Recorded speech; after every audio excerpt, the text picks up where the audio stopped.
I take it that every able-bodied man and woman in this country wants to write a play.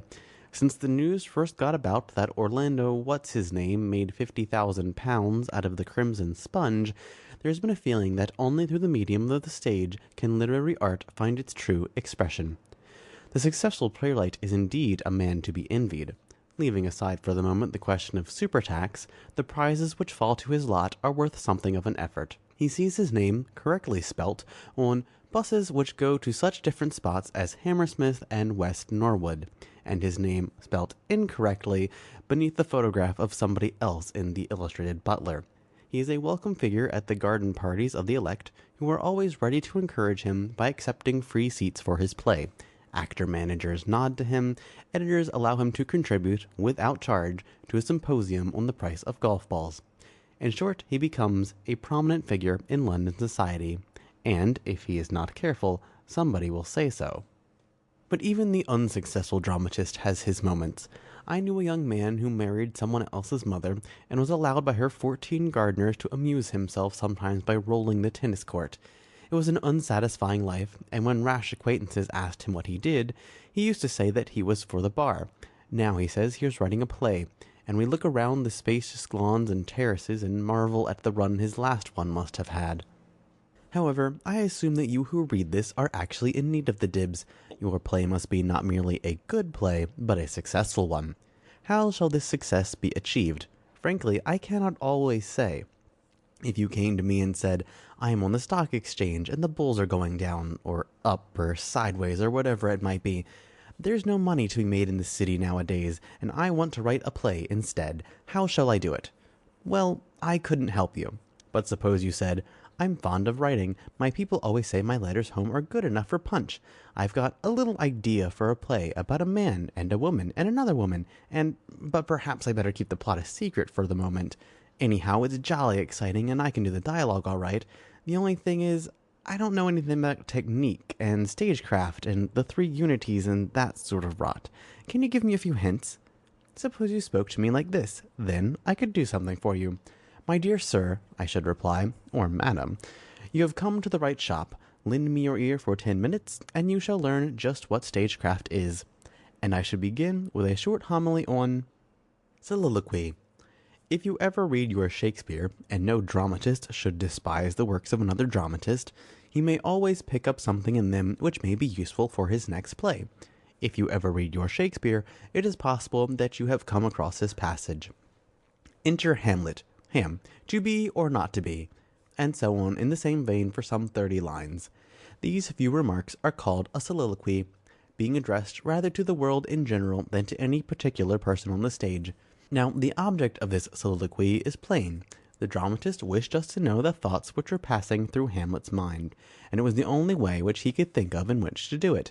Of course, a really good actor can often give a clue to the feelings of a character simply by facial expression. There are ways of shifting the eyebrows, distending the nostrils, and exploring the lower molars with the tongue, by which it is possible to denote, respectively, surprise, defiance, and doubt. Indeed, irresolution being the keynote of Hamlet's soliloquy, a clever player could to some extent indicate the whole 30 lines by a silent working of the jaw. But at the same time, it would be idle to deny that he would miss the finer shades of the dramatist's meaning. The insolence of office and the spurns, to take only one line, would tax the most elastic face. So the soliloquy came into being. We moderns, however, see the absurdity of it. In real life, no one thinks aloud or in an empty room. The up-to-date dramatist must certainly avoid this hallmark of the old-fashioned play. What then is to be done? If it be granted, first, that the thoughts of a certain character should be known to the audience, and secondly, that soliloquy, or the habit of thinking aloud, is in opposition to modern stage technique, how shall a soliloquy be avoided without damage to the play? Well, there are more ways than one, and now we come to what is meant by stagecraft. Stagecraft is the art of getting over these and other difficulties, and, if possible, getting over them in a showy manner, so that people will say, how remarkable his stagecraft is for so young a writer, when otherwise they mightn't have noticed it at all. Thus, in this play we have been talking about, an easy way of avoiding Hamlet's soliloquy would be for Ophelia to speak first. Oh, what are you thinking about, my lord? Ham. I am wondering whether to be or not to be, whether 'tis nobler in the mind to suffer, and so on, till you get to the end, when Ophelia might say, "Ah, yes," or something non-committal of that sort. This would be an easy way of doing it, but it would not be the best way, for the reason that it is too easy to call attention to itself. What you want is to make it clear that you are conveying Hamlet's thoughts to the audience in rather a clever manner.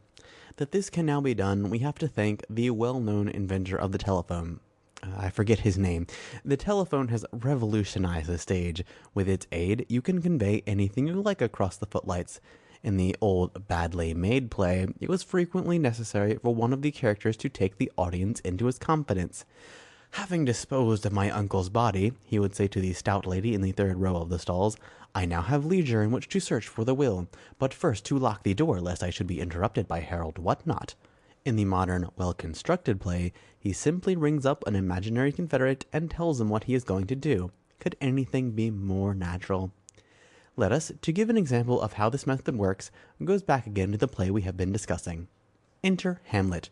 He walks quickly across the room to the telephone and takes up the receiver impatiently. Ham. "Hello, hello, I want 999. Hello, I want 992. Hello, 9923, Elsinore. Double not, yes. Hello, is that you, Horatio? Hamlet speaking.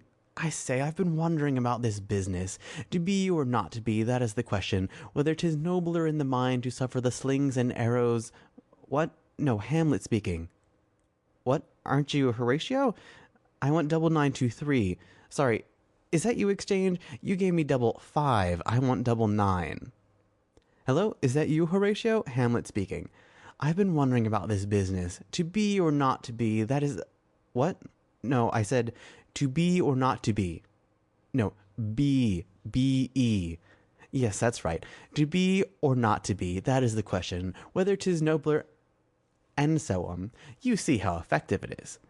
But there is still another way of avoiding the soliloquy, which is sometimes used with good results. It is to let Hamlet, if that happen to be the name of your character, enter with a small dog, pet falcon, mongoose, tame bear, or whatever animal is most in keeping with the part, and confide in this animal such sorrows, hopes, or secret history as the audience has got to know.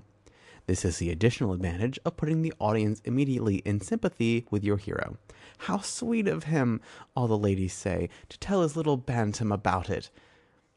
If you are not yet tired, as I am, of the Prince of Denmark, I will explain for the last time how modern Arthur might rewrite his speech. Enter Hamlet, with his favorite boarhound. Hamlet to boarhound. To be or not to be?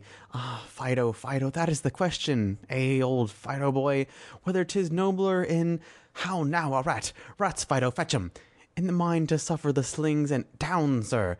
Arrows, put it down! Arrows of... Drop it, Fido! Good old dog!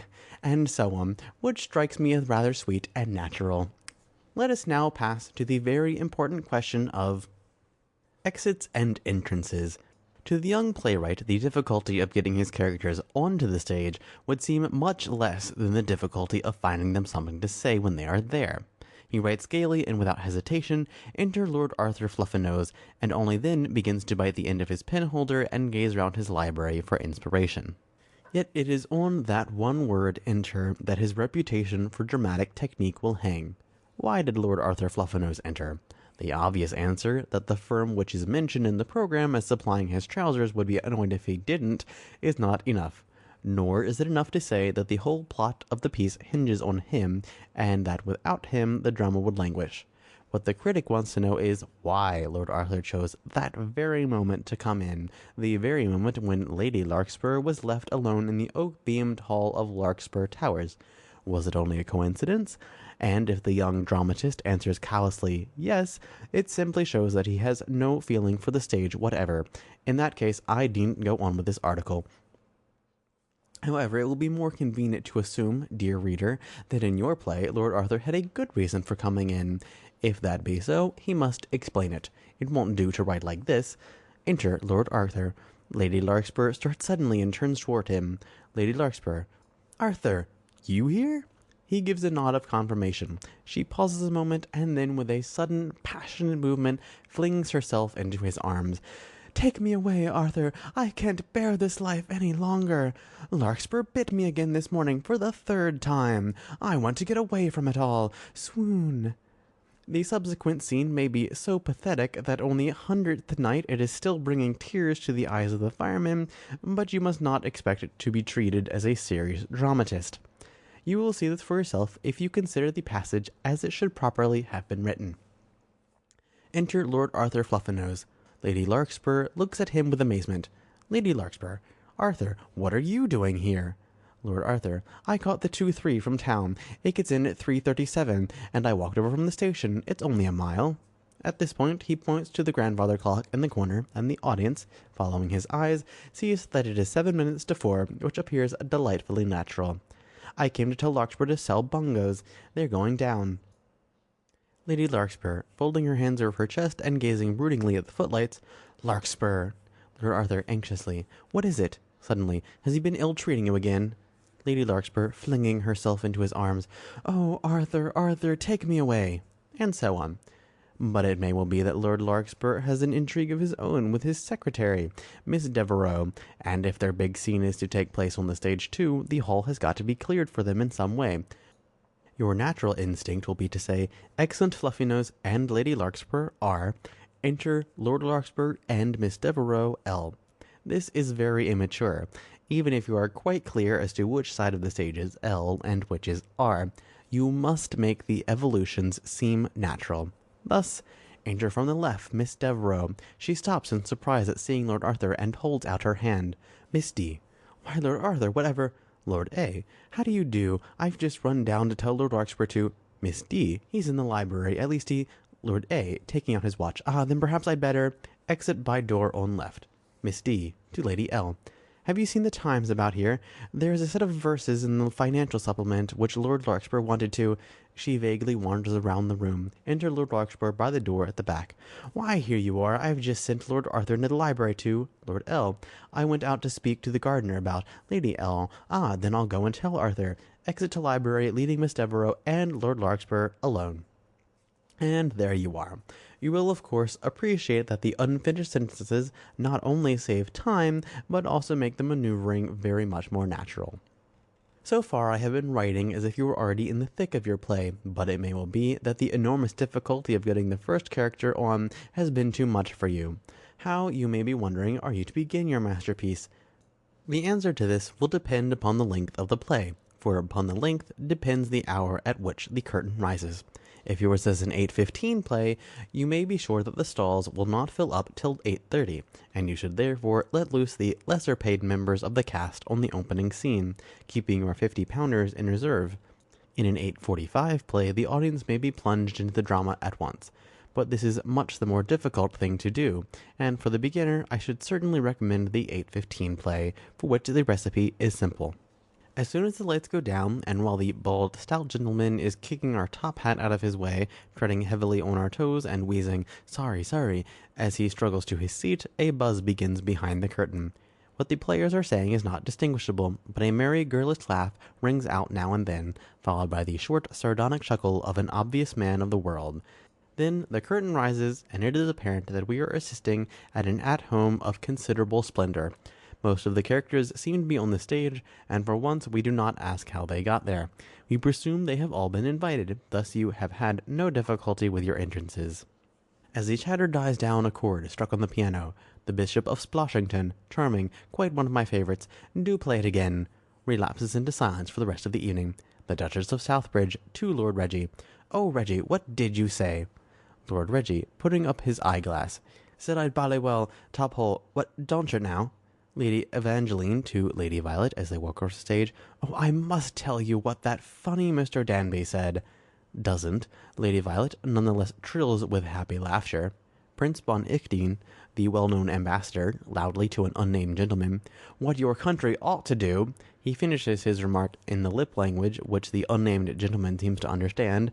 At any rate, he nods several times. There is more girlish laughter, more buzz, and more deaf and dumb language. Then Lord Tuppenny: "Well, what about auction?" Amid murmurs of "You'll play, Field Marshal?" and "Auction, Archbishop?" the crowd drifts off, leaving the hero and heroine alone in the middle of the stage. And then you can begin. But now I must give you a warning. You will never be a dramatist until you have learned the technique of meals. In spite of all you can do in the way of avoiding soliloquies and getting your characters on and off the stage in a dramatic manner, a time will come when you realize, sadly, that your play is not a bit like life after all. Then is the time to introduce a meal on the stage. A stage meal is popular because it proves to the audience that the actors, even when called Charles Hultree or Owen Nares, are real people just like you and me. "Look at Mr. Boucher eating," we say excitedly to each other in the pit, having had a vague idea up till then that an actor lived like a god on praise and grease paint and his photograph in the papers. "Another cup, won't you?" says Miss Gladys Cooper. "No, thank you," says Mr. Dennis Eady. "Dash it, it's exactly like what we do at home ourselves." And when, to clinch matters, the dramatist makes Mr. Gerard du Maurier light a real cigarette in the third act, then he can flatter himself that he has indeed achieved the ambition of every stage writer and brought the actual scent of the hay across the footlights. But there is a technique to be acquired in this matter, as in everything else within the theater. The great art of stage craftsmen, as I have already shown, is to seem natural rather than to be natural. Let your actors have tea by all means, but see that it is a properly histrionic tea. This is how it should go. Hostess: "How do you do? You'll have some tea, won't you?" Rings bell. Guest: "Thank you." Enter butler. Hostess: "Tea, please, Matthews."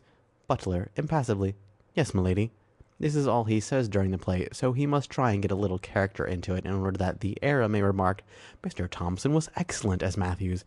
However, this part is not over yet, for he returns immediately, followed by 3 footmen, just as it happened when you last called on the Duchess, and sets out the tea. Hostess, holding up the property lump of sugar in the tongs. "Sugar?" Guest, luckily: "No, thanks." Hostess replaces lump and inclines empty teapot over tray for a moment, then hands him a cup painted brown inside, thus deceiving the gentleman with the telescope in the upper circle. Guest, touching his lips with the cup and then returning it to the saucer: "Well, I must be going." Re-enter butler and 3 footmen, who remove the tea things. Hostess to guest: "Goodbye, so glad you could come." Exit guest. His visit has been short, but it has been very thrilling while it lasted. Tea is the most usual meal on the stage for the reason that it is the least expensive, the property lump of sugar being dusted and used again on the next night. For a stage dinner, a certain amount of genuine sponge cake has to be made up to look like fish, chicken, or cutlet. In novels, the hero has often pushed his meals away untasted, but no stage hero would do anything so unnatural as this. The etiquette is to have 2 bites before the butler and the 3 footmen whisk away the plate. 2 bites are made, and the bread is crumbled with an air of great eagerness. Indeed, one feels that in real life the guest would clutch hold of the footman and say, "Half a mo, old chap, I haven't nearly finished." But the actor is better schooled than this. Besides, the thing is coming back again as chicken directly. But it is the cigarette which chiefly has brought the modern drama to its present state of perfection. Without the stage cigarette, many an epigram would pass unnoticed, many an actor's hand would be much more noticeable, and the man who works the fireproof safety curtain would lose even the small amount of excitement which at present attaches to his job. Now, although it is possible, in the case of a few men at the top of the profession, to leave the conduct of the cigarette entirely to the actor, you will find it much more satisfactory to insert in the stage directions the particular movements, with match and so forth, that you wish carried out. Let us assume that Lord Arthur asks Lord John what a cynic is, the question of what a cynic is having arisen quite naturally in the course of the plot. Let us assume further that you wish Lord John to reply, "A cynic is a man who knows the price of everything and the value of nothing."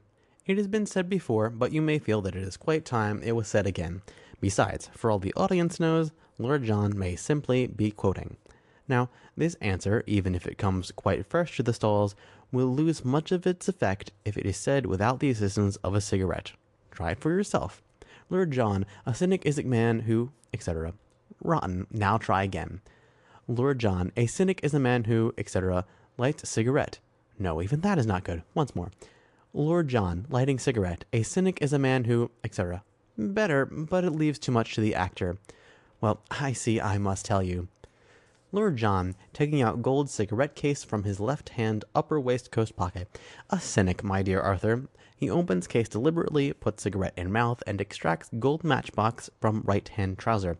Is a man who strikes match, knows the price of light cigarette, everything, and, standing with match in one hand and cigarette in the other, the value of, blows out the match, of, inhales deeply from cigarette and blows out a cloud of smoke, nothing. It makes a different thing of it altogether. Of course, on the actual night, the match may refuse to strike, and Lord John may have to go on saying, a man who, a man who, a man who, until the ignition occurs. But even so, it will still seem delightfully natural to the audience, as if he were making up the epigram as he went along. While as for blowing the match out, he can hardly fail to do that in one. The cigarette, of course, will be smoked at other moments than epigrammatic ones, but on these other occasions you need not to deal so fully with it in the stage directions. Duke lighting cigarette, I trust Perkins that is good enough. You do not want to say, Duke dropping ash on trousers. It seems to me, my love, or Duke removing stray piece of tobacco from tongue. What Ireland needs is, still less, Duke throwing away end of cigarette, show him in. For this must remain one of the mysteries of the stage. What happens to the stage cigarette when it has been puffed 4 times? The stage tea, of which a second cup is always refused, the stage cutlet, which is removed with the connivance of the guest after 2 mouthfuls, the stage cigarette, which nobody ever seems to want to smoke to the end. Thinking of these as they make their appearance in the houses of the titled, one would say that the hospitality of the peerage was not a thing to make any great rush for. But that would be to forget the butler and the 3 footmen. Even a duke cannot have everything, and what his chef may lack in skill, his butler more than makes up for in impassivity. End of The Complete Dramatist.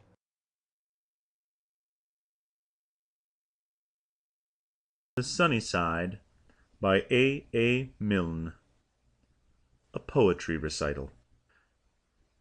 It has always been the privilege of art to be patronized by wealth and rank. Indeed, if we literary and artistic strugglers were not asked out to afternoon tea sometimes by our millionaire acquaintances, it is doubtful if we should be able to continue the struggle. Recently, a new and less expensive method of entertaining genius has become fashionable in the best circles, and the aspiring poet is now invited to the house of the great, not for the purpose of partaking of bodily refreshment himself, but in order that he may afford spiritual refreshment to others. In short, he is given an opportunity of reciting his own works in front of the fair, the rich, and the highly born, and making what he can out of it in the way of advertisement. Let us imagine that we have been lucky enough to secure an invitation to one of Lady Poldoodle's poetry at homes, at her charming little house in Berkeley Square. The guests are all waiting, their eyes fixed in eager anticipation on the black-covered throne at the farther end of the room, whereon each poet will sit to declaim his masterpiece, when suddenly Lord Poldoodle is observed to be making his way cautiously towards a side door. Fortunately, he is stopped in time, and dragged back to his seat next to the throne, from which he rises a moment later to open the proceeding. "Ladies and gentlemen," he says, "we are met here this afternoon in order to listen to some of our younger poets who will recite from their own works. So far, I have always managed to avoid so far, I have been unavoidably prevented from attending on these occasions, but I understand that the procedure is as follows. Each poet will recite a short sample of his poetry, after which, no doubt, you will go home and order from your bookseller a complete set of his works." Lady Poldoodle goes quickly over to him and whispers vigorously. "I find I am wrong," says our host. "Full sets of the author's works can be obtained on the way out. There is, however, no compulsion in the matter, and if you take my advice, well, let us get on. Our first poet," here he puts on his glasses and reads from a paper on the table in front of him, "is Mr. Sidney Walpole, of whom you have doubtless all heard. At any rate, you will hear him now. Mr. Sidney Worple, tall and thin, wearing the sort of tie which makes you think you must have seen him before, steps forward amidst applause. He falls back into the throne as if deep in thought, and passes a hand across his hair. Mr. Worple, very suddenly, "Dawn at Surbiton." "Where?" says a frightened voice at the back. "Shh!" says Lady Poldoodle in a whisper. "Surbiton." Surbiton is passed round the back seats. Not that it is going to matter in the least. Mr. Worple repeats the title, and then recites, in an intense voice, these lines: "Out of the nethermost bonds of night, out of the gloom where the bat's wings brush me, free from the crepitous doubts which crush me, forth I fare to the cool sunlight. Forth to a world where the wind sweeps clean, where the smooth-limbed ash to the blue stands bare, and the gossamer spreads her opaled ware, and Jones is catching the 8:15. After several more verses like this, he bows and retires. Lady Poldoodle, still mechanically clapping, says to her neighbor, "How beautiful! Dawn at Surbiton, such a beautiful idea, I think." "Wasn't it sublime?" answers the neighbor. "The wonderful contrast between the great pageant of nature and poor Mr. Jones always catching the 8:15.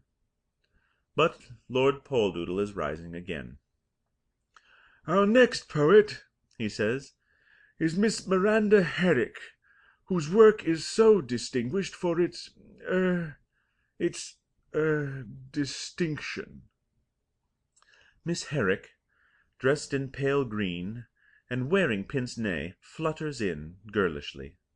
She gives a nervous little giggle, pushes out her foot, withdraws it, and begins. "When I take my bath in the morning." The audience wakes up with a start. "When you take your what?" says Lord Poldoodle. Miss Herrick begins again, starting this time with the title. "Life.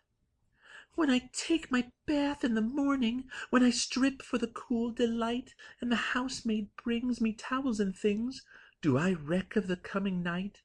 A materially minded man whispers to his neighbor that he always wonders what's for breakfast. "Shh!" she says, for there's another verse to come.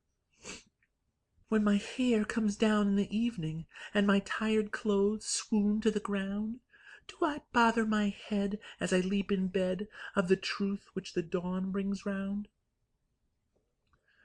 In the uncomfortable pause which follows, a voice is heard saying, "Does she?" And Lady Poldoodle asks kindly, "Is that all, dear?" "What more could there be?" says Miss Herrick with a sigh. "What more is there to say? It is life." "Life! How true!" says the hostess. "But won't you give us something else? That one ended so very suddenly." After much inward and outward wrestling, Miss Herrick announces, "A thought. The music falls across the vale from nightingale to nightingale. The owl within the ivy tree makes love to me, makes love to me. But all the tadpoles in the pond are dumb, however fond." "I begin to think that there is something in a tadpole after all," murmurs Lord Poldoodle to himself, as the author wriggles her way out. "After all," says one guest to another, "why shouldn't a tadpole make love as much as anybody else?" "I think," says her neighbor, "that the idea is of youth trying vainly to express itself. Or am I thinking of caterpillars? Lord Poldoodle, what is a tadpole exactly?" "A tadpole," he answers decisively, "is an extremely immature, wriggling creature, which is, quite rightly, dumb." Now steps forward Mr. Horatio Bullfinch, full of simple enthusiasm, one of the London school. He gives us his famous poem, Berkeley Square. The men who come from the north country are tall and fair. The men who come from the south country have hardly any hair, but the only men in the world for me are the men of Berkeley Square. The sun may shine at Colchester, the rain may rain at Penge, from low-hung skies the dawn may rise broodingly on Stonehenge. Knee-deep in clover, the lambs at Dover nibble awhile and stare, but there's only one place in the world for me, Berkeley Square. And so on, down to that magnificent last verse. The skylark triumphs from the blue, in the barley fields at Loo. The blackbird whistles loud and clear upon the hills at Windermere. But oh, I simply love the way our organ grinder plays all day. Lord Poldoodle rises to introduce Mr. Montague Mott. Mr. Mott, he says, is, I am told, a leading exponent of what is called vers libre, which means, well, you will see what it means directly. Mr. Mott, a very ugly little man, who tries to give you the impression that he is being ugly on purpose, and could easily be beautiful if he were not above all that sort of thing, announces the title of his masterpiece. It is called, Why is the Fat Woman's Face So Red? Well, what else could you call it? Why is the fat woman's face so red? Is it because her stays are too tight? Or because she wants to sneeze and has lost her pocket handkerchief? Or only because her second son, the engineer, is dying of cancer? I cannot be certain. Yet I sit here and ask myself, wonderingly, why is the fat woman's face so red? It is generally recognized that, in Mr. Mott, we have a real poet. There are loud cries of "Encore!" Mr. Mott shakes his head. I have written no more, he says in a deep voice. I have given you the result of 3 years' work. Perhaps in another 3 years. He shrugs his shoulders and walks gloomingly out. Oh, such a sweet idea, says Lady Poldoodle. I sit here and ask myself wonderingly, oh, how true, how very true. I couldn't quite follow it, dear, says her neighbor frankly. Did he marry her, after all? Lord Poldoodle, looking slightly more cheerful, gets once more onto his legs. You will all be glad to hear, you will all be sorry to hear, that we have only one more poet on our list this afternoon. Mr. Cecil Willow, the well-known, poet. Mr. Willow, a well-dressed young man, fair and rather stout, and a credit to any drawing-room, announces the subject of his poem. Liberty. Liberty! What crimes have committed in thy name? Murmurs Lord Poldoodle to himself. Liberty. There were 2 thrushes in a tree. The one was tamed, the other free. Because his wings were clipped so small, the tame one did not fly at all, but sang to heaven all the day. The other, shortly after, flew away. There were 2 women in a town. The one was blonde, the other brown. The brown one pleased a viscount's son, not Richard, but the other one. He gave her a delightful flat. The blonde one loved a man called Alfred Spratt. There were 2 kings on thrones of gold. The one was young, the other old. The young one's laws were wisely made, till someone took a hand grenade, and threw it, shouting, "Down with kings!" The old one laid foundation stones and things. How delightful, says everybody. How very delightful. Thank you, Lady Poldoodle, for such a delightful afternoon. End of a poetry recital. Recording by James Puzo, Plymouth, Minnesota, on April 28th, 2012.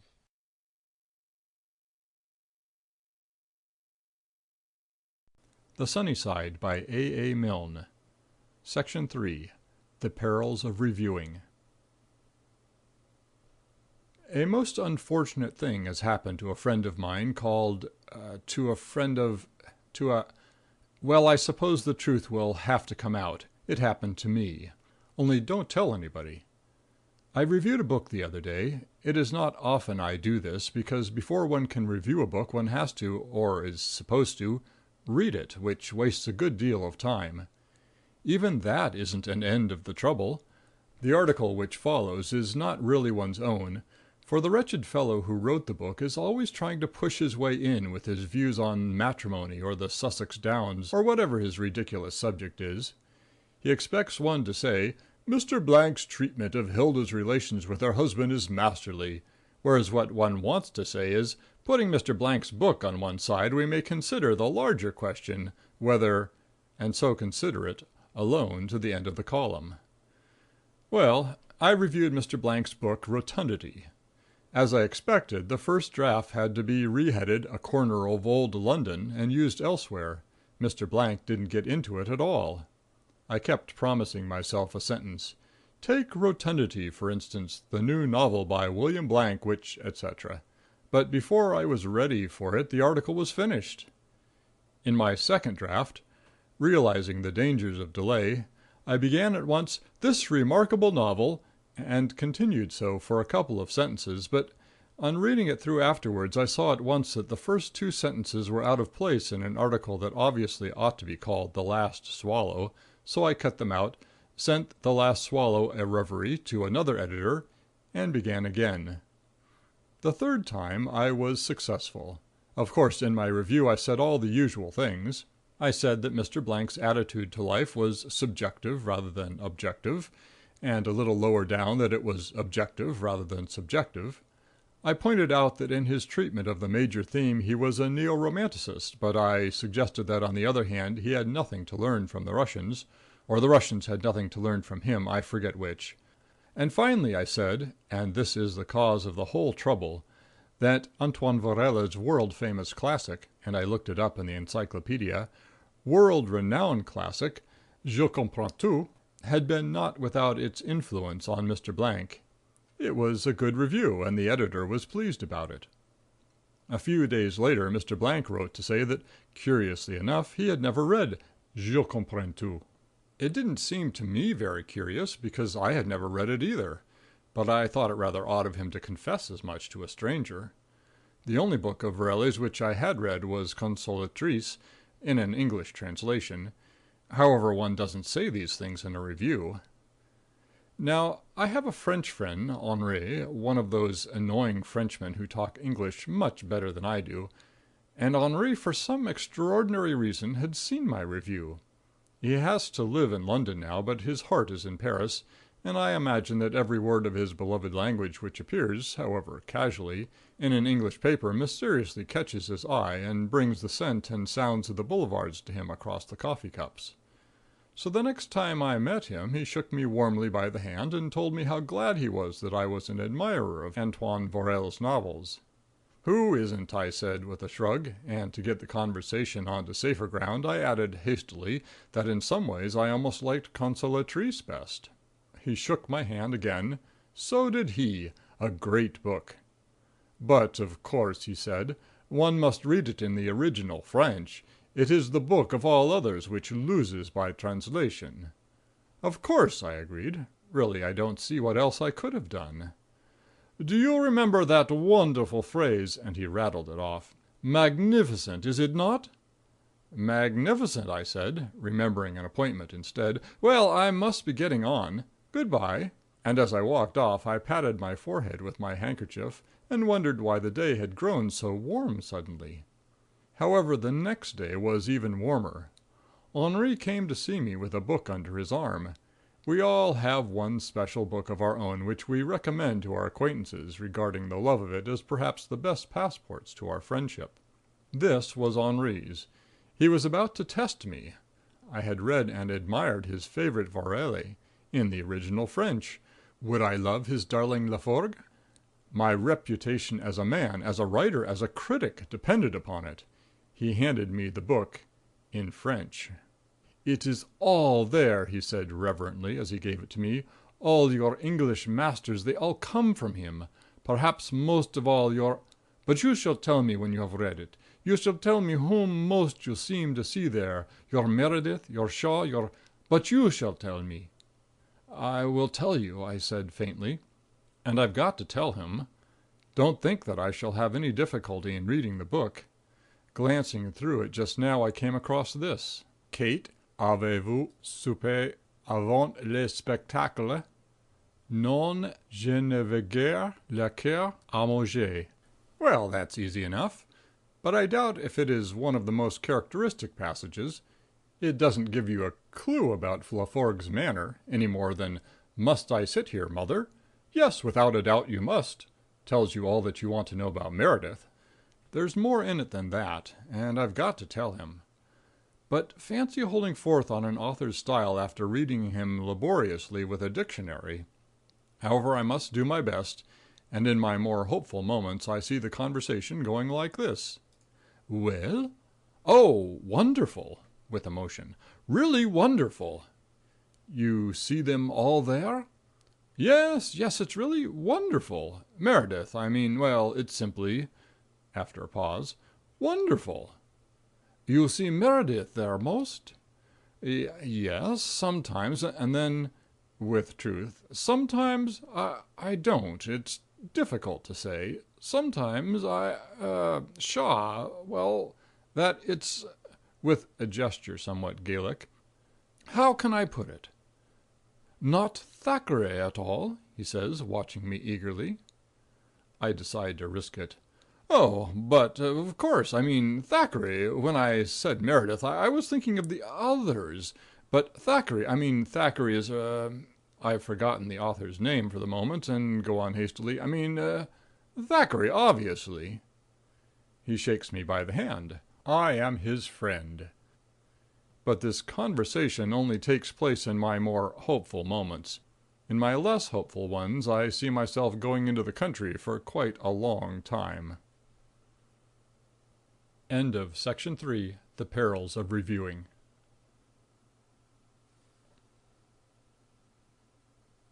Is it raining? Never mind. Think how much the birdies love it. See them in their dozens drawn, dancing to the croquet lawn. Could our little friends have dined if there'd been no worms above it? Is it murky? What of that? If the owls are fairly perky, just imagine you were one. Wouldn't you detest the sun? I'm pretending I'm a bat, and I know I like it murky. Is it chilly? After all, we must not forget the poodle. If the days were really hot, could he wear one woolly spot? Could he even keep his shawl? No, he'd shave the whole caboodle. End of A Song for the Summer. Recording by Ginger Kukalo. The great question in the Mallory family just now is whether Dick will get into the 11 this year. Confident as he is himself, he is taking no risks. "We're going to put the net up tomorrow," he said to me as soon as I arrived, "and then you'll be able to bowl to me. How long are you staying?" "Till tonight," I said quickly. "Rot! You're fixed up here till Tuesday anyhow." "My dear Dick, I've come down for a few days' rest. If the weather permits, I may have the croquet things out one afternoon and try a round, or possibly—" "I don't believe you can bowl," said Bobby rudely. Bobby is 12, 5 years younger than Dick. It is not my place to smack Bobby's head, but somebody might do it for him. "Then that just shows how little you know about it," I retorted. "In a match last September I went on to bowl." "Why?" "I knew the captain," I explained. "Well, as I say, he asked me to go on to bowl, and I took 4 wickets for 13 runs. There." "Good man," said Dick. "Was it against a girls' school?" said Bobby. You know Bobby is simply asking for it. "It was not, nor were children of 12 allowed in without their perambulators." "Well, anyway," said Bobby, "I bet Phyllis can bowl better than you." "Is this true?" I said to Phyllis. I asked her because in a general way my bowling is held to be superior to girls of 15. Of course, she might be something special. "I can bowl Bobby out," she said modestly. I looked at Bobby in surprise, and then shook my head sadly. "You jolly well shut up," he said, turning indignantly to his sister. "Just because you did it once when the sun was in my eyes." Bobby, I said, "this is painful hearing. Let us be thankful that we don't have to play against girls' schools. Let us—" But Bobby was gone. Goaded to anger, he had put his hands in his pockets and made the general observation, "Rice pudding," an observation inoffensive enough to a stranger, but evidently of such deep private significance to Phyllis that it was necessary for him to head a pursuit into the shrubbery without further delay. "The children are gone," I said to Dick. "Now we can discuss the prospects for the season in peace." I took up the Sportsman again. "I see that Kent is going to—" "The prospects are all right," said Dick, "if only I can get into form soon enough. Last year I didn't get going till the end of June. By the way, what sort of stuff do you bowl?" "Ordinary sort of stuff," I said, "with one or two bounces in it. D'you see that Surrey—" "Fast or slow?" "Slow, that is, you know, when I do bowl at all. I'm not quite sure this season whether I hadn't better—" "Slow," said Dick thoughtfully. "That's really what I want. I want lots of that." "You must get Phyllis to bowl to you," I said with detachment. "You know, I shouldn't be surprised if Lancashire—" "My dear man, girls can't bowl." "She fields jolly well, though." "What about your father?" "His bowling days are rather over. He was in the 11, you know, 30 years ago. So there's really nobody but—" "One's bowling days soon get over," I hastened to agree. "But I know now exactly what the prospects of the season, or at any rate of the first week of it, are. Mr. Mallory, the prospects here are on the whole encouraging. To dwell upon the bright side first, there will be half an hour's casual bowling and an hour and a half's miscellaneous coaching every day. On the other hand, some of his best plants will be disturbed, while there is more than a chance that he may lose the services of a library window. Mrs. Mallory, the prospects here are much as last year, except that her youngest born, Joan, is now 5, and consequently rather more likely to wander in the way of a cricket ball, or fall down in front of the roller than she was 12 months ago. Otherwise, Mrs. Mallory faces the approaching season with calm, if not with complete appreciation. Dick, of Dick's prospects there is no need to speak at length. He will have 2 hours batting every day against, from a batsman's point of view, ideal bowling, and in addition the whole-hearted admiration of all of us. In short, the outlook here is distinctly hopeful. Phyllis, the prospects of this player are, from her own point of view, bright, as she will be allowed to field for 2 hours a day to the beloved Dick. She is also fully qualified now to help with the heavy roller. A new experiment is to be tried this season, and she will be allowed to bowl for an odd 5 minutes at the end of Dick's innings to me. Bobby enters upon the coming season with confidence, as he thinks there is a chance of my bowling to him too, but he is mistaken. As before, he will be in charge of the heavy roller, and he will also be required to slacken the ropes of the net at the end of the day.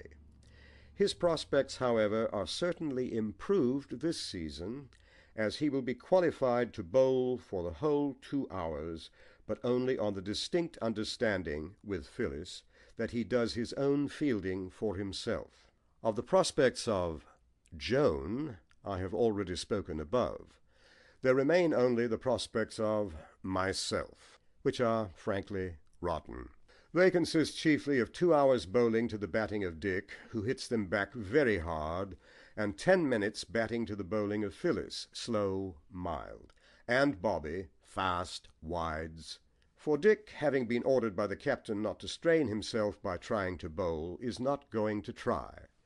It is extremely doubtful whether Bobby will approve of my action, while if he or Phyllis should, by an unlucky accident, get me out, I should never hear the last of it. In this case, however, there must be added to Bobby's prospects the possibility of getting his head definitely smacked. Fortunately, it is my only consolation. The season will be a short one. It ends on Thursday. End of the season's prospects. Recording by Eberly Thomas. The Sunny Side by A. Milne. The First Game.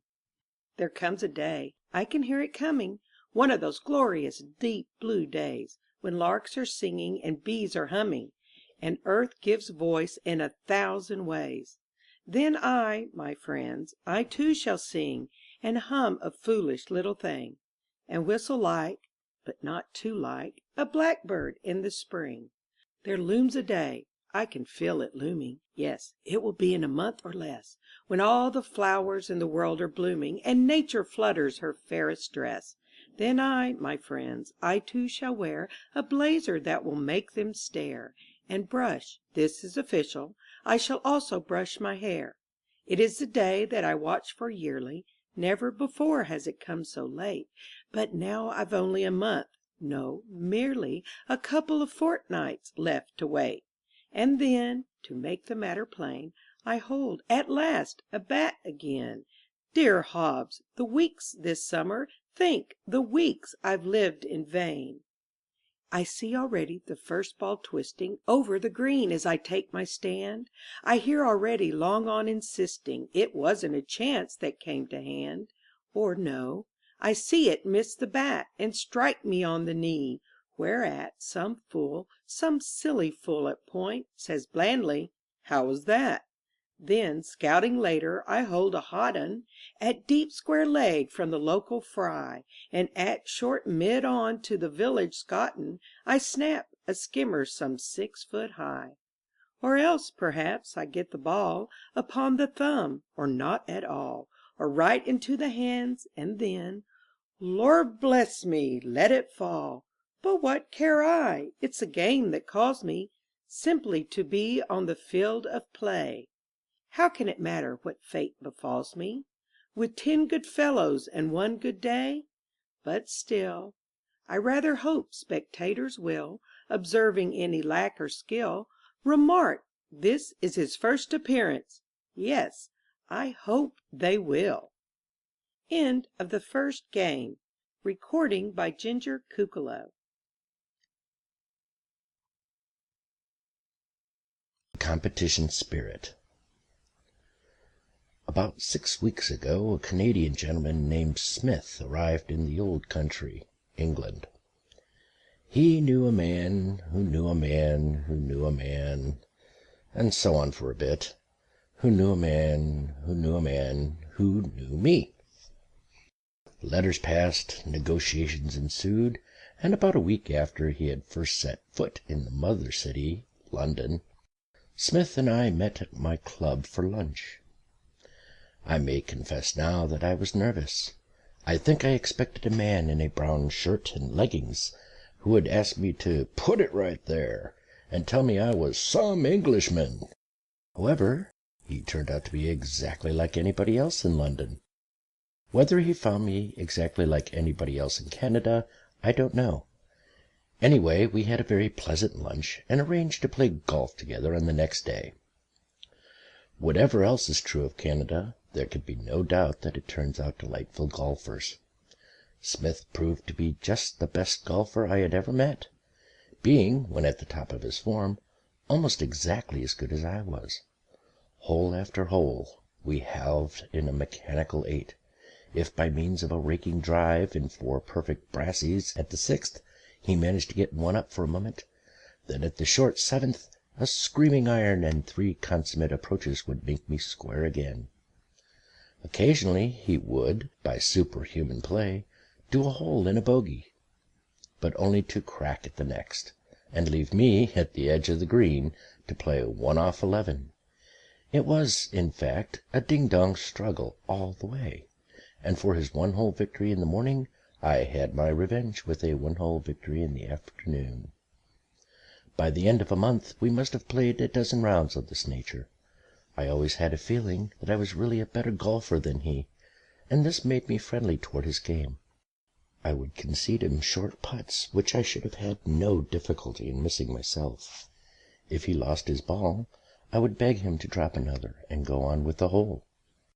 If he got into a bad place in a bunker, I would assure him it was ground under repair. He was just as friendly in refusing to take these advantages, just as pleasant in offering similar indulgences to me.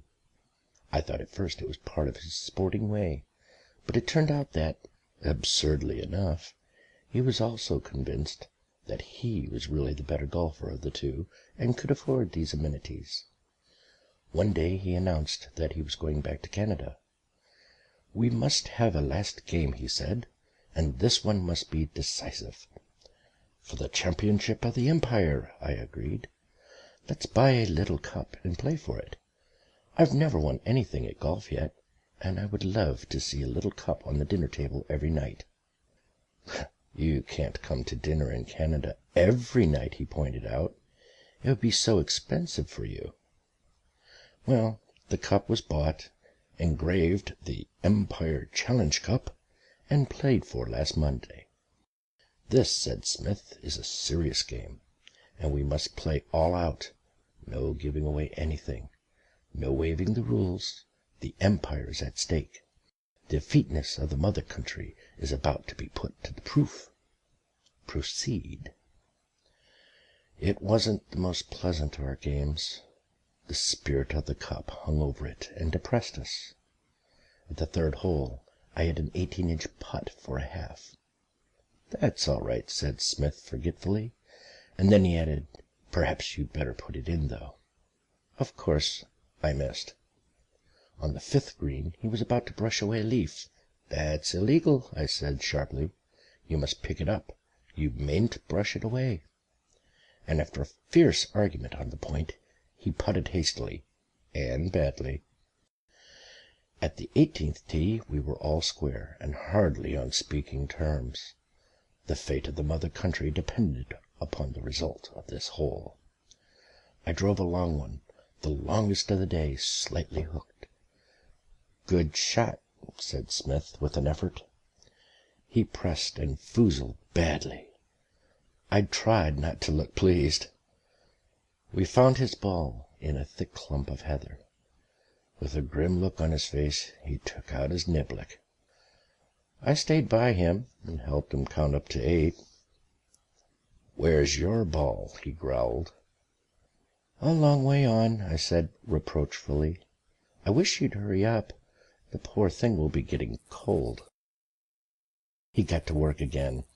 We had another count together up to 15. Sometimes there would be a gleam of white at the top of the heather for a moment, and then it would fade away. "How many?" I asked some minutes later. "About 30, but I don't care. I'm going to get the little beast into the hole if it takes me all night," he went on hacking. I had lost interest in the performance, for the cup was mine, but I did admire his colonial grit. "Got it!" he cried suddenly, and the ball sailed out onto the pretty. Another shot put him level with me. 32? I asked. "About," he said coldly. I began to look for my ball. It had got tired of waiting and had hidden itself. Smith joined gloomily in the search. "This is absurd," I said, after 3 or 4 minutes. "By Jove," said Smith, suddenly brightening up, "if your ball's lost, I win after all." "Nonsense! You've given the hole up," I protested. "You don't know how many you've played. According to the rules, if I ask you how many and you give wrong information—" "It's 35, he said promptly. "I don't believe you counted." "Call it 45, then. There's nothing to prevent my calling it more than it really is. If it was really only 40, then I'm counting 5 occasions when the ball rolled over as I was addressing it. That's very generous of me. Actually, I'm doubtful if the ball did roll over 5 times, but I say it did, in order to be on the safe side." He looked at his watch. "And if you don't find your ball in 30 seconds, you lose the hole." It was ingenious. But the mother country can be ingenious too. How many have you played exactly? I asked. Be careful. 45, he said. Exactly. Great. I took my niblick and swung at the heather. Bother, I said. Missed it. 2. Hello, have you found it? I have. It's somewhere on this field. There's no rule which insists that you shall hit the ball, or even that you shall hit near the ball, or even that you shall see the ball when you hit it. Lots of old gentlemen shut their eyes and miss the sphere. I've missed. In 5 minutes I shall miss again. But what's the point? The point, dear friend, I smiled, is that after each stroke one is allowed 5 minutes in which to find the ball. I have 43 strokes in hand. That gives me 3 hours and 35 minutes in which to look for it. At regular intervals of 5 minutes I shall swing my club and probably miss. It's 4:30 now. At 8 o'clock, unless I find my ball before, I shall be playing the like. And if you are a sportsman, I added, you will bring me out some tea in half an hour. At 6:30 I was still looking, and swinging. Smith then came to terms and agreed to share the cup with me for the first year. He goes back to Canada tomorrow, and will spread the good news that the old country can still hold its own in resource, determination, and staying power. But next year we are going to play friendly golf again. End of The Competition Spirit.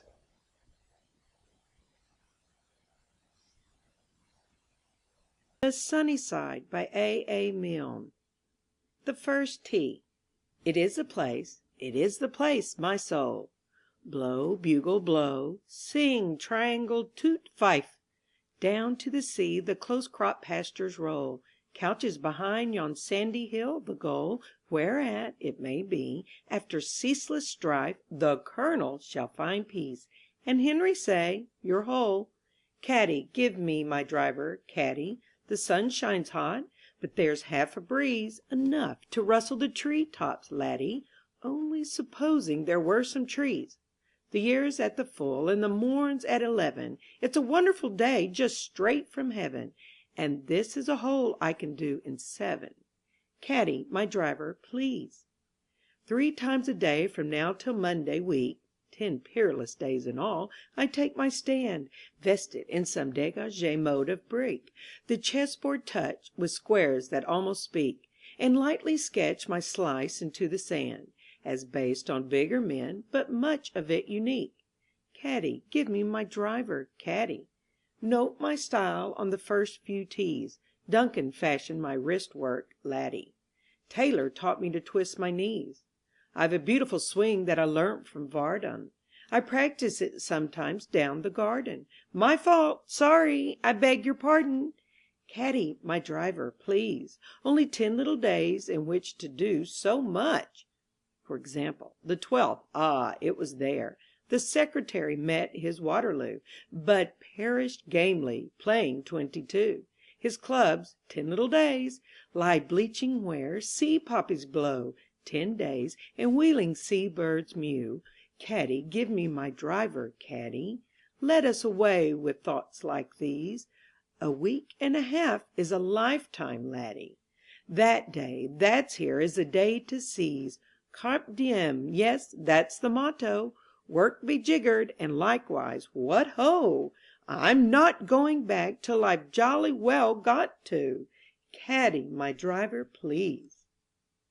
End of the first tee. Recording by Ginger Kukalo.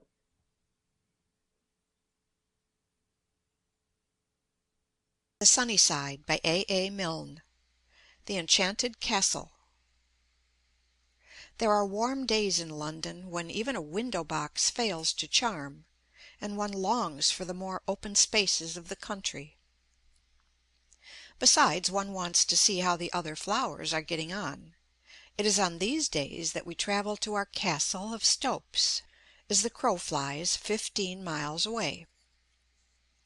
Indeed, that is the way we get to it, for it is a castle in the air.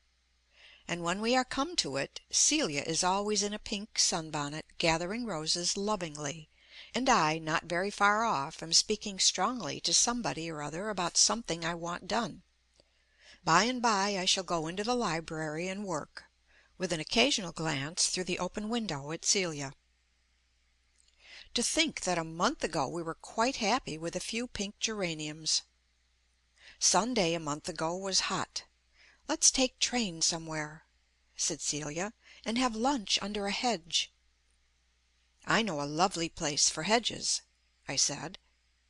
"I know a lovely tin of potted grouse," said Celia, and she went off to cut some sandwiches. By 12 o'clock we were getting out of the train. The first thing we came to was a golf course, and Celia had to drag me past it. Then we came to a wood, and I had to drag her through it. Another mile along a lane, and then we both stopped together. "Oh," we said. It was a cottage, the cottage of a dream. And by a cottage I mean not 4 plain rooms and a kitchen, but one surprising room opening into another. Rooms all on different levels and of different shapes, with delightful places to bump your head on. Open fireplaces, a large square hall, oak beamed, where your guests can hang about after breakfast, while deciding whether to play golf or sit in the garden. Yet all so cunningly disposed that from outside it looks only a cottage, or at most 2 cottages persuaded into one. And of course we only saw it from outside. The little drive, determined to get there as soon as possible, pushed its way straight through an old barn, and arrived at the door simultaneously with the flagged lavender walk for the humble who came on foot. The rhododendrons were ablaze beneath the south windows. A little orchard was running wild on the west. There was a hint at the back of a clean-cut lawn. Also, you remember, there was a golf course less than 2 miles away. "Oh," said Celia with a deep sigh, "but we must live here." An Irish terrier ran out to inspect us. I bent down and patted it. "With a dog," I added. "Isn't it all lovely? I wonder who it belongs to, and if he'd like to give it to us." "Perhaps he would if he saw us and admired us very much," said Celia hopefully. "I don't think Mr. Barlow is that sort of man," I said. "An excellent fellow, but not one to take these sudden fancies." "Mr. Barlow? How do you know his name?" "I have these surprising intuitions," I said modestly. "The way the chimney stands up—" "I know!" cried Celia. "The dog's collar." "Right, Watson, and the name of the house is Stopes." She repeated it to herself with a frown. "What a disappointing name," she said. "Just Stopes." "Stopes," I said. "Stopes, Stopes. If you keep on saying it, a certain old world charm seems to gather round it. Stopes." "Stopes," said Celia. "It is rather jolly." We said it 10 more times each, and it seemed the only possible name for it. Stopes, of course. "Well?" I asked. "We must write to Mr. Barlow," said Celia decisively. "Dear Mr. Barlow, or dear Mr. Barlow, yes, it will be rather difficult. What do we want to say exactly?" "Dear Mr. Barlow, may we have your house?" "Yes," smiled Celia, "but I'm afraid we can hardly ask for it. But we might rent it when he doesn't want it any more." "Dear Mr. Barlow," I amended, "have you any idea when you're going to die?" No, that wouldn't do either. And there's another thing. We don't know his initials, or even if he's a Mister. Perhaps he's a knight, or a duke. Think how offended Duke Barlow would be if we put Barlow, Esquire, on the envelope. We could telegraph Barlow, after you with Stopes. Perhaps there's a young Barlow, a Barlowette or two, with expectations. It may have been in the family for years. Then let's have lunch." She sat down and began to undo the sandwiches. "Dear Stopes," she said with her mouth full. We lunched outside Stopes. Surely if Earl Barlow had seen us he would have asked us in. But no doubt his dining room looked the other way, towards the east and north, as I pointed out to Celia, thus being pleasantly cool at lunch time. "Ha, Barlow," I said dramatically, "a time will come when we shall be lunching in there, and you bah!" And I tossed a potted grouse sandwich to his dog. However, that didn't get us any nearer. "Will you promise," said Celia, "that we shall have lunch in there one day?" "I promise," I said readily. That gave me about 60 years to do something in. I'm like, who was it who saw something of another man's and wouldn't be happy till he got it? The baby in the soap advertisement. No, some king in history. I believe you are thinking of Ahab, but you aren't a bit like him, really. Besides, we're not coveting Stopes. All we want to know is, does Barlow ever let it in the summer? "That's it," said Celia eagerly. "And if so," I went on, "will he lend us the money to pay the rent with?" Yes," said Celia. "That's it." So for a month we have lived in our castle of Stopes. I see Celia there in her pink sunbonnet, gathering the flowers lovingly, bringing an armful of them into the hall, disturbing me sometimes in the library with, "Aren't they beauties? No, I only just looked in. Good luck to you." And she sees me ordering a man about importantly or waving my hand to her as I ride through the old barn on my road to the golf course. But this morning she had an idea. "Suppose," she said timidly, "you wrote about Stopes, and Mr. Barlow happened to see it and knew how much we wanted it, and—" "Well!" "Then," said Celia firmly, "if he were a gentleman he would give it to us." Very well. Now we shall see if Mr. Barlow is a gentleman. End of The Enchanted Castle. Recording by Pamela Krantz.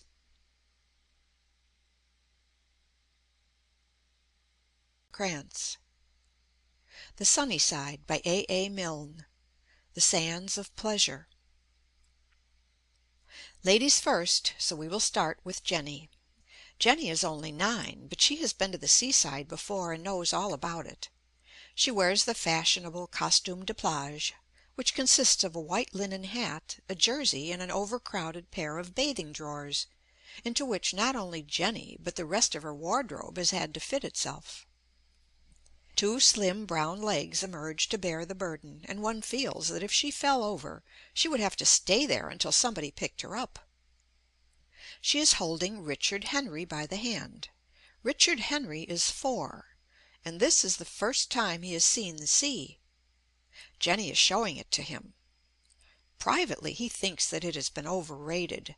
There was a good deal of talk about it in his suburb, particularly from Jenny, who had been there before, and naturally one expected something rather more like what they had been saying it was like.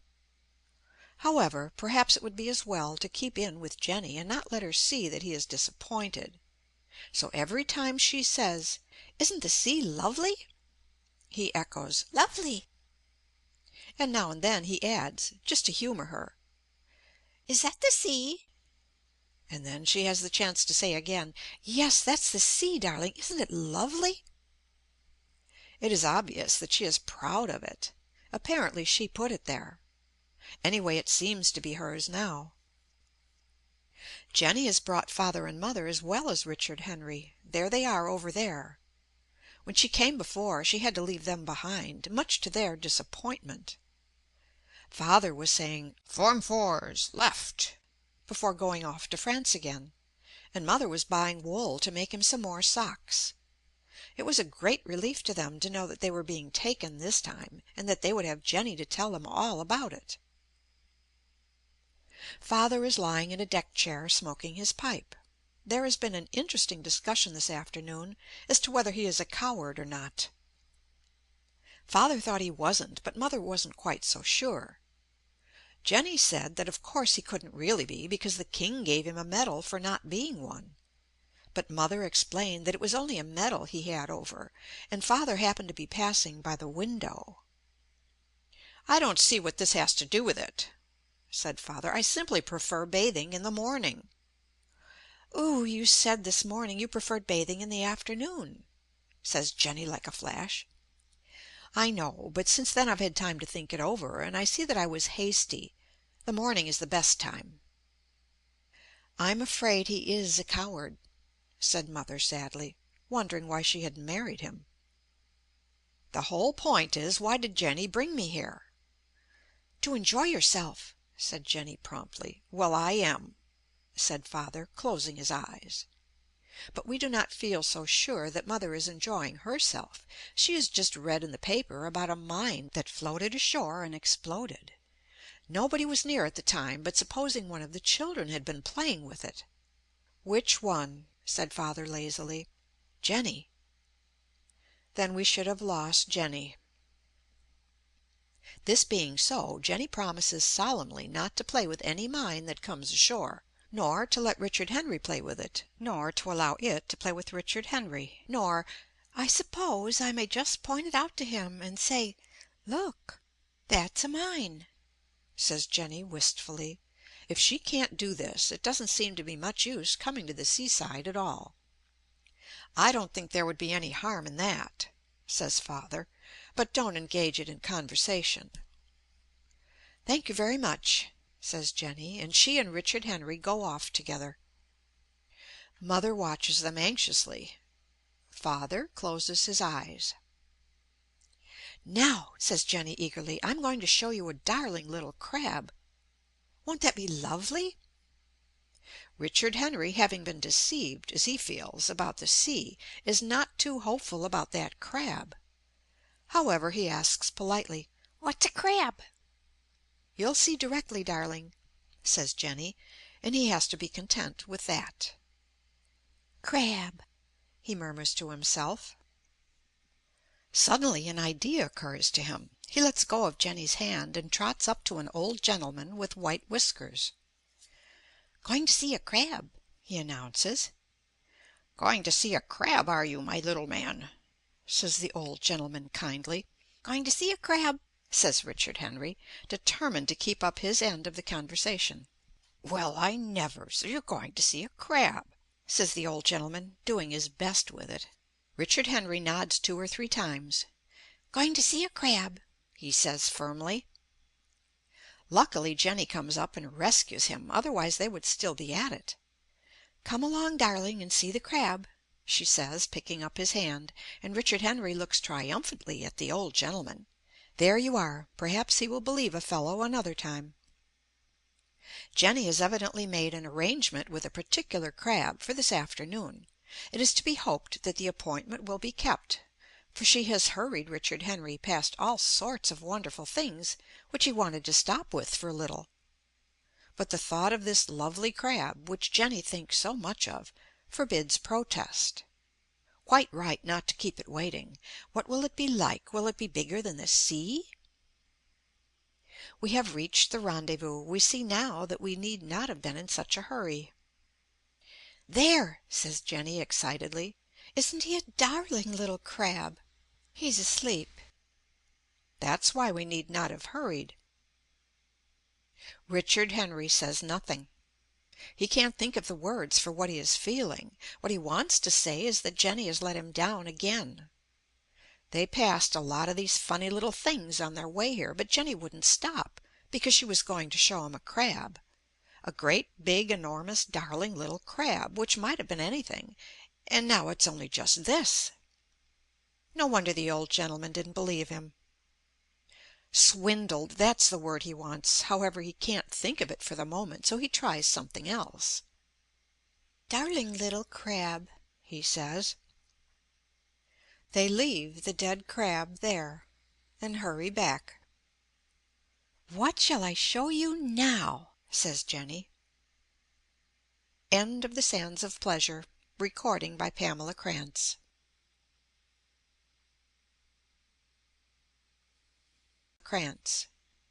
The Sunny Side by A. Milne. Golden Memories.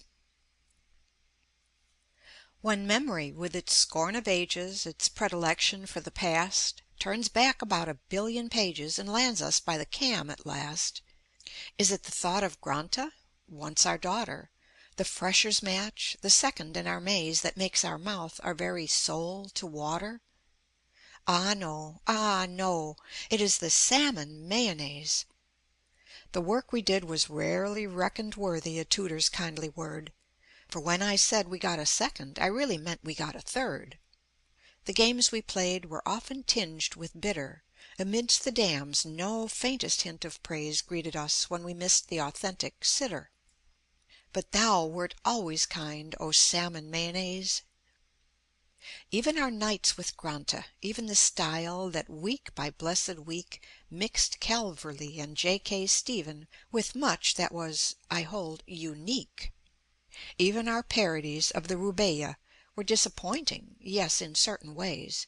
What genius loves, I mean the people shy at, yet no one ever shied at salmon mayonnaise. Alas, no restaurant in London can make us feel that thrill again. Though what they do or what they leave undone I often ask, and ask in vain. Is it the sauce which puts the brand of Cam on each maddening dish, the egg, the yellow glaze, the cucumber, the special breed of salmon? I only know we loved that mayonnaise. Did beauty, some may ask severely, visit him in no other guise? It cannot be that salmon merely should bring the mist before his eyes. What of the river there where Byron's pool lay, the warm blue morning shimmering in the haze? Not this, I say, yet something else. Crème brûlée! Ye gods, to think of that and salmon mayonnaise! End of Golden Memories. Recording by Pamela Krantz.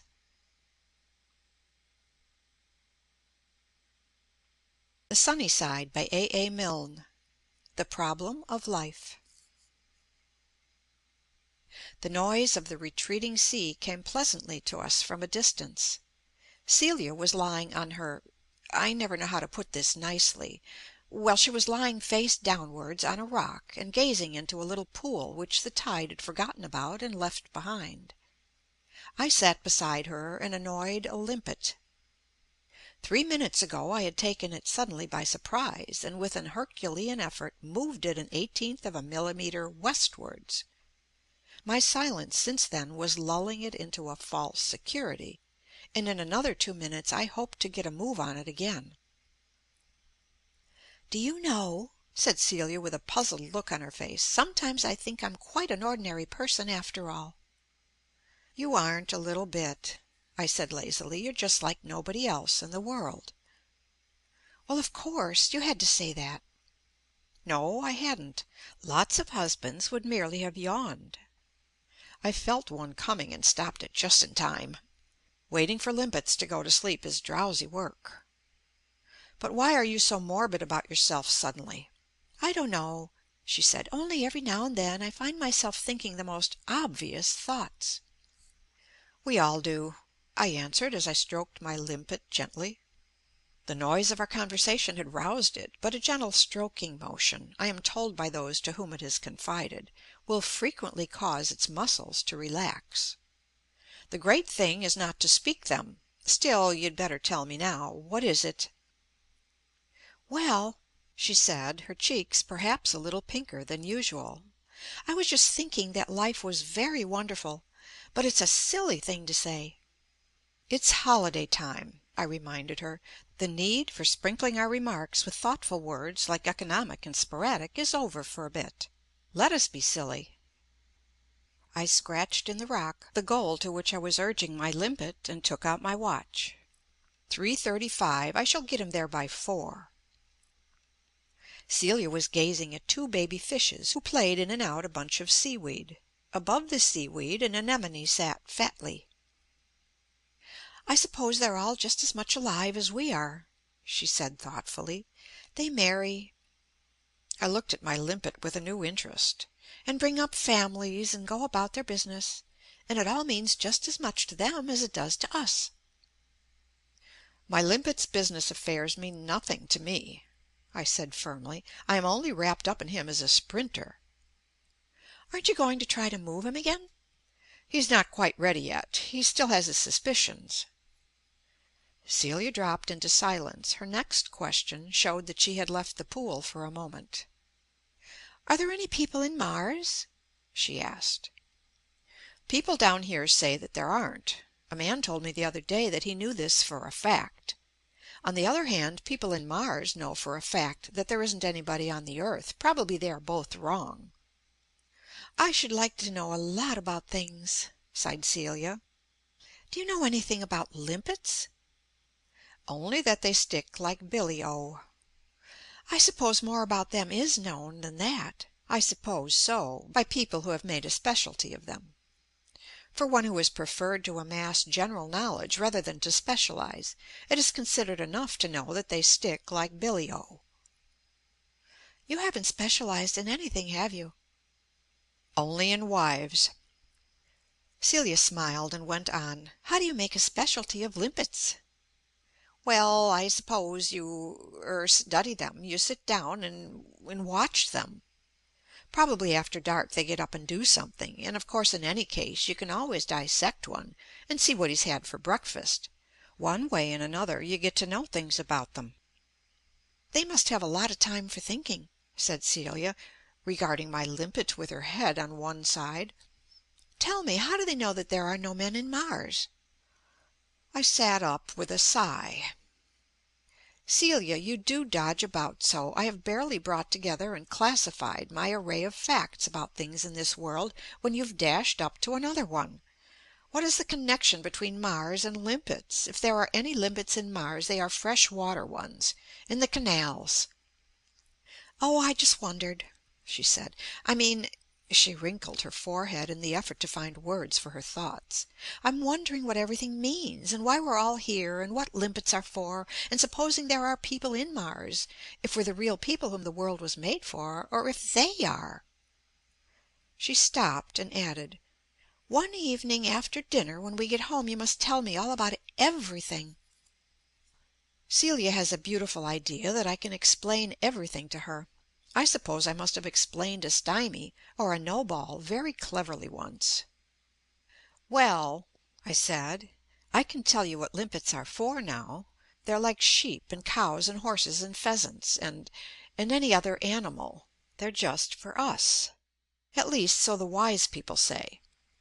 "But we don't eat limpets." "No, but they can amuse us. This one," and with a sudden leap I was behind him as he dozed, and I had dashed him forward another 1/18 of a millimeter, "this one has amused me." "Perhaps," said Celia thoughtfully, and I don't think it was quite a nice thing for a young woman to say, "perhaps we're only meant to amuse the people in Mars." "Then," I said lazily, "let's hope that they are amused." 10 days later the Great War began. Celia said no more on the subject, but she used to look at me curiously sometimes, and I fear that the problem of life left her more puzzled than ever. At the risk of betraying myself to her as quite an ordinary person after all, I confess that there are times when it leaves me puzzled too. End of The Problem of Life. Recording by Pamela Krantz.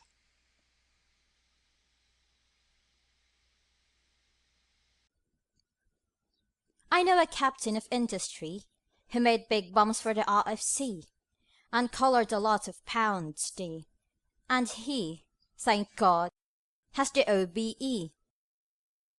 I know a lady of pedigree who asked some soldiers out to tea and said, "Dear me," and "Yes, I see."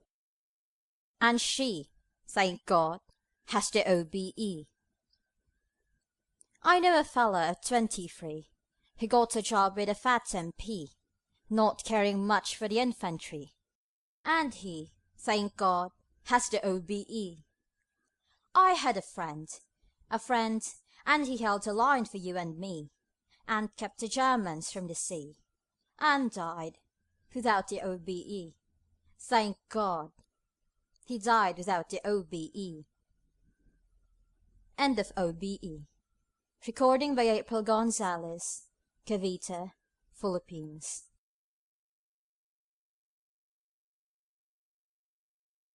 The Sunny Side by A. Milne. Armageddon. The conversation had turned, as it always does in the smoking rooms of golf clubs, to the state of poor old England, and Porkins had summed the matter up. He had marched round in '97 that morning, followed by a small child with an umbrella and an arsenal of weapons, and he felt in form with himself. "What England wants," he said, leaning back and puffing at his cigar, "what England wants is a war. Another whiskey and soda, waiter. We're getting flabby. All this pampering of the poor is playing the very deuce with the country.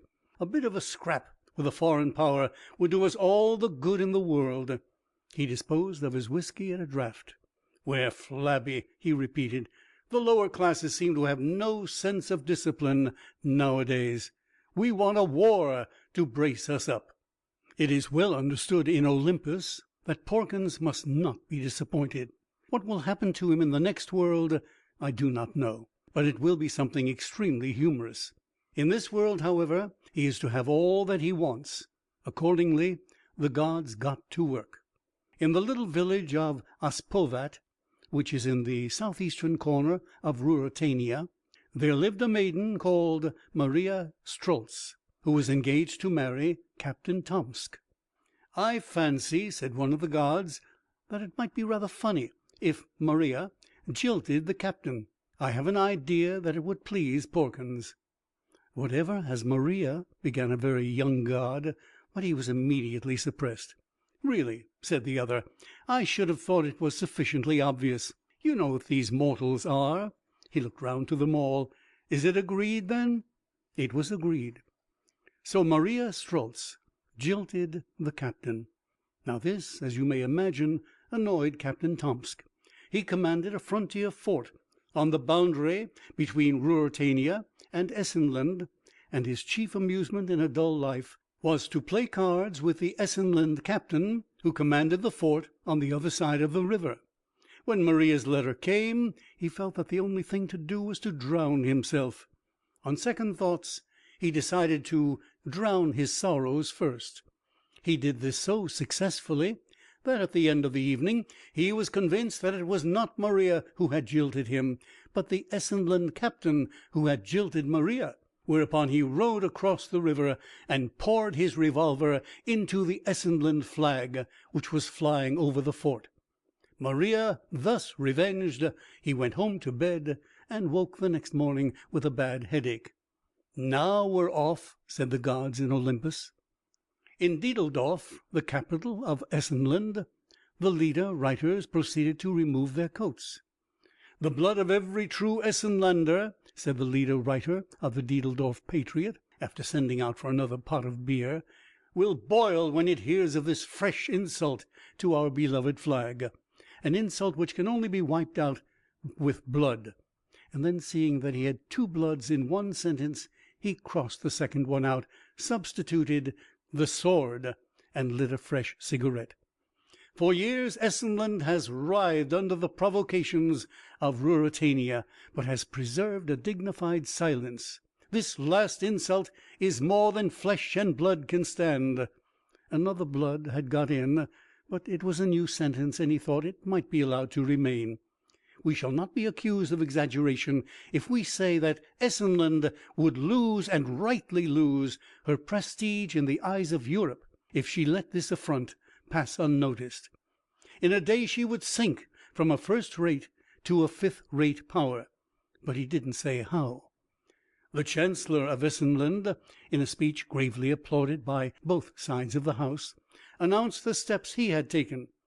An ultimatum had been sent to Ruritania, demanding an apology, an indemnity of 100,000 marks, and the public degradation of Captain Tomsk, whose epaulets were to be torn off by the commander-in-chief of the Essenland army in the presence of a full corps of cinematograph artists.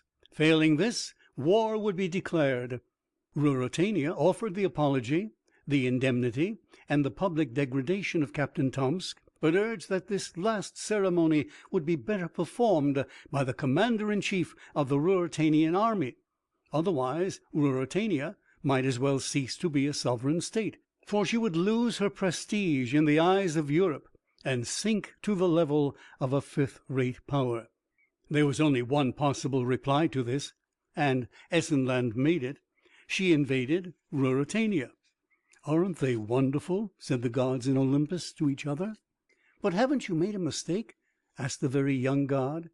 "Porkins lives in England, not Essenland." "Wait a moment," said the others. In the capital of Borovia, the leader writer of the Borovian Patriot got to work. "How does Borovia stand?" he asked. "If Essenland occupies Ruritania, can any thinking man in Borovia feel safe with the enemy at his gates?" The Borovian peasant, earning 5 marks a week, would have felt no less safe than usual, but then he could hardly be described as a thinking man. It is vital to the prestige of Borovia that the integrity of Ruritania should be preserved. Otherwise we may resign ourselves at once to the prospect of becoming a fifth-rate power in the eyes of Europe." And in a speech gravely applauded by all parties, the Borovian chancellor said the same thing. So the imperial army was mobilized, and amidst a wonderful display of patriotic enthusiasm by those who were remaining behind, the Borovian troops marched to the front. "And there you are," said the gods in Olympus. "But even now," began the very young god doubtfully. "Silly! Isn't Felicia the ally of Essenland? Isn't Marksland the ally of Borovia?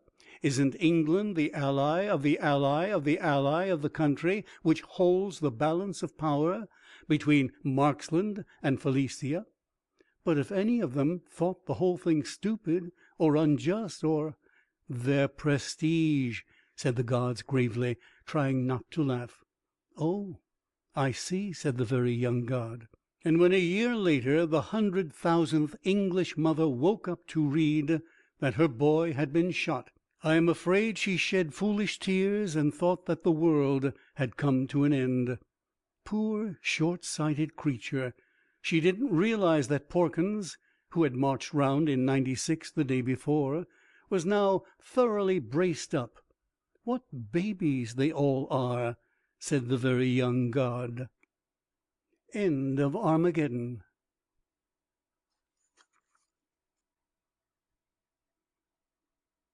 The Sunny Side by A. Milne. Gold Braid. Same old crossing, same old boat, same old dust round Rouen way, same old narsty 1 franc note, same old merci s'il vous plaît, same old scramble up the line, same old 'orse box, same old strawer, same old weather, wet or fine, same old blooming war. Oh Lor', it isn't a dream, it's just as it used to be every bit, same old whistle and same old bang, and me out again to be it. 'Twas up by Luce I got me first, I just dropped gently, crawled a yard, and rested sickish with a thirst. The it I thought, and smoking hard, then some one 'ands me out a drink, what poets call the coolin' draught, and seein' 'em I done a think. Blighty, I thinks and laughed, I'm not a soldier natural, and no more than most of us to day. I runs a business with a pal, meanin' the missus, Fulham way. Green grocery, the cabbages and fruit and things I take meself, and she has daffs and crocuses a-smilin' on a shelf. Blighty, I thinks, the doctor knows, 'e talks of puncture, damn the things. It's me for Blighty, down I goes, I ain't a singer, but I sings. Oh, 'oo goes o' me, I sort of 'ums, oh, 'oo's for dear old England shores. And by, Southampton comes. Blighty, I says, and roars, I s'pose I thort I'd done my bit, I s'pose I thort the war would stop. I saw meself a-gettin' fit with Missis at the little shop. The same like as it used to be, the same old market, same old crowd, the same old Mars, same old me, but air as proud as proud. The regiment is where it was. I'm in the same old 9th platoon. New faces most and keen because they thinks the thing is endin' soon. I ain't complainin', mind, but still, when later on some newish bloke stops one and laughs, "A Blighty, Bill," I'll wonder, where's the joke? Same old trenches, same old view, same old rats as blooming tame, same old dugouts, nothing new, same old smell, the very same old bodies out in front, same old strife from 2 till 4, same old scratchin', same old bloody war. Ho, Lord, it isn't a dream, it's just as it used to be every bit. Same old whistle and same old bang, and me to stay 'ere till I'm it. End of Gold Braid. Recording by Ginger Kukalo.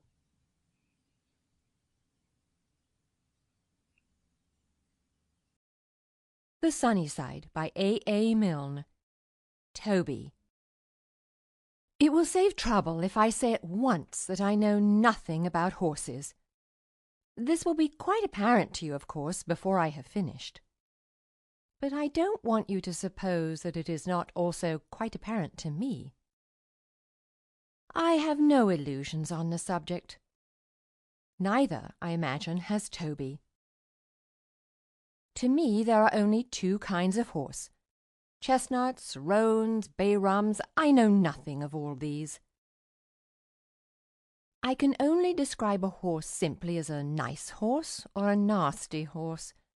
Toby is a nice horse. Toby, of course, knows much more about men than I do about horses, and no doubt he describes me professionally to his colleagues as a flea-bitten fellow standing about 18 hoofs. But when he is not being technical, I like to think that he sums me up to himself as a nice man. At any rate, I am not allowed to wear spurs, and that must weigh with a horse a good deal. I have no real right to Toby. The signalling officer's official mount is a bicycle. But a bicycle in this weather! And there is Toby, and somebody must ride him. And as I pointed out to the other subalterns, it would only cause jealousy if one of them rode him, and "Why would it create more jealousy than if you do?" asked one of them. "Well," I said, "you're the officer commanding platoon number 15. 15. Now why should the officer commanding the 15th platoon ride a horse when the officer commanding the 19th—" He reminded me that there were only 16 platoons in a battalion. It's such a long time since I had anything to do with platoons that I forget. All right, we'll say the 16th. Why shouldn't he have a horse? Of all the unjust— Well, you see what recriminations it would lead to. Now, I don't say I'm more valuable than a platoon commander, or more effective on a horse. But at any rate, there aren't 16 of me. There's only 1 signalling officer, and if there is a spare horse over— "What about the bombing officer?" said O.C. Platoon 15 carelessly. I had quite forgotten the bombing officer. Of course, he is a specialist too.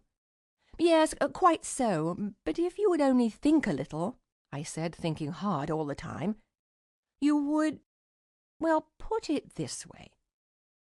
The range of a Mills bomb is about 50 yards. The range of a field telephone is several miles. Which of us is more likely to require a horse?" "And the sniping officer?" he went on dreamily. This annoyed me.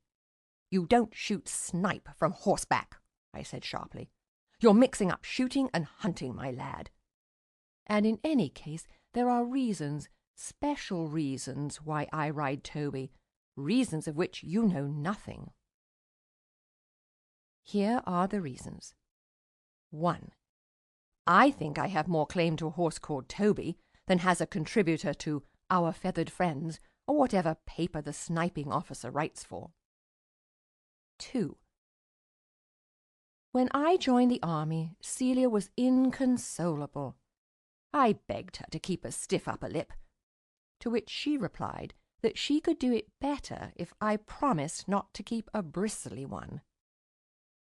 I pointed out that the country wanted bristles, and though, between ourselves, we might regard it as a promising face spoilt for a tradition, still discipline was discipline.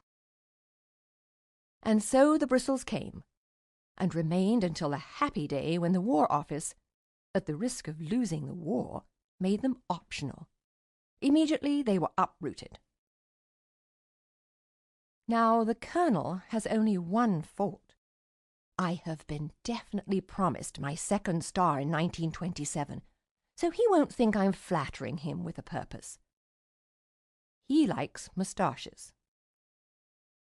His own is admirable, and I have no wish for him to remove it, but I think he should be equally broad-minded about mine. "You aren't really more beautiful without it," he said. "A moustache suits you." "My wife doesn't think so," I said firmly. I had the War Office on my side, so I could afford to be firm. The Colonel looked at me, and then he looked out of the window, and made the following remarkable statement. "Toby," he said gently to himself, "doesn't like clean-shaven officers." This hadn't occurred to me. I let it sink in. "Of course," I said at last, "one must consider one's horse. I quite see that." "With a bicycle," he said, "it's different." And so there you have the second reason. If the bombing officer rode Toby, I should shave again tomorrow, and then where would the battalion be? Ruined. So Toby and I go off together. Up till now he has been good to me. He has bitten one company commander, removed another, and led the colonel a 3-mile chase across country after him. So if any misunderstanding occurs between us, there will be good precedent for it. So far, my only real trouble has been once when billeting. Billeting is delightful fun. You start 3 hours in advance of the battalion, which means that if the battalion leaves at 8 in the morning, you are up in the fresh of the day when the birds are singing. You arrive at the village and get from the mayor or the town major a list of possible hostesses. Entering the first house, labelled Officers 5, you say, "Vous avez un lit pour un officier ici, n'est-ce pas? Vive la France!" She answers, "Pas un lit." And you go to the next house.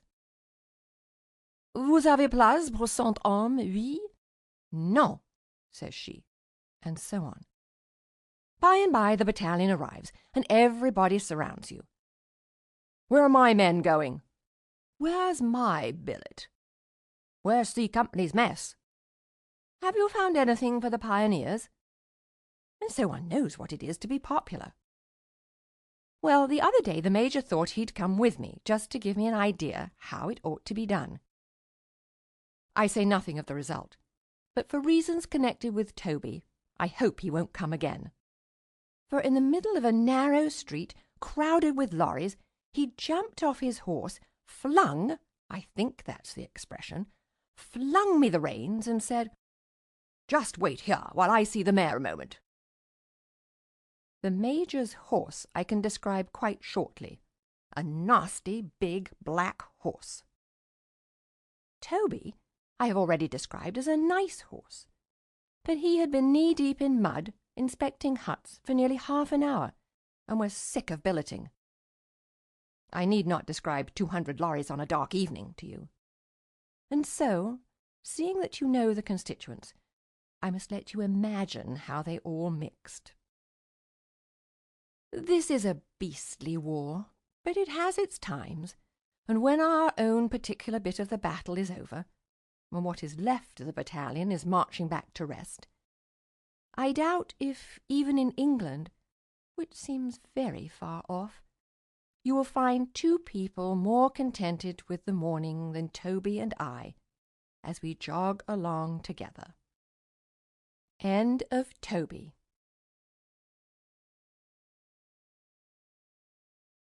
The Sunny Side by A. Milne. Common. Seated in your comfortable club, my very dear sir, or in your delightful drawing-room, madam, you may smile pityingly at the idea of a mascot saving anybody's life. What will be, you say to yourself, or in Italian to your friends. And to suppose that a charm round the neck of a soldier will divert a German shell is ridiculous. But out there, through the crumps, things look otherwise. Common had sat on the mantelpiece at home, an ugly little ginger dog with a bit of red tape for his tongue and two black beads for his eyes. He viewed his limited world with an air of innocent impertinence very attractive to visitors. Common he looked, and common he was called, with a Christian name of Howard for registration. For 6 months he sat there, and no doubt he thought that he had seen all that there was to see of the world, when the summons came which was to give him so different an outlook on life. For that summons meant the breaking up of his home. Master was going wandering from trench to trench, mistress from one person's house to another person's house. She no doubt would take Common with her, or perhaps she couldn't be bothered with an ugly little ginger dog, and he would be stored in some repository, boarded out in some Olympic kennel. Or do you possibly think Master might? He looked very wistful that last morning, so wistful that mistress couldn't bear it, and she slipped him in hastily between the revolver and the boracic powder. "Just to look after you," she said. So Common came with me to France. His first view of the country was at Rouen, when he sat at the entrance to my tent and hushed the early morning flies away. His next at a village behind the lines, where he met stout fellows of D Company, and took the center of the table at mess in the apple orchard, and moreover was introduced to a French maiden or two, with whom, at the instigation of the seconds in the business, her mother and myself, a prolonged but monotonous conversation in the French tongue ensued. Common, under suitable pressure, barking idiomatically, and the maiden, carefully prompted, replying with the native for bow wow. A pretty greenwood scene beneath the apple trees, and in any decent civilization the great adventure would have ended there. But Common knew that it was not only for this that he had been brought out, and that there was more arduous work to come. Once more he retired to the valise, for we were making now for a heap of bricks near the river. You may guess the river. It was about this time that I made a little rhyme for him. There was a young puppy called Howard, who at fighting was rather a coward. He never quite ran when the battle began, but he started at once to bow wow hard. A good poet is supposed to be superior to the exigencies of rhyme, but I'm afraid that in any case Common's reputation had to be sacrificed to them. To be lyrical over anybody called Howard Common, without hinting that try for yourself. Anyhow, it was a lie, as so much good poetry is. There came a time when valises were left behind, and life for a fortnight had to be sustained on a pack. One seems to want very many things, but there was no hesitation about Common's right to a place. So he came to see his first German dugout, and to get a proper understanding of this dead, bleached land, and the great work which awaited him there. It was to blow away shells and bullets when they came too near the master in whose pocket he sat. In this he was successful, but I think that the feat in which he takes most pride was performed one very early summer morning. A telephone line had to be laid, and for reasons obvious to Common, rather rapidly.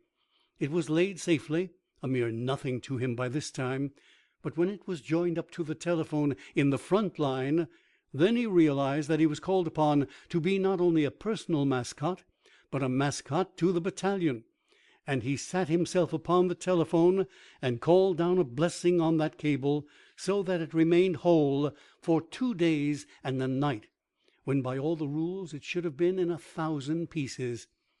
And even if I didn't really do it all myself, he said, anyhow I did make some of the men in the trench smile a little that morning, and there wasn't so very much smiling going on just then, you know. After that morning he lived in my pocket, sometimes sniffing at an empty pipe, sometimes trying to read letters from mistress, which joined him every day. We had gone north to a more gentlemanly part of the line, and his duties took but little of his time, so that anything novel, like a pair of pliers or an order from the director of army signals, was always welcome. To begin with, he took up rather more than his fair share of the pocket, but he rapidly thinned down. Alas, in the rigors of the campaign he also lost his voice, and his little black collar, his only kit, disappeared. Then, just when we seemed settled for the winter, we were ordered south again. Common knew what that meant, a busy time for him. We moved down slowly, and he sampled billet after billet, but we arrived at last and sat down to wait for the day. And then he began to get nervous. Always he was present when the operations were discussed. He had seen all the maps. He knew exactly what was expected of us, and he didn't like it. It's more than a fellow can do, he said, at least to be certain of. I can blow away the shells in front, and the shells from the right, but if master's map is correct, we're going to get enfiladed from the left as well, and one can't be everywhere. This wants thinking about. So he dived head downwards into the deepest recesses of my pocket and abandoned himself to thought. A little later he came up with a smile. Next morning I stayed in bed, and the doctor came. Common looked over his shoulder as he read the thermometer. 104, said Common. Golly, I hope I haven't overdone it. He came with me to the clearing station. I only just blowed a germ at him, he said wistfully. One I found in his pocket. I only just blowed it at him. We went down to the base hospital together. We went back to England, and in the hospital in England, Common suddenly saw his mistress again. I've brought him back, missus, he said. Here he is. Have I done well? He sits now in a little basket lined with flannel, a hero returned from the war. Round his neck he wears the regimental colors, and on his chest will be sewn whatever medal is given to those who have served faithfully on the Western Front. Seated in your comfortable club, my very dear sir, or in your delightful drawing-room, madam, you smile pityingly, or perhaps you don't. End of Common.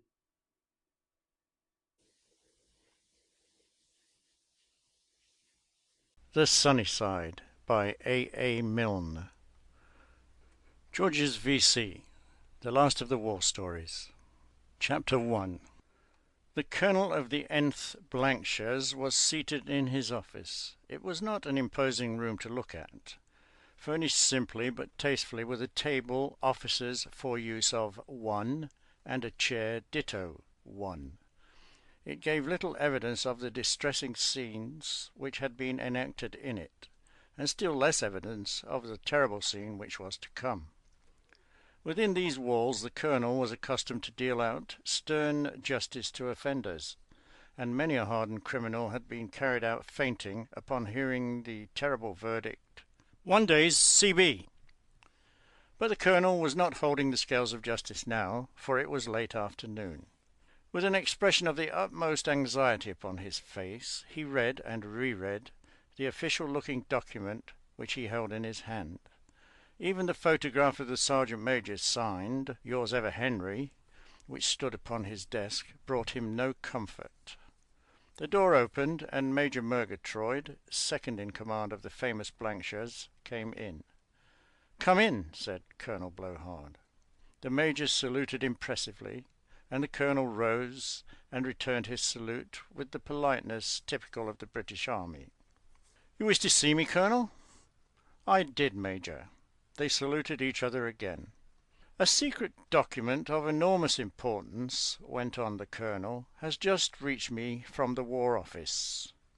It concerns the regiment, the dear old regiment." Both men saluted, and the Colonel went on hoarsely, "Were the news in this document to become public property before its time, nothing could avert the defeat of England in the present world-wide cataclysm." "Is it as important as that, Colonel?" said the Major, even more hoarsely, if anything. "It is, Major." The Major's voice sank to a whisper. "What would not Hindenburg give to see it?" he muttered. "Aye," said the Colonel, "I say that to myself day and night. Well, I say it to myself day and night. For this reason, Major, I have decided to entrust the news to no one but yourself. Our officers are good lads, and a credit to the dear old regiment." They saluted as before, but in a matter of this sort one cannot be too discreet. "You are right, Colonel." The Colonel looked round the room apprehensively and brought his chair a little closer to the Major. "The secret contained in this document—" "Are we alone?" "Except for each other, Colonel." "The secret," went on the Colonel, "is this, that on and after the 23rd of the month, men in category X3 are to be included in category X2. "My God!" gasped the Major. "If Hindenburg knew—" "He must not know, Major," said the Colonel simply. "I can trust you not to disclose this until the time is ripe?"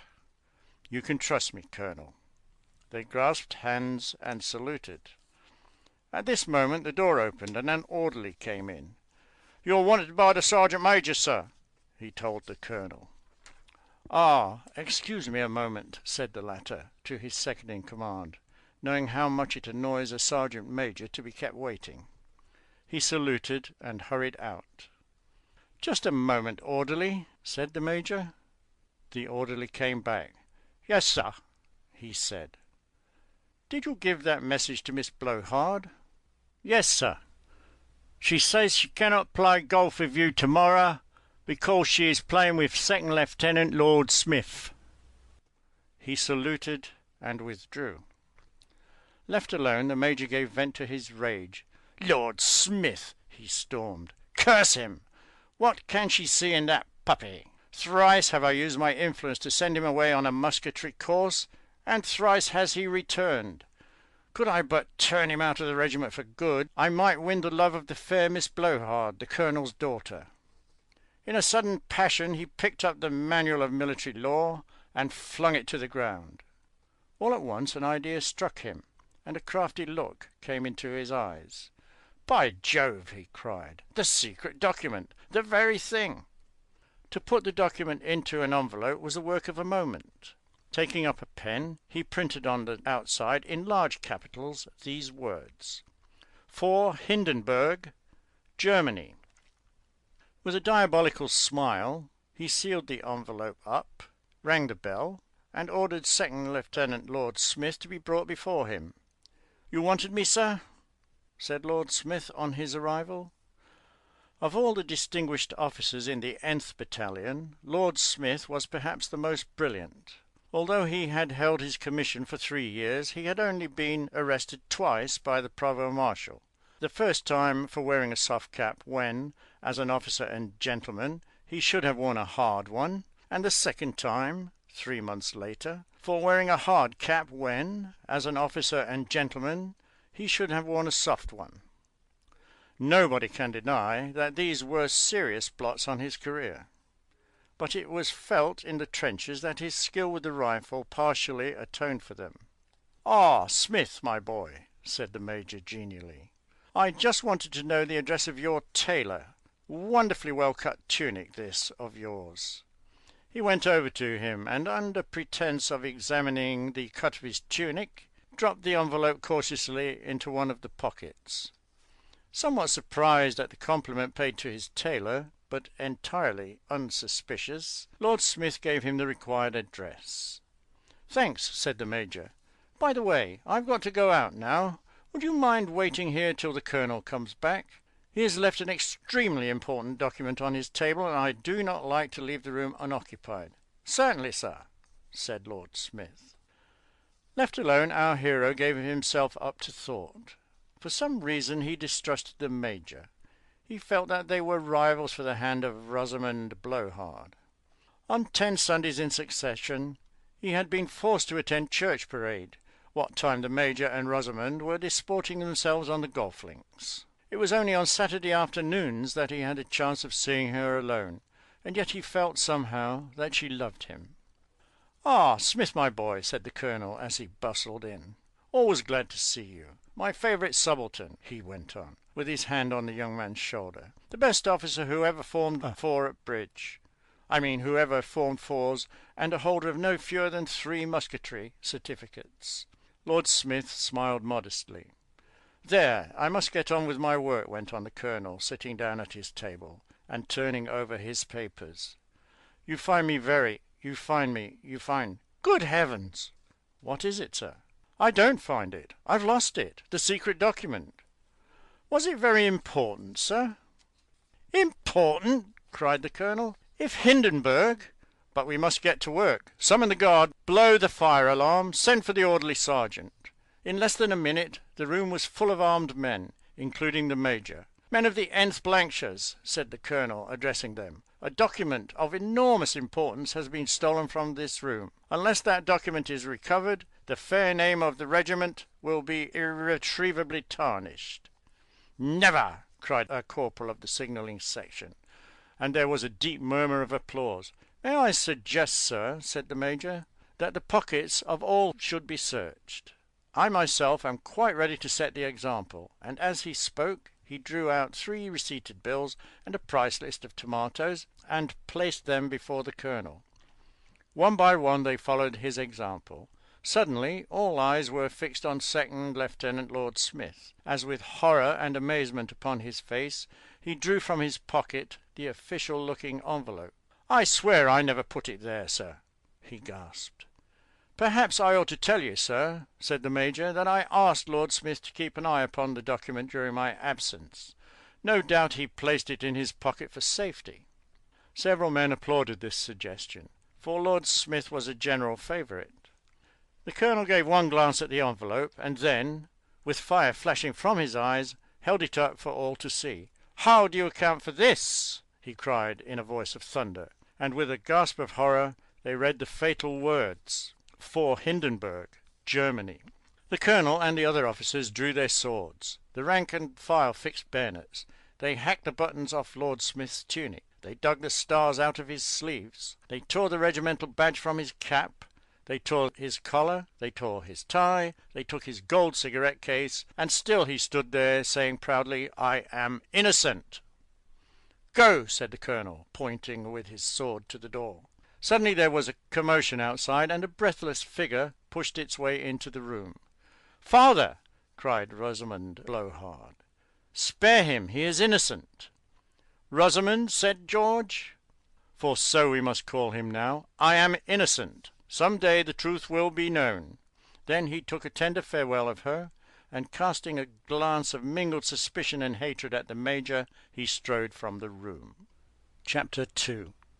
The patient in the Xth bed at the Wythe Base Hospital stirred restlessly. "Water," he murmured, "water." A soft-footed nurse rose and poured some over him.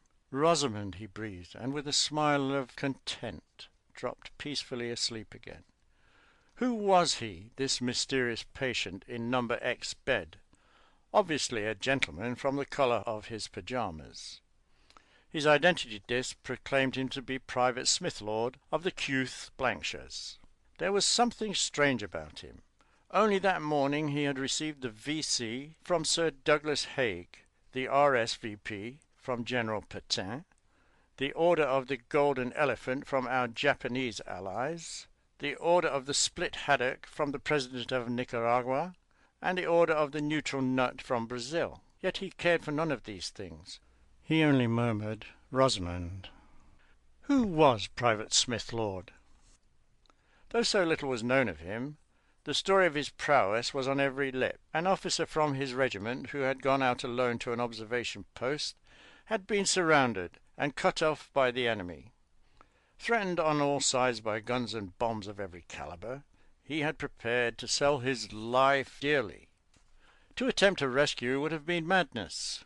Even the most reckless town major would have blenched at the idea, and the regiment, in the comparative safety of their trench, could only look on helplessly. All but Private Smith Lord. Hastily borrowing the colonel's horse, he urged the gallant animal up the trench and away over the top, and then began a race such as had never been seen at Epsom or Melton Mowbray. "Gad!" said a sporting subaltern, who in peace days had frequently entered for a Derby sweepstake at the National Liberal Club. "The beggar can ride, what?" An answering cheer rang out from all ranks. Over wire entanglements and across shell holes dashed Private Smith Lord, firing rapidly with his revolver all the while. Nearer to the ill-fated officer he drew, and then suddenly he was in the midst of the enemy. Lashing out right and left, he fought his way to the man he had come to rescue, pulled him up behind him, and amidst a hurricane of bullets charged back to the British lines. Nor did he pause till he arrived at the colonel's dugout. "I have brought him back, sir," he said, and fainted. When he awoke, it was to find himself in the 8th bed of the Wythe Base Hospital. And who is it in the next bed? It is the officer whom he rescued. Do we recognize him? Alas, no. Although unwounded by the enemy, the exposure of that terrible day had brought on a severe attack of mumps. We cannot recognize him, but the nurse assures us that it is our old friend Major Murgatroyd. "A visitor to see you," said the nurse, coming in and waking Private Smith Lord up. "Can't you say I'm out?" said Smith Lord, expecting it was another foreign decoration, and wondering what language he would have to speak this time. "It's an English colonel," said the nurse. Smith Lord saluted and begged the nurse to show him up at once. In another minute Colonel Blowhard had entered. "I want to thank you," said the colonel, "for so gallantly rescuing an old friend of mine, Major Murgatroyd, belonging to the Nth Battalion Blankshires, but now attached to the Qth." Smith Lord could hardly repress a start. In the excitement of the moment he had not recognized the features of the man he had saved. It was his old rival. "It is curious," went on the colonel, "that in features you resemble another old friend of mine, Lord Smith." "My name is Smith Lord, sir." "Ah, any relation?" "None," said Smith Lord, crossing his thumbs under the bedclothes. "Do you mind ringing the bell?" he went on, feeling that at all costs he must turn the conversation. "I think it's time for my medicine." In answer to the colonel's ring, a nurse appeared. "Nurse Brown has gone out," she said. "Can I do anything for you?" "Good heavens! Rosamond!" cried the colonel. "Yes, father, it is I," she replied simply. "I have come to France to find the man I love." "Murgatroyd?" said the colonel. "But this gallant fellow was the man who— By the way, let me introduce you. Private Smith Lord, my daughter, Rosamond." The two looked at each other face to face. The intuition and ready wit of the woman pierced the disguise which had baffled the soldier. "Father," she cried, "it's not Smith Lord, it's Lord Smith. George!" "Rosamond!" cried George. "We cannot keep the secret any longer from our readers. It was Lord Smith." "Tut, tut, sir, what is this?" said the colonel. "I turned you out of the regiment 3 weeks ago." "What the deuce!" he said, for like all military men he was addicted to strong language. "What the deuce does this mean?" "I was innocent, sir." "Father, he was innocent." "He was innocent," said a hollow voice from the next bed. In amazement they all looked at the officer lying there. "Rosamond!" he cried, "am I so greatly changed?" The colonel handed him his pocket mirror. "Yes," sighed the major, "I understand. But I am Major Murgatroyd." "Major Murgatroyd!" they all cried. "This gallant fellow here, whom I now know to be Lord Smith, saved my life. I cannot let him suffer any longer. It was I who hid the secret document in his pocket. I did it for love of you, Rosamond." He held out his hand. "Say you forgive me, my dear Lord Smith." Lord Smith shook his hand warmly. But little more remains to tell. A month later our hero was back in England. Fortunately, the quartermaster had kept his buttons, and in a very short time he was back in the dear old uniform, and the wedding of Second Lieutenant Lord Smith to Rosamond Blowhard was one of the events of the season.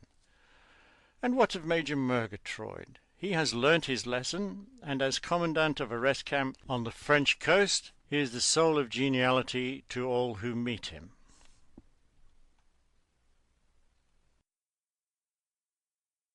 End of George's V.C. The Sunny Side by A. Milne. The Ballad of Private Chad. I sing of George Augustus Chad, who'd always from a baby had a deep affection for his dad, in other words, his father. Contrariwise, the father's one and only treasure was his son, yes, even when he'd gone and done things which annoyed him rather. For instance, if at Christmas, say, or on his parents' natal day, the thoughtless lad forgot to pay the customary greeting, his father's visage only took that dignified, reproachful look which dying beetles give the cook above the clouds of Keating. As years went on, such looks were rare. The younger Chad was always there to greet his father and to share his father's birthday party. The pink, "For old acquaintance sake," engraved in sugar on the cake was his. The speech he used to make was reverent but hearty. The younger Chad was 20-ish when war broke out, but did not wish to get an ASC commish or be a ragtime sailor. Just Private Chad he was, and went to join his dad's old regiment, while Dad, the dear old dugout, sent for red tabs from the tailor. To those inured to war's alarms, I need not dwell upon the charms of raw recruits when sloping arms, nor tell why Chad was hoping that, if his sloping powers increased, they'd give him 2 days' leave at least to join his father's birthday feast, and so resumed his sloping. One morning on the training ground, when fixing bayonets, he found the fatal day already round, and, even as he fixed, he decided then and there to state to Sergeant Brown, at any rate, his longing to congratulate his sire on being 60. "Sergeant," he said, "we're on the eve of father's birthday. Grant me leave," and here his bosom gave a heave, "to offer him my blessing, and if a private's tender thanks, nay, do not blank my blanky blanks. I could not help but leave the ranks. Birthdays are more than dressing." The sergeant was a kindly soul. He loved his men upon the whole. He'd also had a father's roll pressed on him fairly lately. "Brave Chad," he said, "thou speakest sooth. O happy day, O pious youth! Great," he extemporized, "is truth, and it shall flourish greatly." The sergeant took him by the hand and led him to the captain, and the captain tried to understand, and more or less succeeded. "Correct me if you don't agree, but one of you wants what?" said he, and George Augustus Chad said, "Me," meaning of course that he did. The captain took him by the ear and gradually brought him near the colonel, who was far from clear, but heard it all politely, and asked him twice, "You want a what?" The captain said that he did not, and Chad saluted quite a lot and put the matter rightly. The colonel took him by the hair and furtively conveyed him where the general inhaled the air, immaculately booted, then said, "Unless I greatly err, this private wishes to prefer a small petition to you, sir," and so again saluted. The general inclined his head towards the two of them and said, "Speak slowly, please, or shout instead. I'm hard of hearing rather." So Chad, that promising recruit, stood to attention, clicked his boot, and bellowed with his best salute, "A happy birthday, father!" End of the Ballad of Private Chad. Recording by Jeff Yell. www.jeffyellvoice.com. "As man of the world," said Blake, stretching himself to his full height of 5'3", and speaking with the wisdom of 19 years, "I say that it can't be done. In any other company, certainly. At headquarters, possibly. But not in D Company. D Company has a reputation." "All I say," said Rogers, "is that if you can't run any mess in the trenches on 4 francs a day, you're a rotten mess president." Blake turned dramatically to his company commander. "Did you hear that, Billy?" "Yes," said Billy. "I was just going to say it myself." "Then in that case I have the honor to resign the mess presidency." "Nothing doing, old boy. You're detailed." You can't be detailed to be a president. Presidents are elected by popular acclamation. They resign to avoid being shot. Well, anyhow, they resign.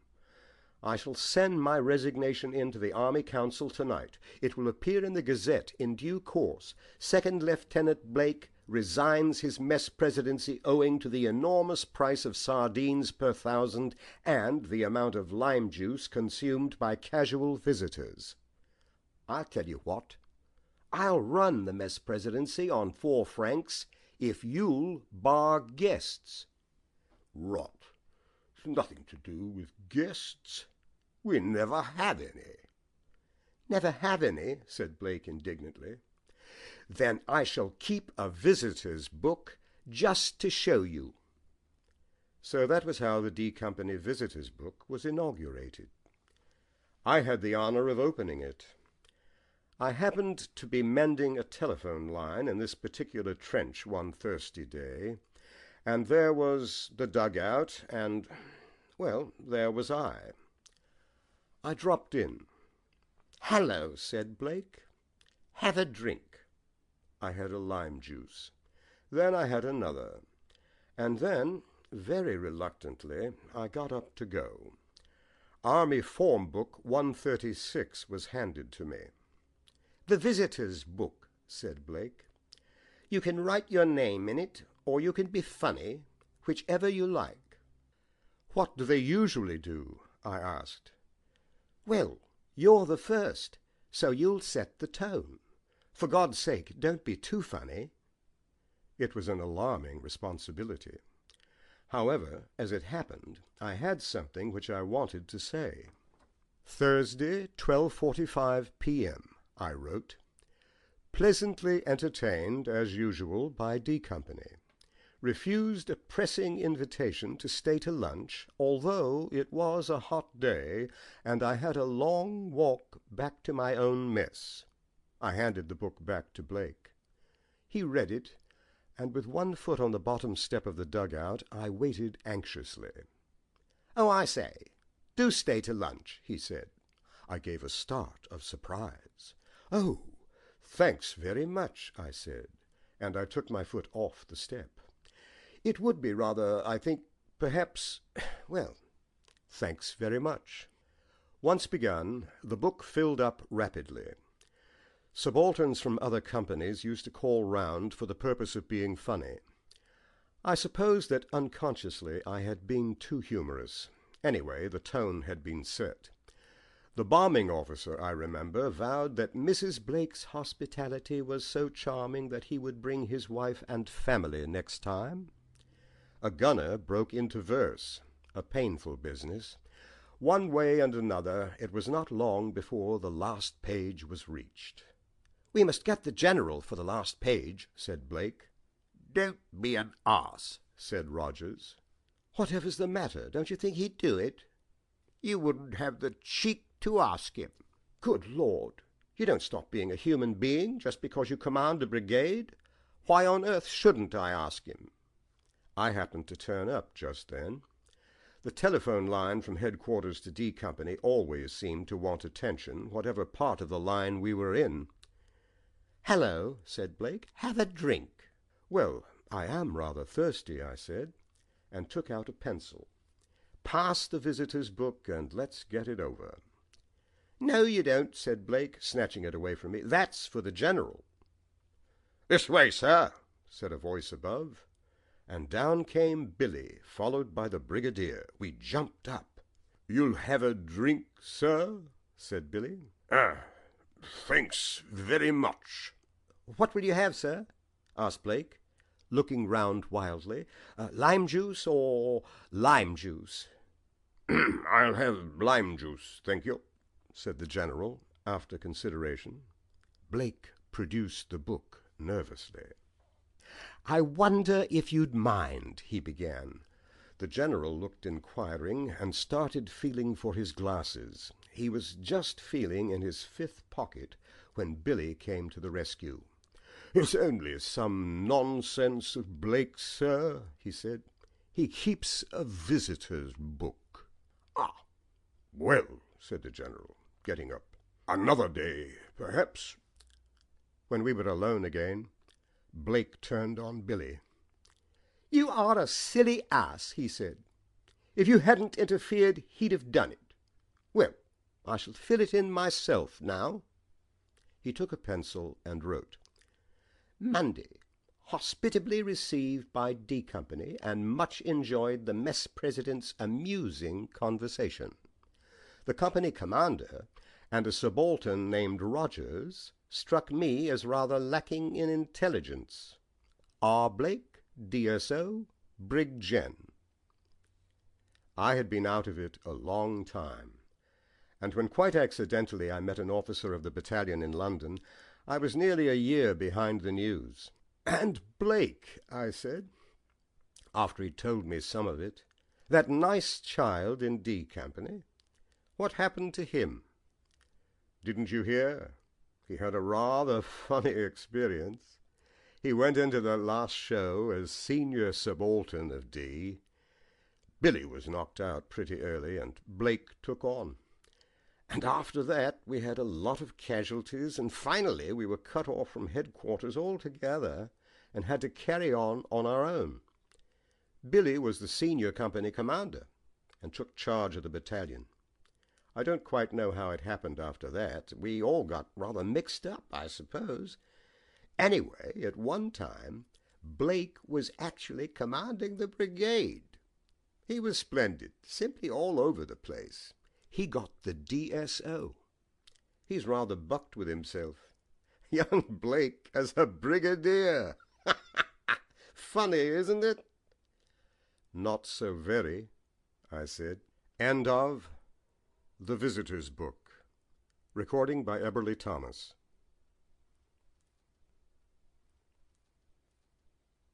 The Sunny Side by A. Milne. From a Full Heart. In days of peace my fellow men rightly regarded me as more like a bishop than a major gen, and nothing since has made me warlike. But when this age-long struggle ends, and I have seen the Allies dish up the goose of Hindenburg, oh, friends, I shall outbish the mildest bishop. When the war is over and the Kaiser's out of print, I'm going to buy some tortoises and watch the beggars sprint.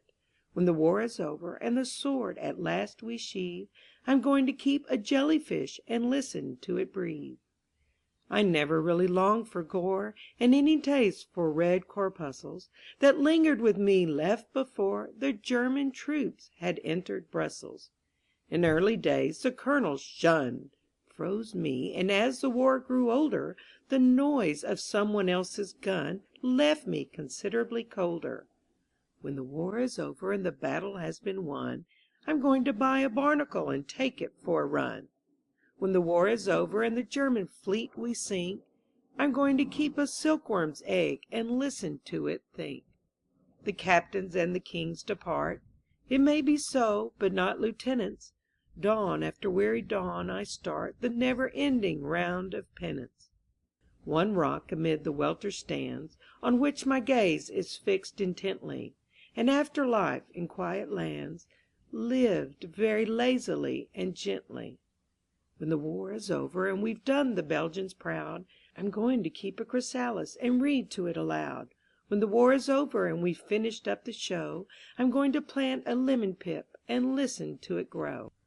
Oh, I'm tired of the noise and the turmoil of battle, and I'm even upset by the lowing of cattle. And the clang of the bluebells is death to my liver, and the roar of the dandelion gives me a shiver. And a glacier in movement is much too exciting, and I'm nervous when standing on one of alighting. Give me peace, that is all that I seek, say, starting on Saturday week. End of From a Full Heart.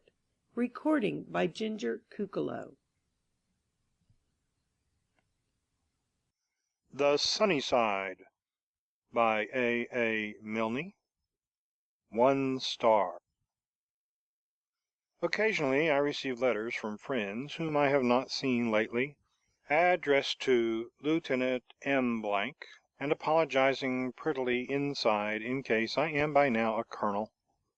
In drawing rooms I am sometimes called Captain and up at the fort the other day a sentry in the Royal Defense Corps, wearing the Crecy medal, mistook me for a major, and presented crossbows to me. This is all wrong. As Mr. Garvin well points out, it is important that we should not have a false perspective of the war. Let me, then, make it perfectly plain. I am a second lieutenant. When I first became a second lieutenant, I was rather proud. I was a second lieutenant on probation. On my right sleeve I wore a single star. So, star. On probation, of course. On my left sleeve I wore another star. So, star. Also on probation. They were good stars, none better in the service. And as we didn't like the sound of on probation, Celia put a few stitches in them to make them more permanent. This proved effective. 6 months later, I had a very pleasant note from the king, telling me that the days of probation were now over, and making it clear that he and I were friends. I was now a real second lieutenant. On my right sleeve I had a single star, thus star, not on probation.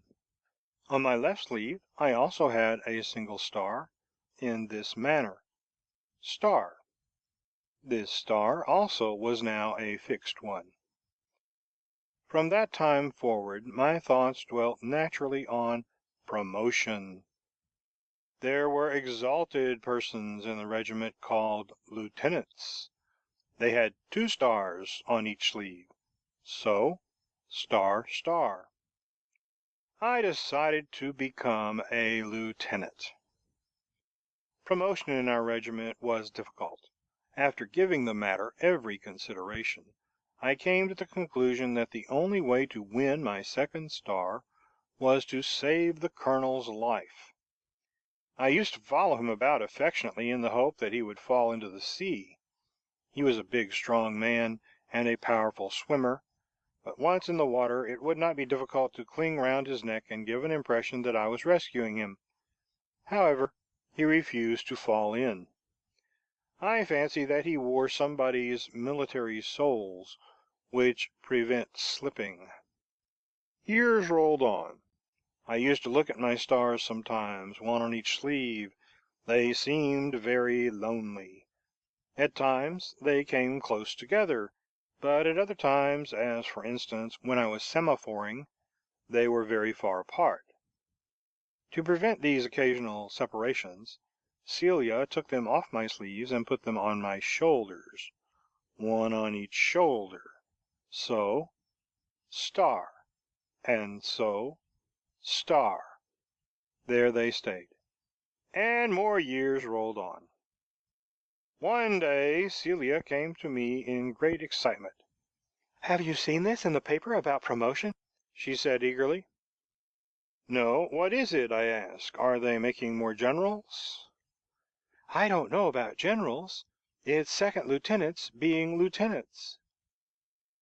"You're joking on a very grave subject," I said seriously.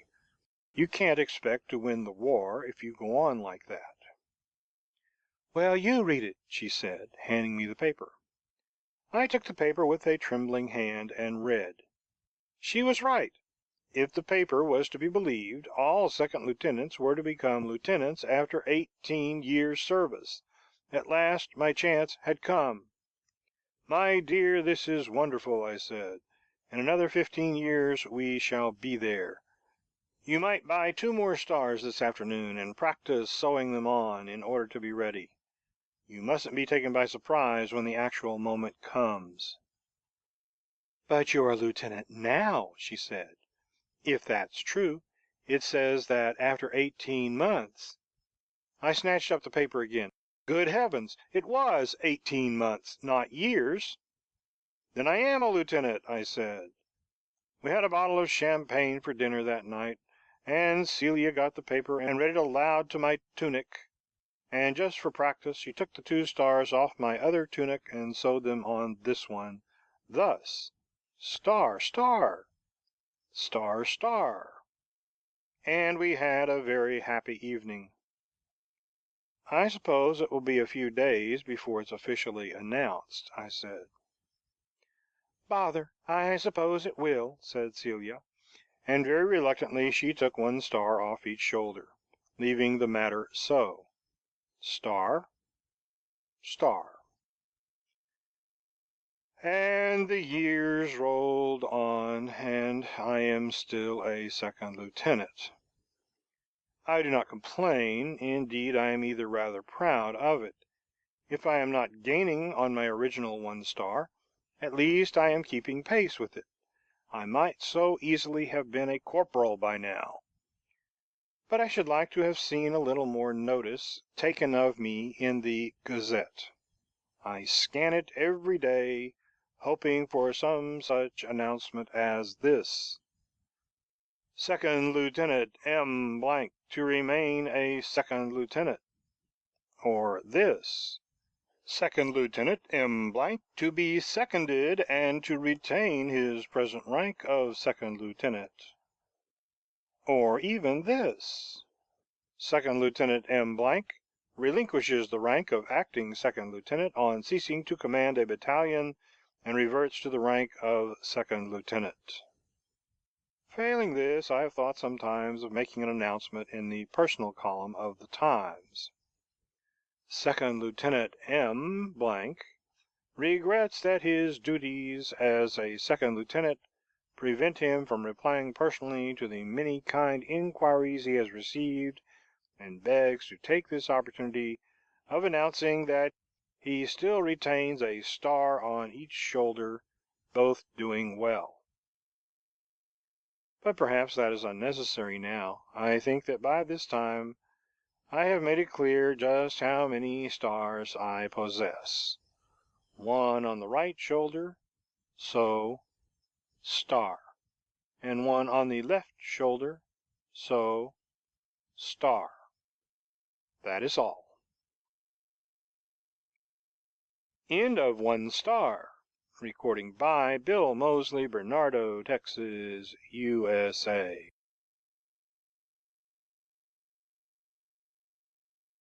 The joke was born one October day in the trench called Mechanics, not so far from Lewes.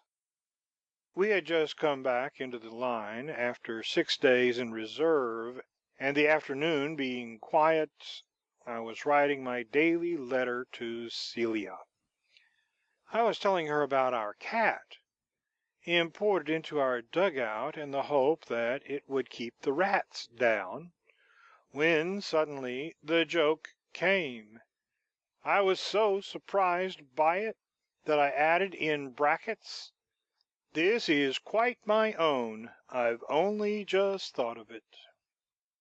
Later on the post corporal came, and the joke started on its way to England. Chapter 2 Chapter 2 finds me some months later at home again. "Do you remember that joke about the rats in one of your letters?" said Celia one evening. "Yes, you never told me if you liked it." "I simply loved it. You aren't going to waste it, are you?" "If you simply loved it, it wasn't wasted." "But I want everybody else. Couldn't you use it in the review?" I was supposed to be writing a review at this time for a certain impresario. I wasn't getting on very fast, because whenever I suggested a scene to him he either said, "Oh, that's been done," which killed it, or else he said, "Oh, but that's never been done," which killed it even more completely. "Good idea," I said to Celia. "We'll have a trench scene." I suggested it to the impresario when next I saw him. "Oh, that's been done," he said. "Mine will be quite different from anybody else's," I said firmly. He brightened up a little. "All right, try it," he said. I seemed to have discovered the secret of successful review writing. The trench scene was written. It was written round the joke, whose bright beams like a perfect jewel in a perfect setting. However, I said all that to Celia at the time. She was just going to have said it herself, she told me. So far, so good. But a month later the review collapsed. The impresario and I agreed upon many things, as for instance, that the war would be a long one, and that Hindenburg was no fool. But there were 2 points upon which we could never quite agree. 1, what was funny, and 2, which of us was writing the review. So, with mutual expressions of goodwill and hopes that one day we might write a tragedy together, we parted. That ended the review. It ended the trench scene, and for the moment it ended the joke. Chapter 3 Chapter 3 finds the war over, and Celia still at it. "You haven't got that joke in yet." She had just read an article of mine called "Autumn in a Country Vicarage." "It wouldn't go in there very well," I said. "It would go in anywhere where there were rats. There might easily be rats in a vicarage." "Not in this one." "You talk about poor as a church mouse." "I am an artist," I said, thumping my heart and forehead and other seats of the emotions. "I don't happen to see rats there, and if I don't see them I can't write about them. Anyhow, they wouldn't be secular rats, like the ones I made my joke about." "I don't mind whether the rats are secular or circular," said Celia. "But do get them in soon." Well, I tried. I really did try. But for months I couldn't get those rats in. It was a near thing sometimes, and I would think that I had them, but at the last moment they would whisk off and back into their holes again. I even wrote an article about cooking in the Great War, feeling that that would certainly tempt them, but they were not to be drawn. Chapter 4 But at last the perfect opportunity came. I received a letter from a botanical paper asking for an article on the flora of trench life. "Hooray!" said Celia. "There you are." I sat down and wrote the article, working up gradually to the subject of rats, and even more gradually intertwining it, so to speak, with the subject of cats. I brought off in one perfect climax the great joke. "Lovely!" said Celia excitedly. "There is one small point which has occurred to me. Rats are fauna, not flora, I've just remembered." "Oh, does it matter?" "For a botanical paper, yes." And then Celia had a brilliant inspiration. "Send it to another paper," she said. I did. 2 days later it appeared. Considering that I hadn't had a proof, it came out extraordinarily well. There was only one misprint. It was at the critical word of the joke. Chapter 5 "That's torn it," I said to Celia. "I suppose it has," she said sadly. "The world will never hear the joke now. It's had it wrong, but still it's had it, and I can't repeat it." Celia began to smile. "It's sickening," she said. but it's really rather funny, you know." And then she had another brilliant inspiration. "In fact, you might write an article about it." And as you see, I have. Epilogue. Having read thus far, Celia says, "But you still haven't got the joke in." Oh, well, here goes. Extract from letter. We came back to the line today to find that the cat had kittened. However, as all the rats seem to have rottened, we are much as we were. Rottened was misprinted rattened, which seems to me to spoil the joke. Yet I must confess that there are times now when I feel that perhaps after all I may have overrated it. But it was a pleasant joke in its day. End of The Joke, a Tragedy. Recording by Bill Moseley, Bernardo, Texas, USA.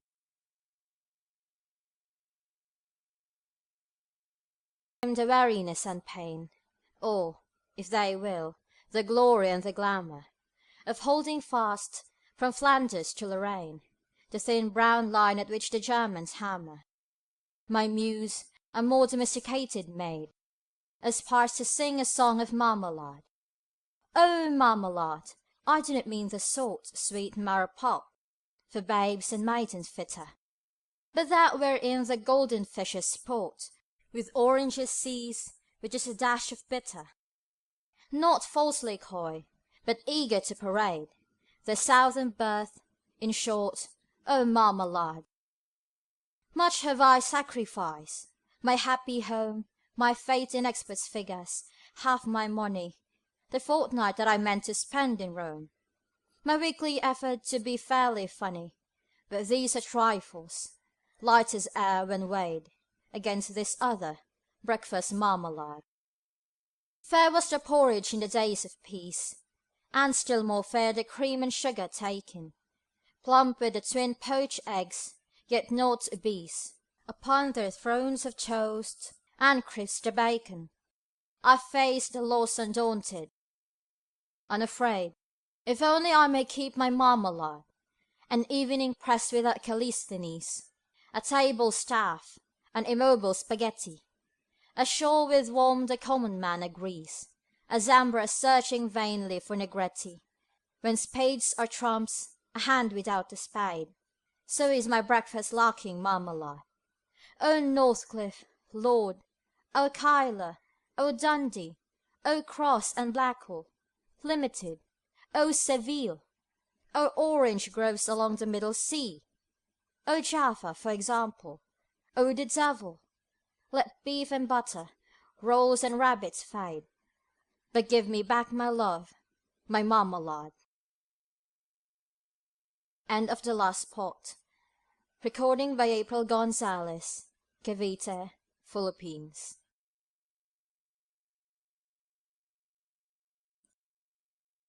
The Sunny Side by A. Milne. The Story That Went West. "Why don't you write a war story?" said Celia one autumn day when that sort of story was popular. "Because everybody else does," I said. "I forget how many bayonets we have on the Western Front, but there must be at least twice as many fountain pens." "It needn't be about the Western Front." "Unfortunately, that's the only front I know anything about." "I thought writers used their imagination sometimes," said Celia to anybody who might happen to be listening. "Oh, well, if you put it like that," I said, "I suppose I must." So I settled down to a story about the Salonika front. The scene of my story was laid in an old clay hut amid the wattles. "What are wattles?" asked Celia when I told her the good news. "Local color," I explained. "They grow in Bulgaria." "Are you sure?" "I'm sure that these ones did. I don't know about any others." Of course, more local color was wanted than a mere wattle or two. It was necessary, therefore, for my Bulgarians always to go about in komatadjis. Celia thought that these were a kind of native trouser laced at the knee. She may be right.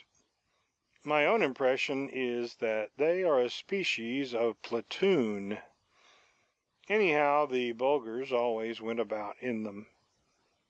There was a fierce fight which raged round the old clay hut in the wattles. The Greeks shouted Greek, tupto, tuptomai. The Serbs, for reasons into which I need not enter, were inarticulate with rage.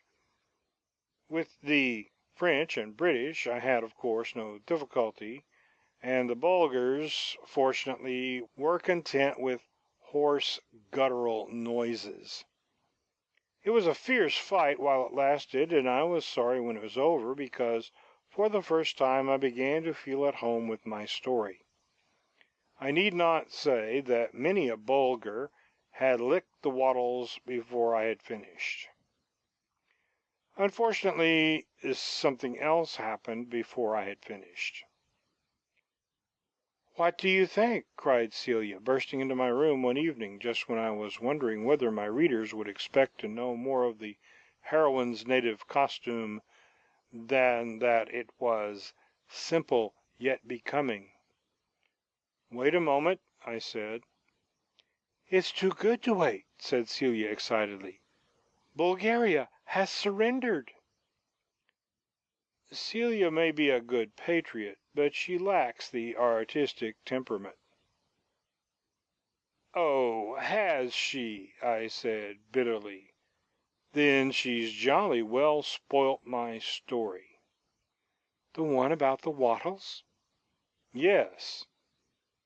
"Tut, Tuttles," said Celia frivolously. Well, I wasn't going to waste my wattles. With great presence of mind, I decided to transfer my story to the Palestine front. Under a hard blue sky of intense brilliance, the old clay hut stood among the wattles. A wady ran by the side of it, not a small Turkish dog, as Celia thought, but, well, everybody knows what a wady is. The battle went on much as before, except that the Turks were naturally more outspoken than the Bulgars, calling freely upon Allah at the beginning of the fight, and reconciling themselves to the end of it with Kismet. I also turned some of the horses into camels, and, for the sake of the Indian troops, several pairs of puttees into chuppatties. It was a good story while it lasted. However, nobody seems to care about art nowadays. "What do you think?" cried Celia, bursting into my room. I held up a delaying hand. I had suddenly thought of the word adobe. My story seemed to need it somewhere, if possible among the wattles. "But listen!" She read out the headline. "Turkey surrenders at discretion." "Discretion!" I said indignantly. "I have never heard of anything so tactless. And it isn't as though I could even move on to Mesopotamia." "Couldn't there be a little local rising in Persia?" suggested Celia. I doubt it, I said thoughtfully. "You can't do much with just wattles and a little sherbet. I mean, you can't expect the public to be interested in Persia at such a moment as this. No, we shall have to step westward. We must see what we can do with the Italian front." But I had very little hope. A curious foreboding of evil came over me as I placed those wattles tenderly along the west bank of the Piave. The old clay hut still stood proudly amid them. The Bersaglieri advanced impetuously with cries of "In avant!" No, that's wrong, with cries of, well, anyhow, they advanced. They advanced. And as I shut my eyes, I seemed to see, no, not that old clay hut amid the wattles, nor yet the adobe edifice on the heights of Asiago, but Celia coming into the library with another paper announcing that yet another country was deaf to the call of art. If anybody wants a really good story about the Peninsular War, and will drop me a line, I shall be glad to enter into negotiations with him. The scene is laid in the neighborhood of Badajoz, and the chief interest centers round an old, yes, you have guessed it, an old clay hut in the Wattles. End of The Story That Went West. Recording by Bill Moseley, Bernardo, Texas, USA.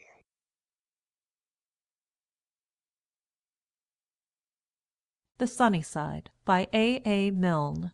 The Two Visits, 1888-1919.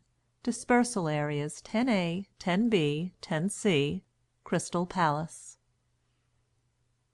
It was, I think, in '88 that luck or Providence or Fate assumed the more material state of Aunt or Great Aunt Alice, and took, the weather being fine, and Bill, the eldest, only 9, 3 of us by the Brighton line, to see the Crystal Palace. Observe us, then, an eager 4 advancing on the western door, or possibly the northern, well, anyhow, advancing, Aunt Alice bending from the hips, and Bill in little runs and trips, and John with frequent hops and skips, while I was fairly dancing.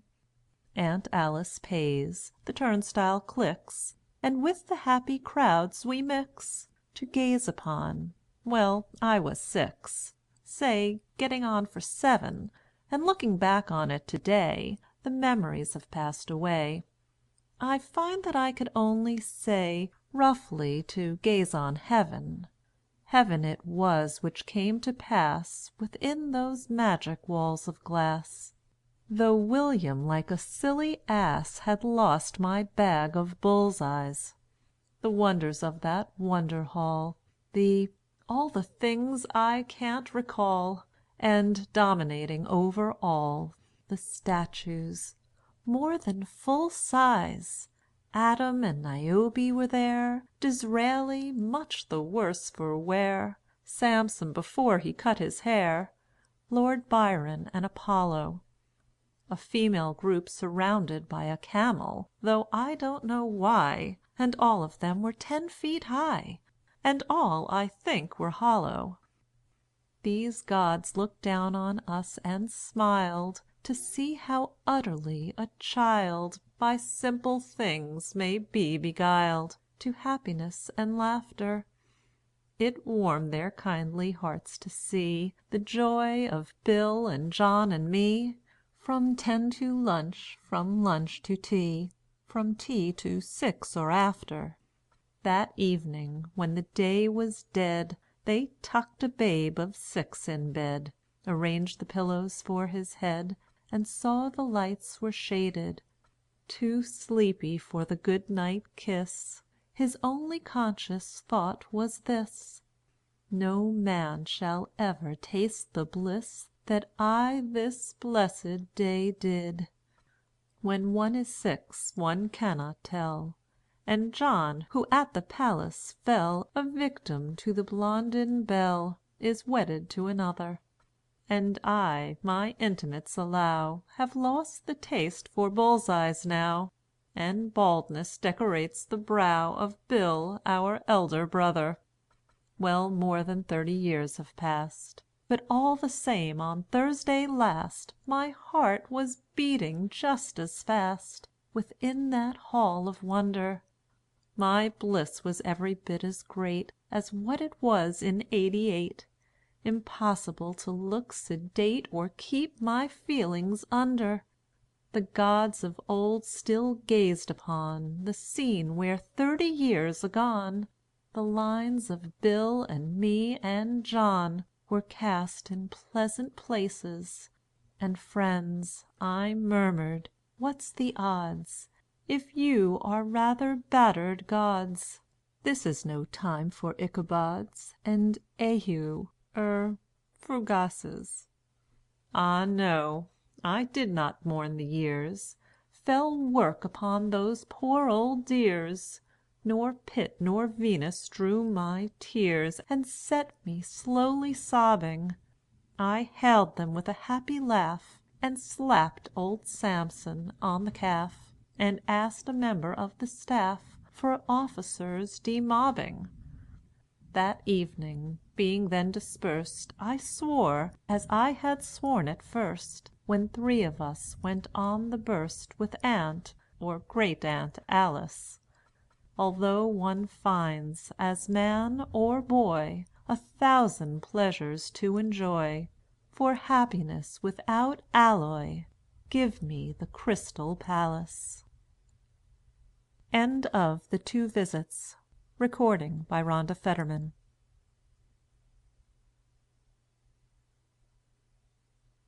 The Way Down. Sidney Smith, or Napoleon, or Marcus Aurelius, somebody about that time, said that after 10 days any letter would answer itself. You see what he meant. Left to itself, your invitation from the Duchess to lunch next Tuesday is no longer a matter to worry about by Wednesday morning. You are either there or not there. It is unnecessary to write now and say that a previous invitation from the Prime Minister, and so on.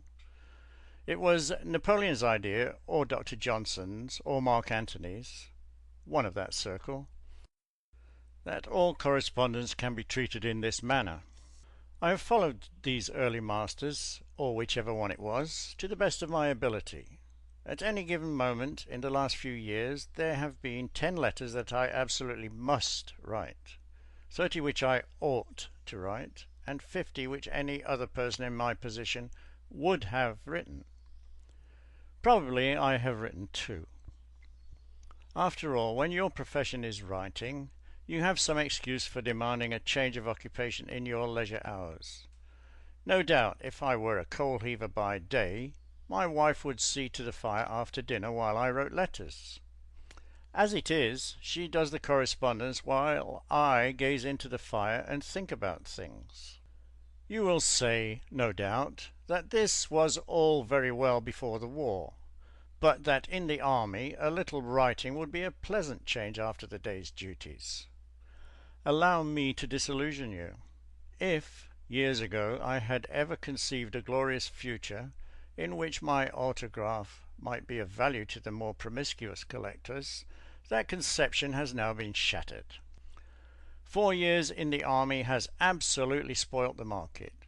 Even were I revered in the year 2000 A.D., as Shakespeare is revered now, my 500,000 autographs, scattered so lavishly on charge sheets, passes, chits, requisitions, indents, and applications, would keep the price at a dead level of about 10 a penny.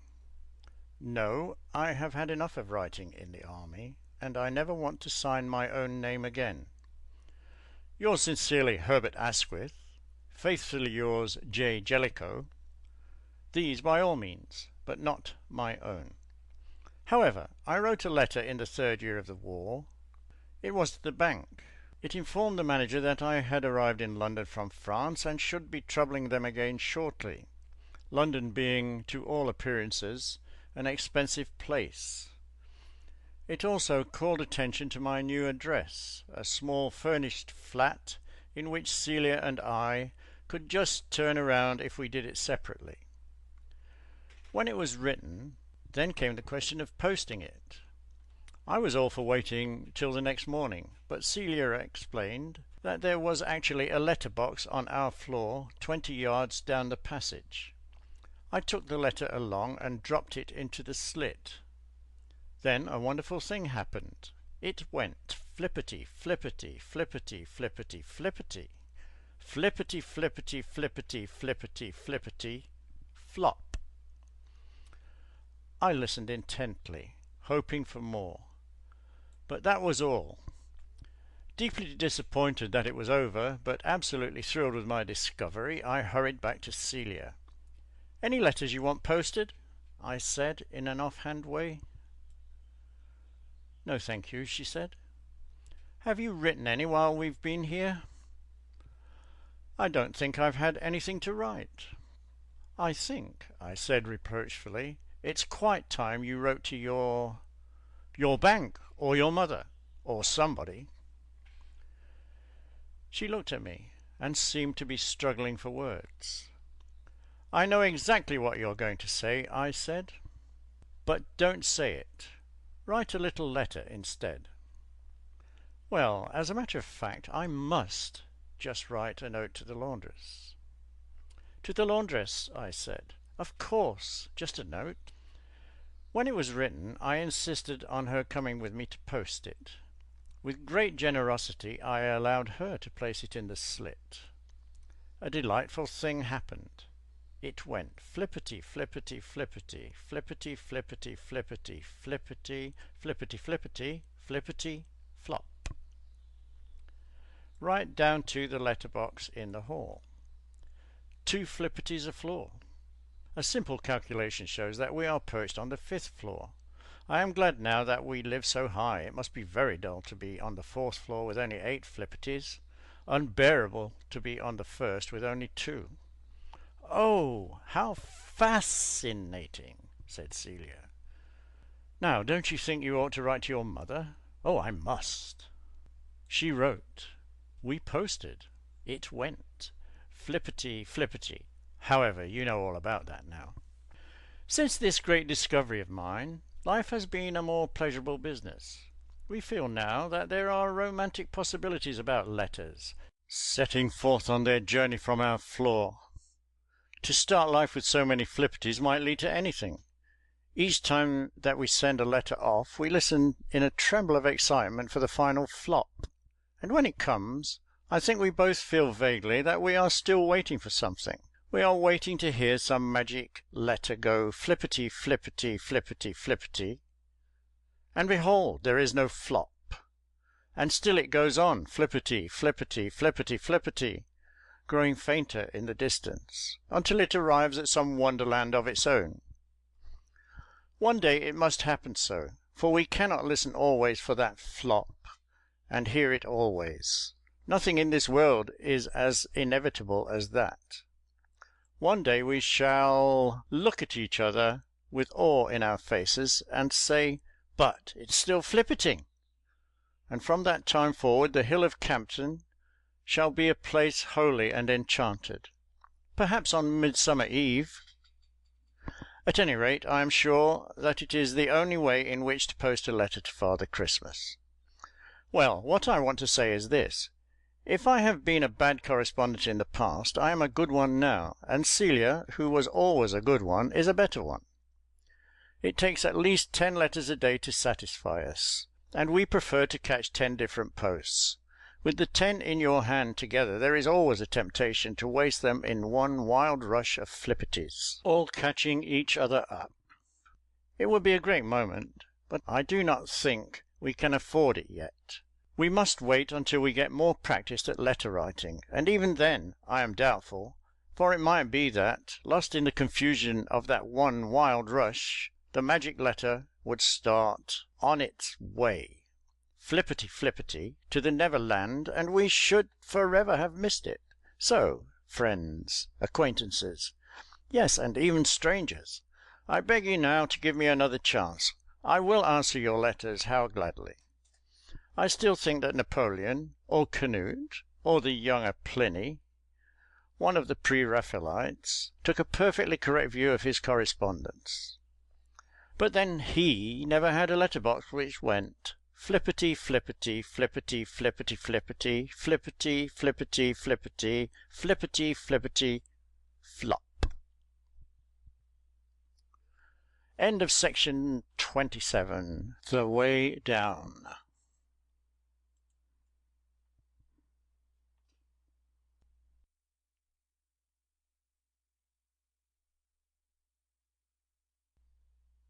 The Sunny Side by A. Milne.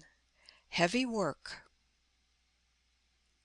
Every now and then doctors slap me about and ask me if I was always as thin as this. As thin as what? I say with as much dignity as is possible to a man who has had his shirt taken away from him.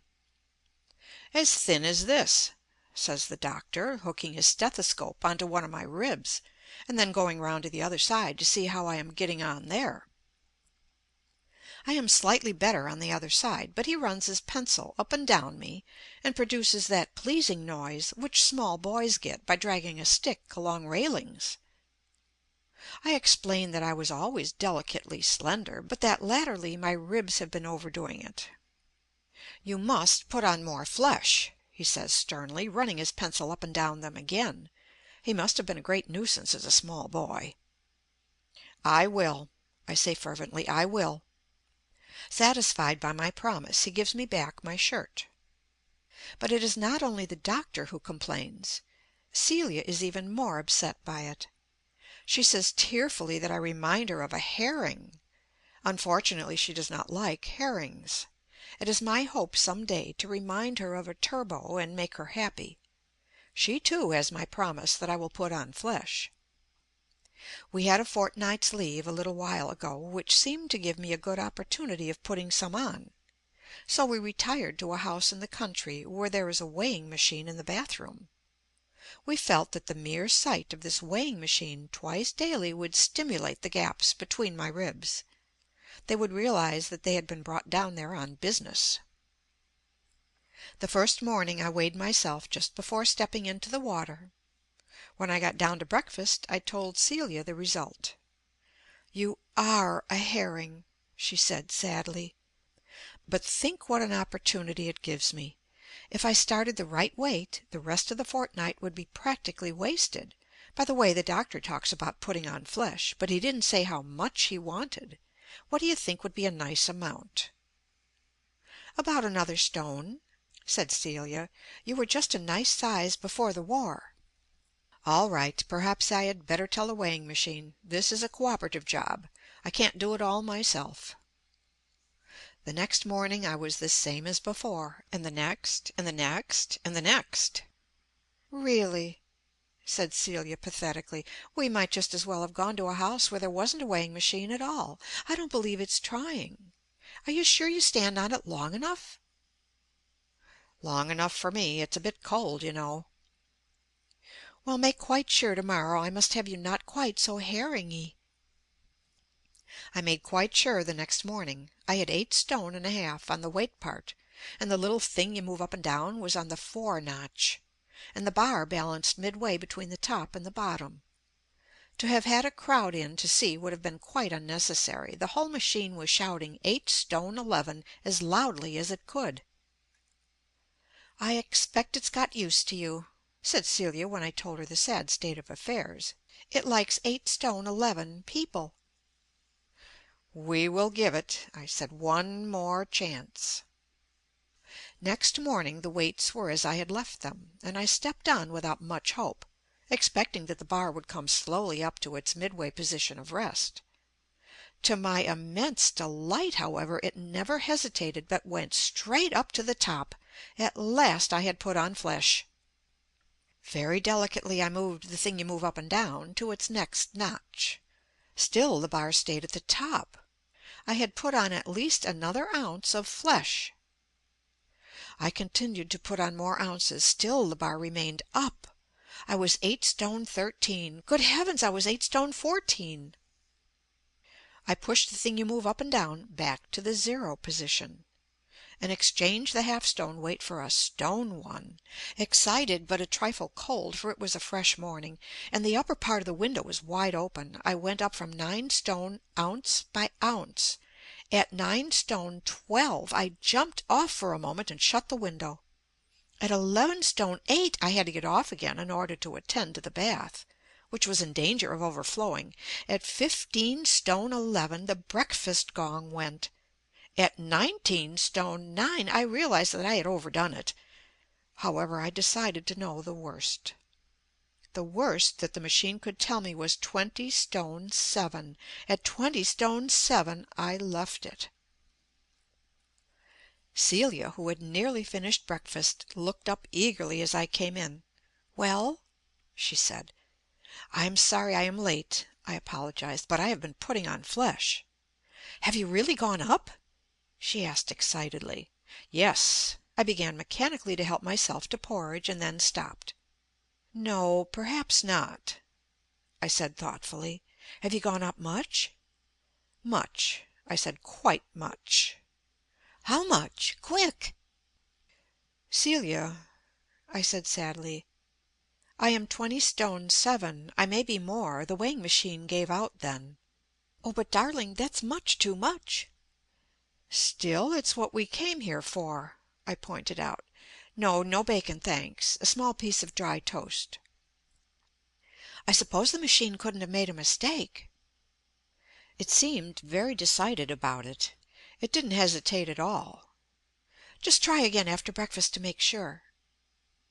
"Perhaps I'd better try now," I said, getting up, "because if it turned out to be only 20 stone 6, I might venture on a little porridge after all.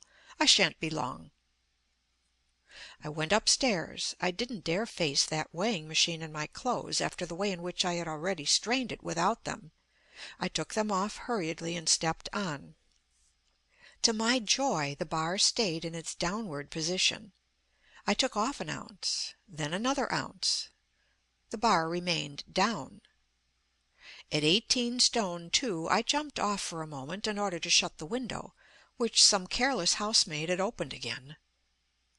At 12 stone 7 I shouted through the door to Celia that I shouldn't be long, and that I should want the porridge after all.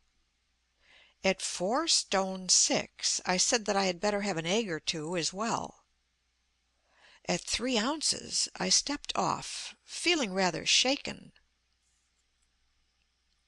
I have not used the weighing machine since, partly because I do not believe it is trustworthy, partly because I spent the rest of my leave in bed with a severe cold. We are now in London again, where I am putting on flesh. At least the doctor, who slapped me about yesterday, said that I must, and I promised him that I would. End of heavy work. Recording by Pamela Krantz.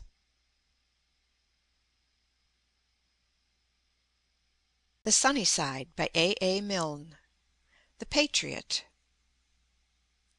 This is a true story. Unless you promise to believe me, it is not much good my going on. You promise? Very well.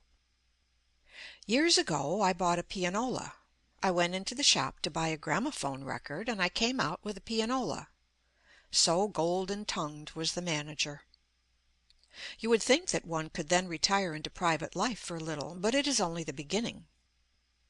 There is the music stool to be purchased, the library subscription, the tuner's fee, 4 visits a year, if you please, the cabinet for the rolls, the man to oil the pedals, However, one gets out of the shop at last. Nor do I regret my venture. It is common talk that my pianola was the chief thing about me which attracted Celia. "I must marry a man with a pianola," she said. And there was I, and here, in fact, we are. My blessings, then, on the golden tongue of the manager.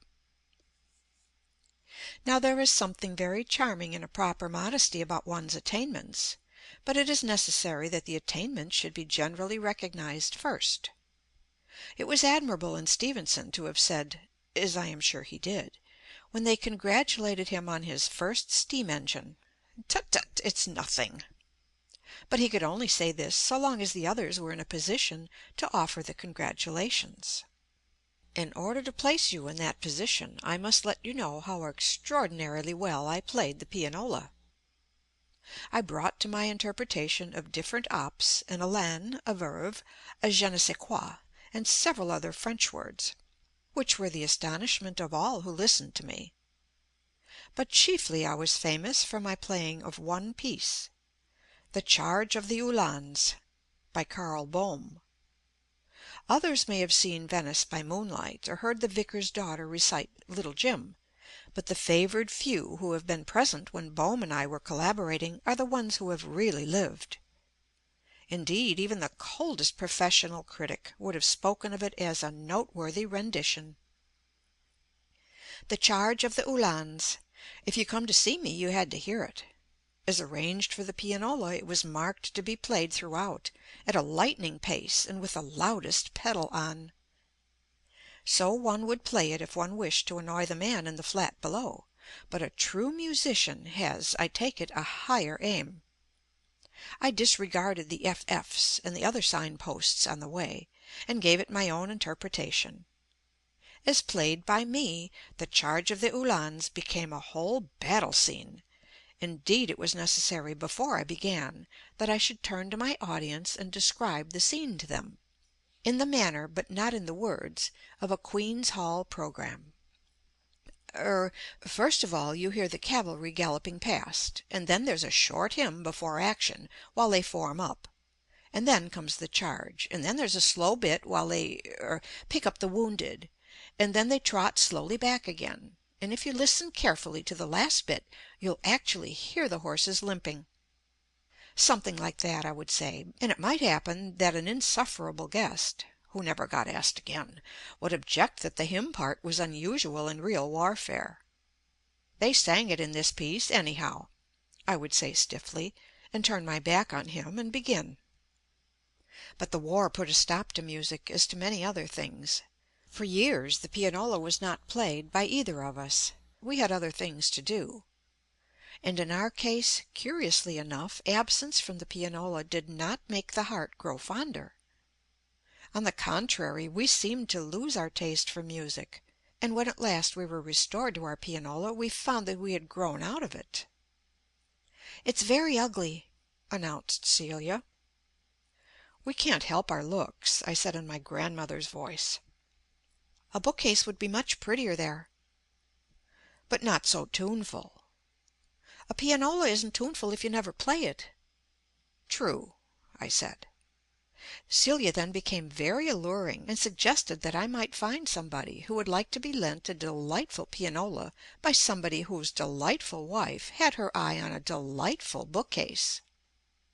"I might," I said. "Somebody," said Celia, "who isn't supplied with music from below." I found John.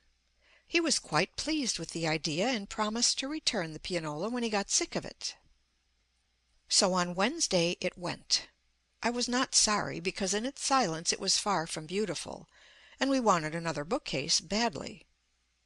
But on Tuesday evening, its last hours with us, I had to confess to a certain melancholy. It is sad to part with an old and well-tried friend, particularly when that friend is almost entirely responsible for your marriage.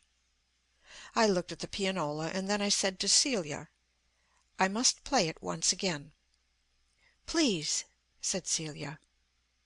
"The old masterpiece, I suppose?" I said, as I got it out. "Do you think you ought to, now? I don't think I want to hear a charge of the Uhlans. Beasts! I want a charge of our own men." "Art," I said grandly, "knows no frontiers." I suppose this has been said by several people several times already, but for the moment both Celia and I thought it was rather clever. So I placed the roll in the pianola, sat down, and began to play. Ah, the dear old tune! "Dash it all! What's happened?" said Celia, breaking a silence which had become alarming. "I must have put it in wrong," I said. I wound the roll off, put it in again, and tried a second time, pedalling vigorously. Dead silence. "Hush!" A note, another silence, and then another note. I pedaled through to the end. About 5 notes sounded. "Celia," I said, "this is wonderful." It really was wonderful. For the first time in its life, my pianola refused to play "The Charge of the Uhlans." It had played it 100 times before the war, but now, no. We had to have a farewell piece. I put in a waltz, and it played it perfectly. Then we said good-bye to our pianola, feeling a reverence for it which we had never felt before. You don't believe this? Yet you promised you would. And I still assure you that it is true. But I admit that the truth is sometimes hard to believe, and the first 6 persons to whom I told the story assured me frankly that I was a liar. If one is to be called a liar, one may as well make an effort to deserve the name. I made an effort, therefore, with the 7th person. "I put in The Charge of the Uhlans," I said, "and it played God Save the King." Unfortunately, he was a very patriotic man, and he believed it. So that is how the story is now going about. But you who read this know the real truth of the matter. End of The Patriot. Recording by Pamela Krantz.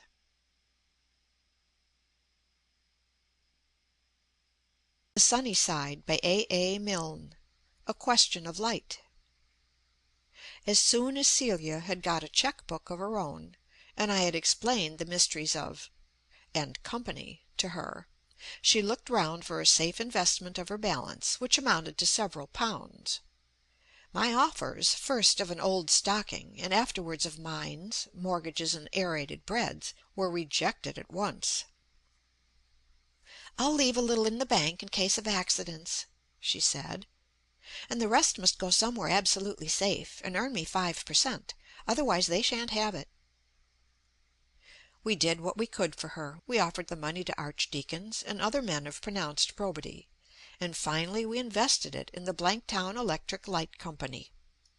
Blanktown is not its real name, of course, but I do not like to let out any information which may be of value to Celia's enemies, the wicked ones who are trying to snatch her little fortune from her. The world, we feel, is a dangerous place for a young woman with money. "Can't I possibly lose it now?" she asked. "Only in 2 ways," I said. Blanktown might disappear in the night, or the inhabitants might give up using electric light. It seemed safe enough. At the same time, we watched the newspapers anxiously for details of the latest inventions, and anybody who happened to mention when dining with us that he was experimenting with a new and powerful illuminant was handed his hat at once. You have Blanktown, then, as the depository of Celia's fortune. Now it comes on the scene in another guise. I made the announcement with some pride at breakfast yesterday. "My dear," I said, "I have been asked to deliver a lecture." "Whatever on?"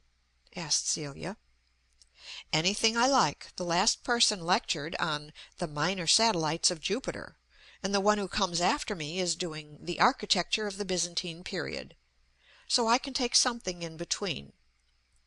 "Like frost bites," said Celia helpfully. "But I don't quite understand. Where is it, and why?"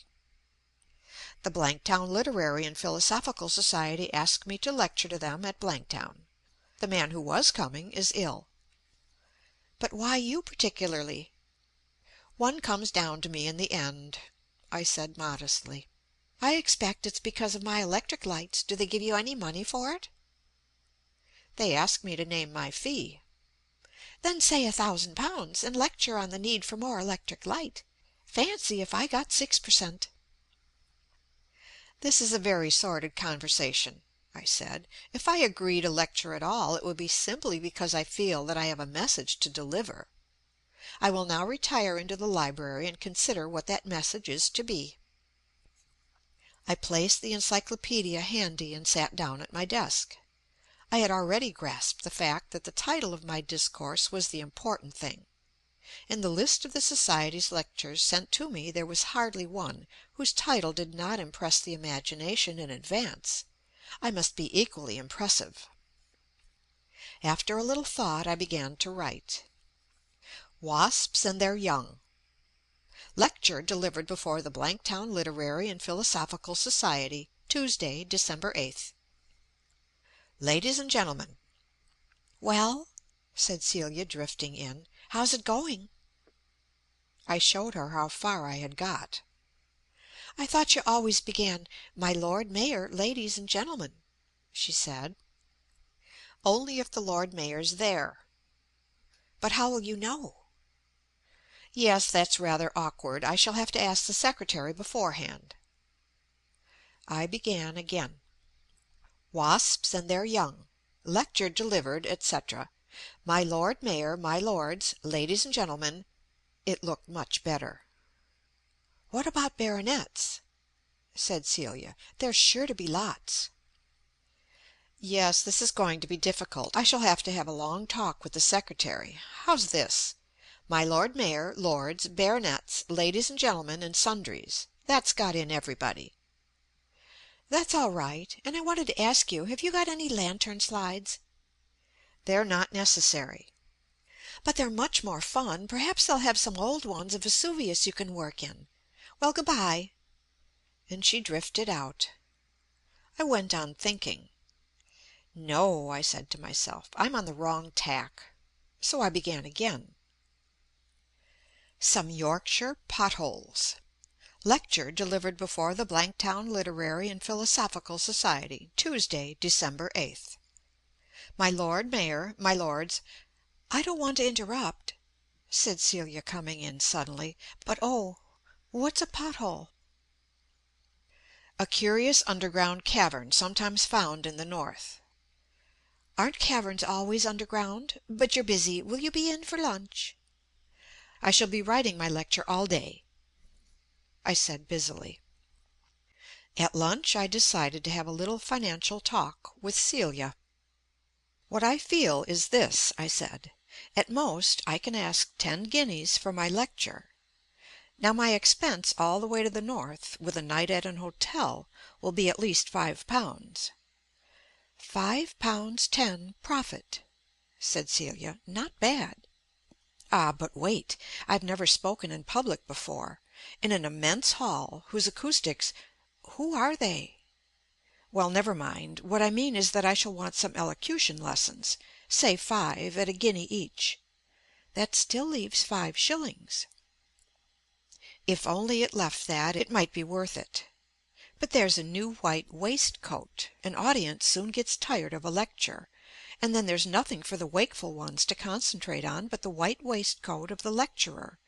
It must be of a virgin whiteness, say 35 shillings. So I lose 30 shillings by it. Can I afford so much?" "But you gain the acoustics and the waistcoat." "True, of course, if you insist." "Oh, you must," said Celia. So I returned to the library. By tea time I had got as far as this: "Adventures with a Camera in Somaliland. Lecture delivered before the Blanktown Literary and And then I had an idea. This time a brilliant one. "Celia," I said at tea, "I have been wondering whether I ought to take advantage of your generosity." "What generosity?" "In letting me deliver this lecture." "It isn't generosity, it's swank. I want to be able to tell everybody." "Ah, but the sacrifices you are making—" "Am I?" said Celia with interest. "Of course you are. Consider. I ask a fee of 10 guineas. They cannot possibly charge more than a shilling a head to listen to me. It would be robbery. So that if there is to be a profit at all, as presumably they anticipate, I shall have a gate of at least 250. I should hope so. 250, and what does that mean?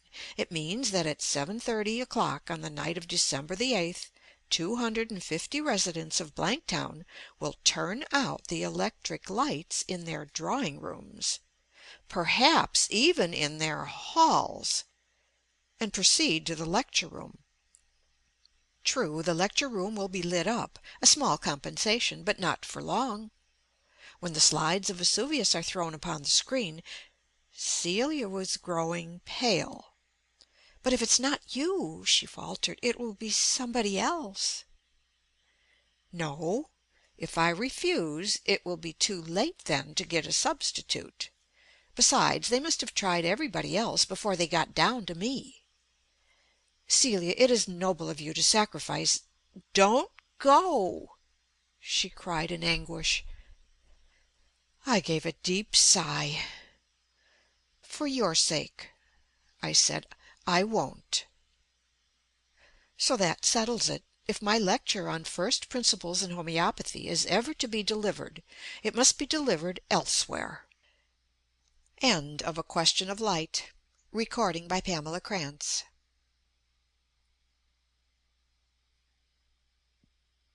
The Sunnyside by A. Milne. Enter Bingo. Before I introduce Bingo, I must say a word for Humphrey, his sparring partner. Humphrey found himself on the top of my stocking last December, put there, I fancy, by Celia, though she says it was Father Christmas. He is a small yellow dog with glass optics, and the label round his neck said, "His eyes move." When I had finished the oranges and sweets and nuts, when Celia and I had pulled the crackers, Humphrey remained over to sit on the music stool, with the air of one playing the pianola. In this position he found his uses. There are times when a husband may legitimately be annoyed. At these times it was pleasant to kick Humphrey off his stool onto the divan, to stand on the divan and kick him onto the sofa, to stand on the sofa and kick him onto the bookcase, and then, feeling another man, to replace him on the music stool and apologize to Celia. It was thus that he lost his tail. Here we say good-bye to Humphrey for the present. Bingo claims our attention. Bingo arrived as an absurd little black tub of puppiness, warranted, by a pedigree as long as your arm, to grow into a Pekingese. It was Celia's idea to call him Bingo because, a ridiculous reason, as a child she had had a poodle called Bingo. The less said about poodles the better. Why rake up the past? If there is the slightest chance of Bingo, of this animal growing up into a poodle, I said, he leaves my house at once. My poodle, said Celia, was a lovely dog. Of course she was only a child then, she wouldn't know. The point is this, I said firmly. Our puppy is meant for a Pekingese. The pedigree says so. From the look of him, it will be touch and go whether he pulls it off. To call him by the name of a late poodle may just be the deciding factor. Now, I hate poodles. I hate pet dogs. A Pekingese is not a pet dog. He is an undersized lion. Our puppy may grow into a small lion, or a mastiff, or anything like that, but I will not have him a poodle. If we call him Bingo, you will promise never to mention in his presence that you once had you know what I mean, called Bingo. She promised. I have forgiven her for having once loved a poodle. I beg you to forget about it. There is now only one Bingo, and he is a Pekingese puppy. However, after we had decided to call him Bingo, a difficulty arose. Bingo's pedigree is full of names like Li Hung Chang and Sun Yat-sen. Had we chosen a sufficiently Chinese name for him? Apart from what was due to his ancestors, were we encouraging him enough to grow into a Pekingese? What was there Oriental about Bingo? In itself, apparently, little. And Bingo himself must have felt this, for his tail continued to be nothing but a rat's tail, and his body to be nothing but a fat tub, and his head to be almost the head of any little puppy in the world. He felt it deeply. When I ragged him about it, he tried to eat my ankles.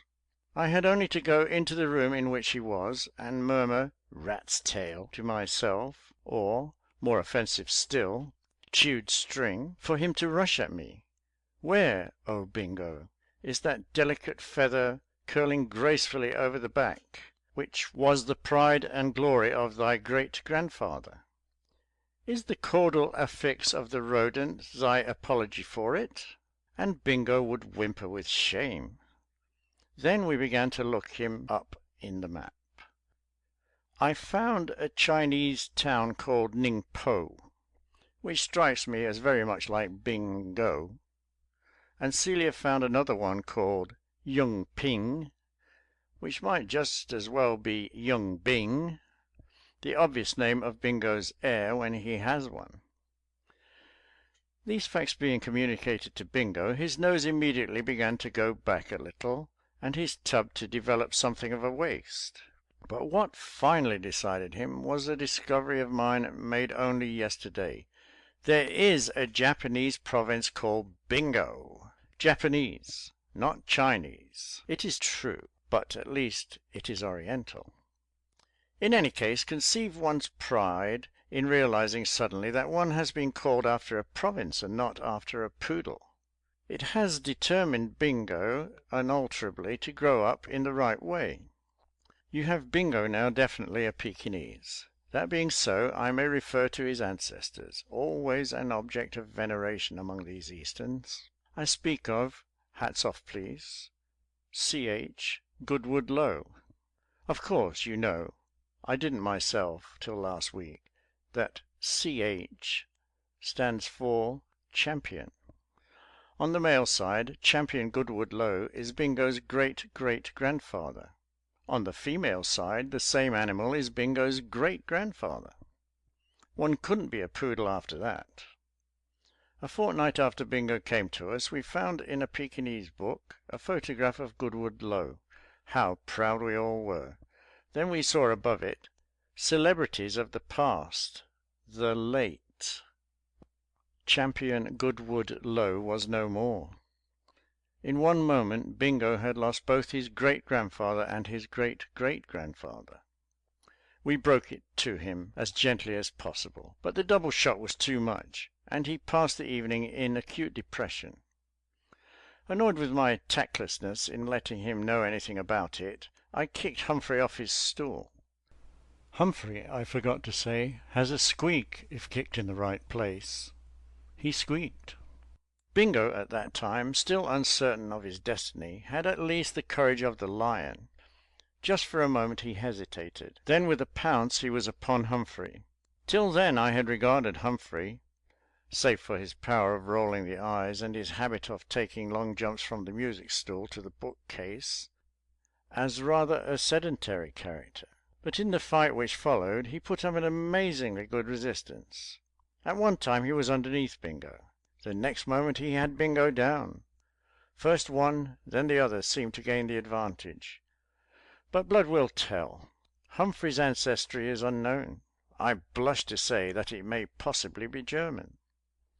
Bingo had Goodwood Low to support him, in 2 places. Gradually he got the upper hand, and at last, taking the reluctant Humphrey by the ear, he dragged him laboriously beneath the sofa. He emerged alone, with tail wagging, and was taken on to his mistress's lap. There he slept, his grief forgotten. So Humphrey was found a job. Whenever Bingo wants exercise, Humphrey plants himself in the middle of the room, his eyes cast upwards in an affectation of innocence. "I'm just sitting here," says Humphrey. "I believe there's a fly on the ceiling." It's a challenge which no great-grandson of Goodwood Low could resist. With a rush, Bingo is at him. "I'll learn you to stand in my way," he splutters, and the great dust-up begins. Brave little Bingo! I don't wonder that so warlike a race as the Japanese has called a province after him.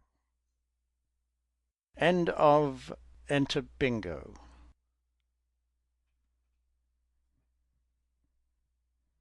Whatever the papers say, it was the hottest afternoon of the year.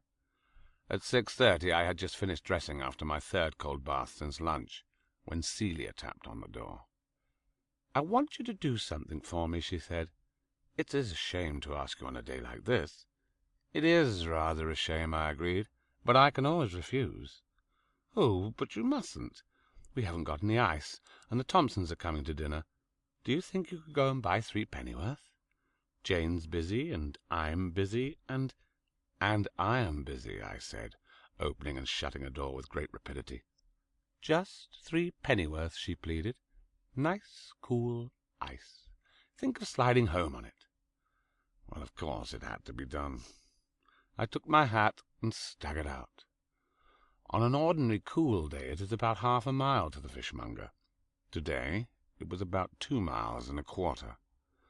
I arrived exhausted, and with only just strength enough to kneel down and press my forehead against the large block of ice in the middle of the shop, round which the lobsters nestled. "Here, you mustn't do that," said the fishmonger, waving me away. I got up, slightly refreshed. "I want," I said, "some—" and then a thought occurred to me. After all, did fishmongers sell ice? Probably the large block in front of me was just a trade sign, like the coloured bottles at a chemist's. Suppose I said to a fellow of the Pharmaceutical Society, "I want some of that green stuff in the window." He would only laugh. The tactful thing to do would be to buy a pint or 2 of laudanum first, and then, having established pleasant relations, ask him as a friend to lend me some of his green bottle for a bit. So I said to the fishmonger, "I want some nice lobsters." "How many would you like?" "1," I said. We selected a nice one between us, and he wrapped a piece of Daily Mail around it, leaving only the whiskers visible, and gave it to me. The ice being now broken, the ice being now, well, you see what I mean. I was now in a position to ask for some of his ice. "I wonder if you could let me have a little piece of your ice," I ventured. "How much ice do you want?" he said promptly. 6 pennyworth, I said, feeling suddenly that Celia's 3 pennyworth sounded rather paltry. "6 of ice, Bill," he shouted to an inferior at the back, and Bill tottered up with a block about the size of one of the lions in Trafalgar Square. He wrapped a piece of Daily News round it and gave it to me. "Is that all?" asked the fishmonger. "That is all," I said faintly, and with Algernon, the over-whiskered crustacean, firmly clutched in the right hand, and Stonehenge supported in the palm of the left hand, I retired. The flat seemed a very long way away, but having bought twice as much ice I wanted, and an entirely unnecessary lobster, I was not going to waste still more money in taxis. Hot though it was, I would walk. For some miles all went well. Then the ice began to drip through the paper, and in a little while the underneath part of the Daily News had disappeared altogether. Tucking the lobster under my arm, I turned the block over so that it rested on another part of the paper. Soon that had dissolved too. By the time I got halfway, our radical contemporary had been entirely eaten. Fortunately, the Daily Mail remained, but to get it I had to disentangle Algernon first, and I had no hand available. There was only one thing to do. I put the block of ice down on the pavement, unwrapped the lobster, put the lobster next to the ice, spread its Daily Mail out, lifted the ice to the paper, and looked up and saw Mrs. Thompson approaching. She was the last person I wanted at that moment. In an hour and a half she would be dining with us. Algernon would not be dining with us. If Algernon and Mrs. Thompson were to meet now, would she not be expecting him to turn up at every course? Think of the long, drawn-out disappointment for her. Not even lobster sauce. There was no time to lose. I decided to abandon the ice. Leaving it on the pavement, I clutched the lobster and walked hastily back the way I had come. By the time I had shaken off Mrs. Thompson, I was almost at the fishmonger's. That decided me. I would begin all over again, and would do it properly this time. "I want 3 of ice," I said with an air. "3 of ice, Bill," said the fishmonger, and Bill gave me quite a respectable segment in the Morning Post. "And I want a taxi," I said, and I waved my lobster at one. We drove home quickly. But as we neared the flat, I suddenly became nervous about Algernon. I could not take him read and undraped past the hall porter, past all the other residents who might spring out at me on the stairs. Accordingly, I placed the block of ice on the seat, took off some of its Morning Post, and wrapped Algernon up decently. Then I sprang out, gave the man a coin, and hastened into the building. "Bless you," said Celia. "Have you got it? How sweet of you!" And she took my parcel from me. "Now we shall be able—" "Why, what's this?" I looked at it closely. It's a lobster," I said. "Didn't you say lobster?" "I said ice." "Oh," I said, "oh. I didn't understand. I thought you said lobster." "You can't put lobster inside a cup," said Celia severely. Of course, I quite see that. It was foolish of me. However, it's pleasant to think that the taxi must have been nice and cool for the next man. End of section 32, The Sunny Side, by A. Milne. Wrongly attributed. You've heard of Willie Ferrero, the boy conductor, a musical prodigy, 7 years old, who will order the fifth oboe out of the Albert Hall as soon as look at him. Well, he has a rival. Willie, as perhaps you know, does not play any instrument himself, he only conducts. His rival, Johnny, as I think of him, does not conduct as yet, at least not audibly. His line is the actual manipulation of the pianoforte, the Paderewski touch. Johnny lives in the flat below, and I hear him touching. On certain mornings in the week, no need to specify them, I enter my library and give myself up to literary composition. On the same mornings little Johnny enters his music room, underneath, and gives himself up to musical composition. Thus we are at work together. The worst of literary composition is this, that when you have got hold of what you feel is a really powerful idea, you find suddenly that you have been forestalled by some earlier writer, Sophocles or Shakespeare or George R. Sims. Then you have to think again. This frequently happens to me upstairs, and downstairs poor Johnny will find to his horror one day that his great work has already been given to the world by another, a certain Dr. John Bull. Johnny, in fact, is discovering "God Save the King" with one finger. As I dip my pen in the ink and begin to write, Johnny strikes up.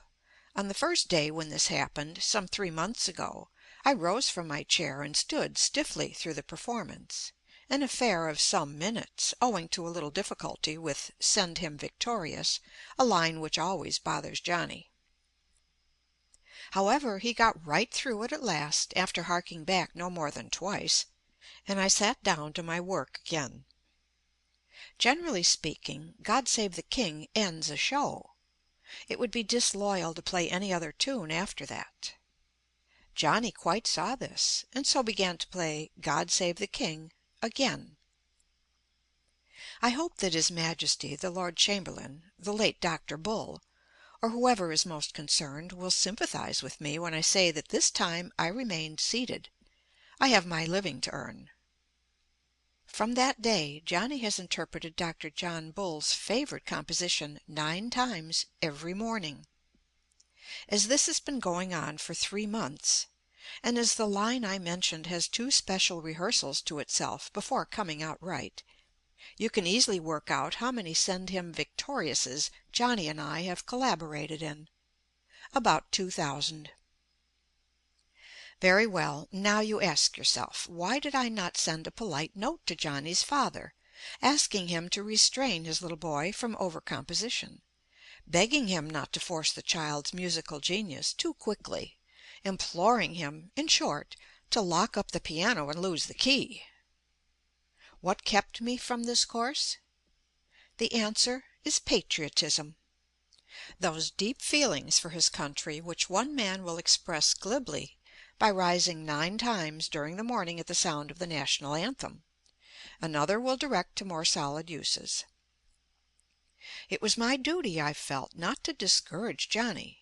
He was showing qualities which could not fail, when he grew up, to be of value to the nation. Loyalty, musical genius, determination, patience, industry, never before have these qualities been so finely united in a child of 6. Was I to say a single word to disturb the delicate balance of such a boy's mind?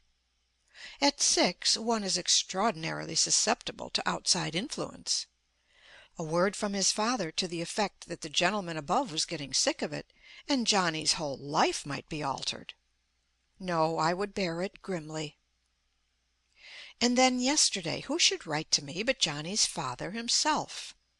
This was the letter: Dear Sir, I do not wish to interfere unduly in the affairs of the other occupants of these flats, but I feel bound to call your attention to the fact that for many weeks now there has been a flow of water from your bathroom, which has penetrated through the ceiling of my bathroom, particularly after you have been using the room in the mornings. May I therefore beg you to be more careful in future not to splash or spill water on your floor, seeing that it causes inconvenience to the tenants beneath you. Yours faithfully, John McAndrew. You can understand how I felt about this. For months I had been suffering Johnny in silence. Yet at the first little drop of water from above, Johnny's father must break out into violent abuse of me, a fine reward. Well, Johnny's future could look after itself now. Anyhow, he was doomed with a selfish father like that. Dear Sir, I answered defiantly, now that we are writing to each other, I wish to call your attention to the fact that for many months past there has been a constant flow of one-fingered music from your little boy, which penetrates through the floor of my library and makes all work impossible. May I beg you, therefore, to see that your child is taught a new tune immediately, seeing that the national anthem has lost its first freshness for the tenants above him? His reply to this came today. Dear Sir, I have no child. Yours faithfully, John McAndrew. I was so staggered that I could only think of one adequate retort. Dear Sir, I wrote, I never have a bath. So that's the end of Johnny, my boy prodigy, for whom I have suffered so long. It is not Johnny, but John, who struggles with the national anthem. He will give up music now, for he knows I have the bulge on him. I can flood his bathroom whenever I like. Probably he will learn something quieter, like painting. Anyway, Dr. John Bull's masterpiece will rise no more through the ceiling of the flat below. On referring to my encyclopedia, I see that according to some authorities, God Save the King is wrongly attributed to Dr. Bull. Well, I wrongly attributed it to Johnny. It is easy to make these mistakes. End of wrongly attributed. Recording by Pamela Krantz.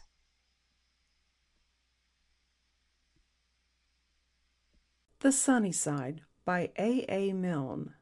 A Hanging Garden in Babylon. Are you taking me to the flower show this afternoon? Asked Celia at breakfast. No, I said thoughtfully. No. Well, that's that. What other breakfast conversation have I? Have you been to any theaters lately? Do you really want to go to the flower show? I asked, because I don't believe I could bear it. I've saved up 2 shillings. It isn't that, not only that, but there will be thousands of people there, all with gardens of their own, all pointing to things and saying, "We've got one of those in the east bed," or "Wouldn't that look nice in the south orchard house?" And you and I will be quite out of it, I sighed, and helped myself from the west toast rack. It is very delightful to have a flat in London, but there are times in the summer when I long for a garden of my own. I show people round our little place, and I point out hopefully the hot tap Doltoni in the scullery, and the Dorothy Perkins doormat. But it isn't the same thing as taking your guest round your garden and telling him that what you really want is rain. Until I can do that, the Chelsea Flower Show is no place for us." "Then I haven't told you the good news," said Celia. "We are gardeners." She paused a moment for effect. "I have ordered a window box." I dropped the marmalade and jumped up eagerly. "But this is glorious news. I haven't been so excited since I recognized a calceolaria last year and told my host it was a calceolaria just before he told me. A window box. What's in it?" "Pink geraniums and pink geraniums and pink geraniums," I suggested. "Yes, they're very pretty, you know." "I know, but I could have wished for something more difficult. If we had something like, well, I don't want to seem to harp on it, but say calceolarias. Then quite a lot of people mightn't recognize them, and I should be able to tell them what they were. I should be able to show them the calceolarias. You can't show people the geraniums. You can say, 'What do you think of that for a geranium?'" said Celia. "Anyhow," she added, "you've got to take me to the flower show now." "Of course I will. It is not only a pleasure, but a duty. As gardeners, we must keep up with the floricultural progress. Even though we start with pink geraniums now, we may have calceolarias next year. Rotation of crops and what not." Accordingly, we made our way in the afternoon to the show. "I think we're a little overdressed," I said, as we paid our shillings. "We ought to look as if we've just run up from our little window box in the country and were going back by the last train. I should be in gaiters, really." "Our little window box is not in the country," objected Celia. "It's what you might call a pied-à-terre in town." French joke, she added kindly. "Much more difficult than the ordinary sort." "Don't forget it. We can always use it again on visitors. Now, what shall we look at first?" "The flowers first, then the tea." I had bought a catalogue and was scanning it rapidly. "We don't want flowers," I said. "Our window box, our garden, is already full. It may be that James, the head boxer, has overdone the pink geraniums this year, but there it is. We can sack him and promote Thomas, but the mischief is done. Luckily, there are other things we want. What about a dovecot? I should like to see doves cooing around our geraniums." "Aren't dovecots very big for a window box?" "We could get a small one for small doves." "Do you have to buy the doves too, or do they just come? I never know. Or there," I broke off suddenly. "My dear, that's just the thing," and I pointed with my stick. "We have 7 clocks already," said Celia. "But a sundial! How romantic, particularly as only 2 of the clocks go. Celia, if you'd let me have a sundial in my window box, I would meet you by it alone sometimes. It sounds lovely," she said doubtfully. "You do want to make this window box a success, don't you?" I asked as we wandered on. "Well, then help me to buy something for it. I don't suggest one of those," and I pointed to a summer house, "or even a weathercock. But we must do something now we're here. For instance, what about one of those patent extension ladders, in case the geraniums grow very tall and you want to climb up and smell them? Or would you rather have some mushroom spawn? I would get up early and pick the mushrooms for breakfast. What do you think? I think it's too hot for anything, and I must sit down. Is this seat an exhibit, or is it meant for sitting on? It's an exhibit, but we might easily want to buy one some day, when our window box gets bigger. Let's try it." It was so hot that I think if the man in charge of the rustic bench section had tried to move us on, we should have bought the seat at once. But nobody bothered us. Indeed, It was quite obvious that the news that we owned a large window box had not yet got about. "I shall leave you here," I said, after I had smoked a cigarette and dipped into the catalogue again, "and make my purchase.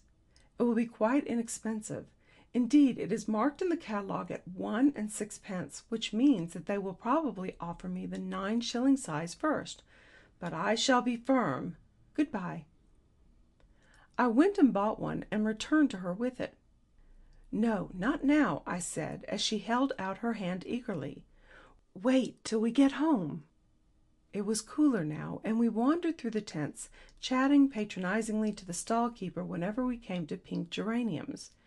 At the orchards we were contemptuously sniffy.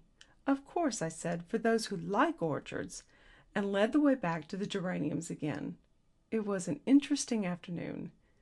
And to our great joy, the window box was in position when we got home again. "Now," I said dramatically, and I unwrapped my purchase and placed it in the middle of our new-made garden. "Whatever—" "A slug trap," I explained proudly. "But how could slugs get up here?" asked Celia in surprise. "How do slugs get anywhere?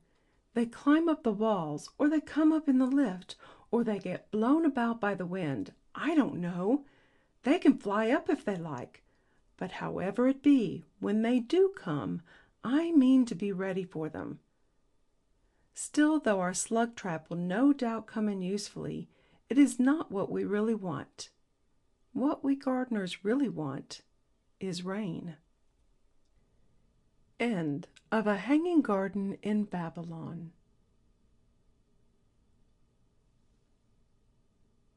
The Sunny Side by A. Milne.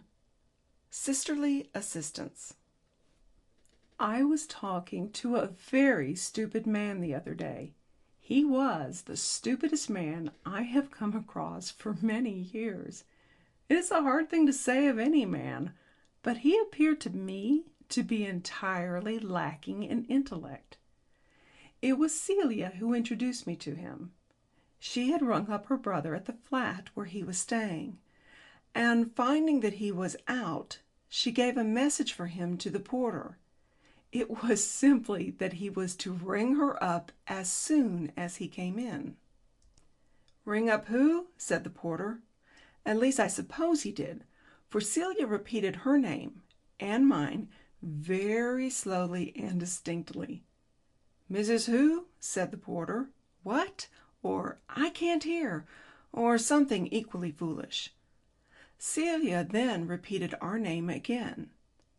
There followed a long conversation between the two of them, the audible part of it, that is Celia's, consisting of my name given forth in a variety of intonations, in the manner of one who sings an anthem, hopefully, pathetically, dramatically, despairingly.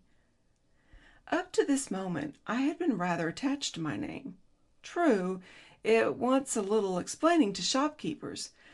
There are certain consonants in which require to be elided or swallowed or swiveled round the glottis in order to give the name its proper due. But after 5 or 6 applications, the shopkeeper grasps one's meaning. Well, as I say, I was attached to my name.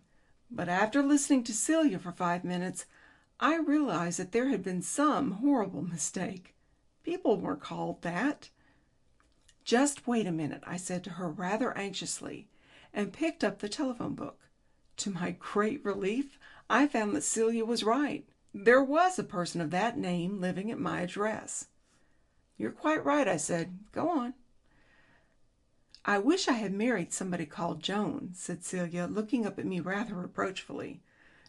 "No, no, not Jones," she added hastily down the phone, and once more she repeated the unhappy name. "It isn't my fault," I protested. "You did have a choice. I had none. Try spelling it. It spells all right." Celia tried spelling it. "I'm going to spell it," she announced very distinctly down the phone. "Are you ready? M. No, M. M for mother." That gave me an idea. "Come away," I said, seizing the telephone. Leave it to me. Now then, I called to the porter, never mind about the name. Just tell him to ring up his sister. And I looked at Cecilia triumphantly. Ask him to ring up his mother, said the porter. Very well, sir. No, not the mother. That was something else. Forget all about that mother. He's to ring up his sister. Sister. Sister. You'll have to spell it, said Celia. I'm going to spell it, I shouted. Are you ready? S for sister. Now you're going to muddle him, murmured Celia. S for sister. Have you got that? No. Sister, idiot. I for idiot, I added quickly. S for sister. This is another sister, of course. T for two. Got that? No. Two. Two anything. Two more sisters, if you like. E for... I turned helplessly to Celia. Quick, a word to begin with E. I've got him moving now. E for quick, before his tympanum runs down. Desperately she tried to think. E for, I shouted. That'll be another sister, I expect. Celia, I believe we ought to spell it with an H. Can't think of a better word. Annie, said Celia, having quite lost her nerve by this time. E for Annie, I shouted. Anything. Any of the sisters I've been telling you about. R for... Quick, Celia. Rose, she said hastily. R for Rose, I shouted. Rose the flower. Or the sister, if you like. There you are. That's the whole word. Now then, I'll just spell it to you over again. Celia, I want another word for E. That last was a bad one. Edith? Good. I took a deep breath and began. S for sister. I for Isabel. Isabel is the name of the sister. S for another sister. I'll tell you her name directly. T for two sisters. These two that we're talking about. E for Edith. That's the second sister, whose name I was going to tell you. R for Rose. Perhaps I ought to explain Rose. She was the sister whom these two sisters were sisters of. Got that? I turned to Celia. I'm going to get the sister idea into his head if I die for it. Just a moment, sir, said the dazed voice of the porter. What's the matter? Didn't I make it clear about Rose? She was the sister whom the... Just hold the line a moment, sir, implored the porter. Here's the gentleman himself coming in. I handed the phone to Celia. Here he is, I said. But I was quite sorry to go, for I was getting interested in those sisters. Rose, I think, will always be my favorite. Her life, though short, was full of incident, and there were many things about her which I could have told that porter. But perhaps he would not have appreciated them. It is a hard thing to say of any man, but he appeared to me to be entirely lacking in intellect. End of Sisterly Assistance.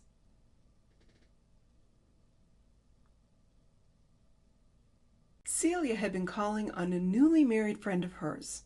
They had been schoolgirls together. They had looked over the same algebra book, or whatever it was that Celia learnt at school. I have never been quite certain. They had done their calisthenics side by side. They had compared picture postcards of Lewis Waller. Ah me, the fairy princes they had imagined in those days. And here I am, and somewhere in the city, I believe he is a stockbroker, is Ermyntrude's husband, and we play our golf on Saturday afternoons, and go to sleep after dinner, and, well, anyhow, they were both married, and Celia had been calling on Ermyntrude. I hope you did all the right things, I said. Asked to see the wedding ring, and admired the charming little house, and gave a few hints on the proper way to manage a husband. Rather, said Celia, but it did seem funny, because she used to be older than me at school. Isn't she still? Oh, no. I'm ever so much older now. Talking about wedding rings, she went on, as she twisted her own round and round. She's got all sorts of things written inside hers, the date and their initials, and I don't know what else. There can't be much else, unless perhaps she has a very large finger. Well, I haven't got anything in mine, said Celia mournfully. She took off the offending ring and gave it to me. On the day when I first put the ring on her finger, Celia swore an oath that nothing but death, extreme poverty, or brigands should ever remove it. I swore too. Unfortunately, it fell off in the course of the afternoon, which seemed to break the spell somehow. So now it goes off and on just like any other ring. I took it from her and looked inside. There are all sorts of things here too, I said. Really, you don't seem to have read your wedding ring at all. Or anyhow, you've been skipping. There's nothing, said Celia in the same mournful voice. I do think you might have put something. I went and sat on the arm of her chair and held the ring up. You're an ungrateful wife, I said, after all the trouble I took. Now look there. And I pointed with a pencil. What's the first thing you see? 22. That's only that was your age when you married me. I had it put in at enormous expense. If you had been 18, the man said, or 9, it would have come much cheaper. But no, I would have your exact age. You were 22, and that's what I had engraved on it. Very well. Now, what do you see next to it? A crown? Yes, and what does that mean? In the language of crowns, it means, you are my queen. I insisted on a crown. It would have been cheaper to have had a lion, which means lions, but I was determined not to spare myself, for I thought, I went on pathetically, I quite thought you would like a crown. Oh, I do, cried Celia quickly, if it really means that. She took the ring in her hands and looked at it lovingly. And what's that there? Sort of a man's head. I gazed at her sadly. You don't recognize it? Has a year of marriage so greatly changed me? Celia, it is your Ronald. I sat for that hour after hour, day after day, for your sake, Celia. It is not a perfect likeness. In the small space allotted to him, the sculptor has hardly done me justice. And there, I added, is his initial, R. Oh, woman, the amount of thought I spent on that ring. She came a little closer and slipped the ring on my finger.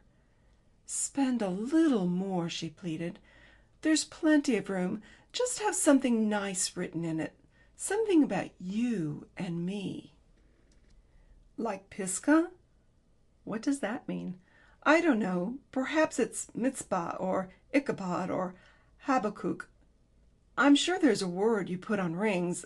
I expect they'd know at the shop. But I don't want what they know at the shops. It must be something quite private and special. But the shop has got to know about it when I tell them. And I don't like telling strange men in shops private and special things about ourselves. I love you, Celia, but that would be a lovely thing, she said, clasping her hands eagerly. What? I love you, Celia. I looked at her aghast. Do you want me to order that in cold blood from the shopman? He wouldn't mind. Besides, if he saw us together, he'd probably know. You aren't afraid of a goldsmith, are you? I'm not afraid of any goldsmith living or goldfish either, if it comes to that, but I should prefer to be sentimental in some other language than plain English. I could order carsposa or spaghetti or anything like that without a tremor. But of course you shall put just whatever you like. Only let it be original, not mitzvahs. Right, I said. For 3 days I wandered past goldsmith and silversmiths with the ring in my pocket, and for 3 days Celia went about without a wedding ring and, for all I know, without even her marriage lines in her muff. And on the 4th day I walked boldly in. I want, I said, a wedding ring engraved, and I felt in my pockets. Not initials, I said, and I felt in some more pockets. But, I tried the trouser pockets again. Well, look here, I'll be quite frank with you. I fumbled in my ticket pocket. I love you on it. And I went through the waistcoat pockets a third time. I love you. Me? Said the shopman, surprised. I love you, I repeated mechanically. I love you. I love you. Well, look here, perhaps I'd better go back and get the ring. On the next day I was there again, but there was a different man behind the counter. I want this ring engraved, I said. Certainly. What shall we put? I had felt the question coming. I had a sort of instinct that he would ask me that, but I couldn't get the words out again. Well, I hesitated. Well, ladies often like the date put in. When is it to be? When is it to be? The wedding, he smiled. It has been, I said. It's all over. You're too late for it. I gave myself up to thought. At all cost, I must be original. There must be something on Celia's wedding ring that has never been in any others. There was only one thing I could think of. The engraved ring arrived as we were at tea a few days later, and I had a sudden overwhelming fear that Celia would not be pleased. I saw that I must explain it to her. After all, there was a distinguished precedent. Come into the bathroom a moment, I said, and I led the way. She followed, wondering. What is that? I asked, pointing to the blue thing on the floor. The bath mat, she said, surprised. And what is written on it? Why, bath mat, of course. Of course, I said, and I handed her the wedding ring. End of the obvious.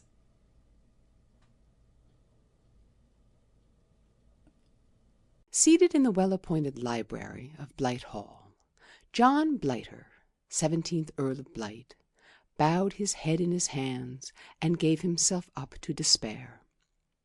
The day of reckoning had come. Were appearances not so deceptive, one would have said that Lord Blight, as he was known familiarly to his friends, was a man to be envied.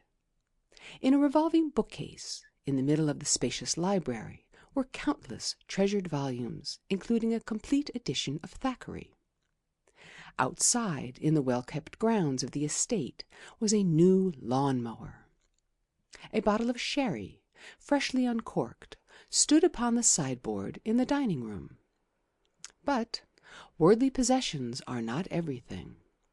An untroubled mind, as Shakespeare knew, even if he didn't actually say it, is more to be valued than riches. The 17th Earl of Blight's mind was not untroubled. His conscience was gnawing him. Some people would say, no doubt, that his conscience was too sensitive. True, there were episodes in his past life of which, in later years, he could not wholly approve. But is not this the case with every one of us? Far better, as must often have occurred to Milton, to strive for the future than to regret the past. 10 years ago, Lord Blight had been plain John Blighter, with no prospects in front of him. Realizing that he could expect little help from others, he decided to push for himself. He began by pushing 3 cousins over the cliffs at Scarborough, thus becoming the second heir to the earldom. A week later, he pushed an elder brother over the same cliff, and was openly referred to in the press as the next bearer of the title. Barely a fortnight had elapsed before a final push diverted the last member of the family, a valued uncle, into the ever-changing sea, the venue in this case being Whitby, presumably in order to avoid suspicion. But all this had happened 10 years ago. The past is the past, as Wordsworth probably said to Coleridge more than once. It was time for Lord Blight to forget these incidents of his eager and impetuous youth. Yet somehow he could not. Within the last few days his conscience had begun to gnaw him, and in his despair he told himself that at last the day of reckoning had come. Poor Blight! It is difficult to withhold our sympathy from him. The door opened, and his wife, the Countess of Blight, came into the library. "Blight," she whispered, "my poor Blight, what has happened?" He looked up haggardly. "Gertie," he said, for that was her name, "it is all over. My sins have found me out." "Not sins," she said gently, "mistakes." "Mistakes, yes, you are right." He stretched out a hand, took a letter from the desk in front of him, and gave it to her. "Read that." With a groan he buried his head in his hands again. She took it and read, slowly and wonderingly, these words: "To lawn mower as delivered, £5, 17 shillings, 6 pence." Lord Blight looked up with an impatient ejaculation. "Give it to me," he said, in some annoyance, snatching it away from her and throwing it into the waste-paper basket. "Here, this is the one. Read it quickly, for we must decide what to do." She read it with starting eyes. "Dear Sir, I am prepared to lend you anything from £10 to £10,000 on your note of hand alone, should you wish—" "Oh, said the 17th Earl of Blight. "Here, where is the blessed thing?" He felt in his pockets. I only had it up. Ah, here it is. Perhaps I had better read it to you this time." He put on his spectacles, a present from an aunt, and read as follows: "My lord, we regret to inform you that a claimant to the title has arisen. It seems that, soon after the death of his first wife, the 16th Earl of Blight contracted a second and secret marriage to Ellen Podby, by whom he had 11 sons, the eldest of whom is now asserting his right to the earldom and estates. Trusting to be favoured with your instructions in the matter, we are, my lord, yours faithfully, Billings, Billings, and Billings." Gertie, Countess of Blight, looked at her husband in horror. "11!" she cried. "11," said the Earl gloomily. Then a look of grim determination came into his eyes. With the air of one who might have been quoting Keats, but possibly wasn't, he said firmly, "What man has done, man can do." That evening the Countess of Blight gave orders for 11 spare bedrooms to be got ready. Chapter 2. On the morning after the arrival of the 11 Podbys, as they had been taught to call themselves, John, 17th Earl of Blight, spoke quite frankly to Algernon, the eldest. "After all, my dear Algernon," he said, "we are cousins. There is no need for harsh words between us. All I ask is that you should forbear to make your claim until I have delivered my speech in the House of Lords on the Coast Erosion Bill, upon which I feel deeply. Once the bill is through, I shall be prepared to retire in your favour. Meanwhile, let us all enjoy together the simple pleasures of Blight Hall." Algernon, a fair young man with a meaningless expression, replied suitably. So for some days the 11 Podbys gave themselves up to pleasure. Percy, the youngest, though hardly of an age to appreciate the mechanism of it, was allowed to push the lawn-mower. Lancelot and Herbert, who had inherited the Podby intellect, were encouraged to browse around the revolving bookcase, from which they frequently extracted one of the works of Thackeray, replacing it again after a glance at the title-page, while on one notable occasion the Earl of Blight took Algernon into the dining-room at about 11:31 in the morning and helped him to a glass of sherry and a slice of sultana cake. In this way the days passed happily, and confidence between the 11 Podbys and their cousin was established. It was on a fair spring morning, just a week after their arrival, that the Countess of Blight came into the music-room, where Algernon was humming a tune, and said, "Ah, Algernon, my husband was looking for you. I think he has some little excursion to propose. What a charming day, is it not? You will find him in the library." As Algernon entered the library, Lord Blight looked up from the map he was studying and nodded. "I thought," he said, coming to the point at once, "that it might amuse you to drive over with me to Flamborough Head. The view from the top of the cliff is considered well worth a visit. I don't know if your tastes lie in that direction at all?" Algernon was delighted at the idea, and replied that nothing would give him greater pleasure than to accompany Lord Blight. "Excellent. Perhaps we had better take some sandwiches and make a day of it." Greatly elated at the thought of a day by the sea, Lord Blight went out and gave instructions to the Countess for sandwiches to be cut. "In 2 packets, my love," he added, "in case Algernon and I get separated." Half an hour later they started off together in high spirits. It was dark before the 17th Earl of Blight returned to the house and joined the others at the dinner table. His face wore a slightly worried expression. "The fact is, my dear," he said in answer to a question from the Countess, "I am a little upset about Algernon. I fear we have lost him." "Algernon?" said the Countess in surprise. "Yes. We were standing at the top of Flamborough Head, looking down into the sea, when—" He paused and tapped his glass.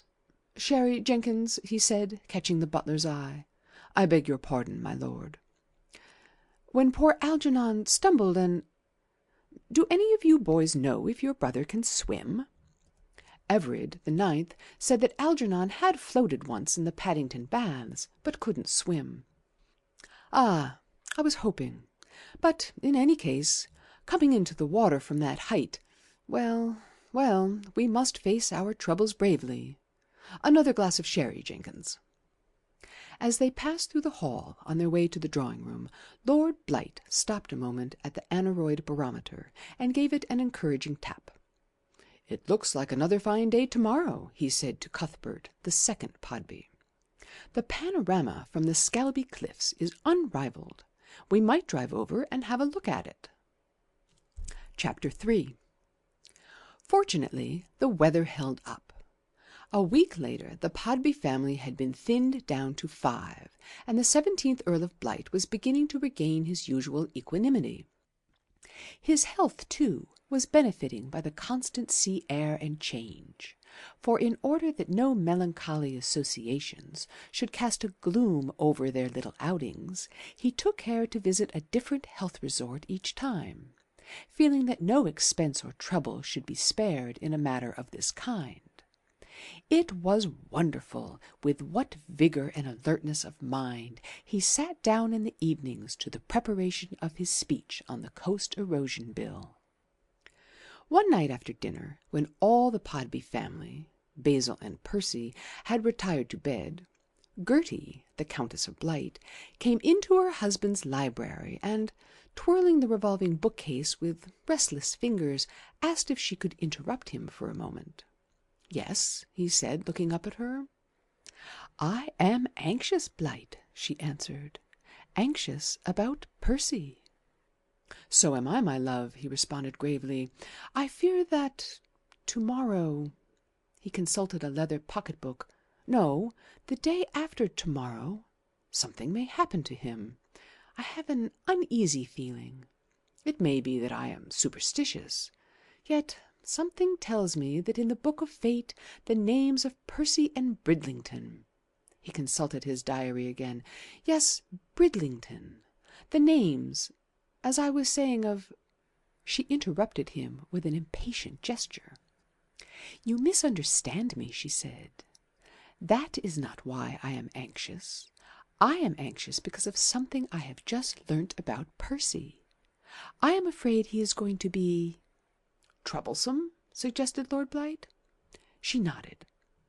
"I have learnt today," she explained, "that he has a horror of high places."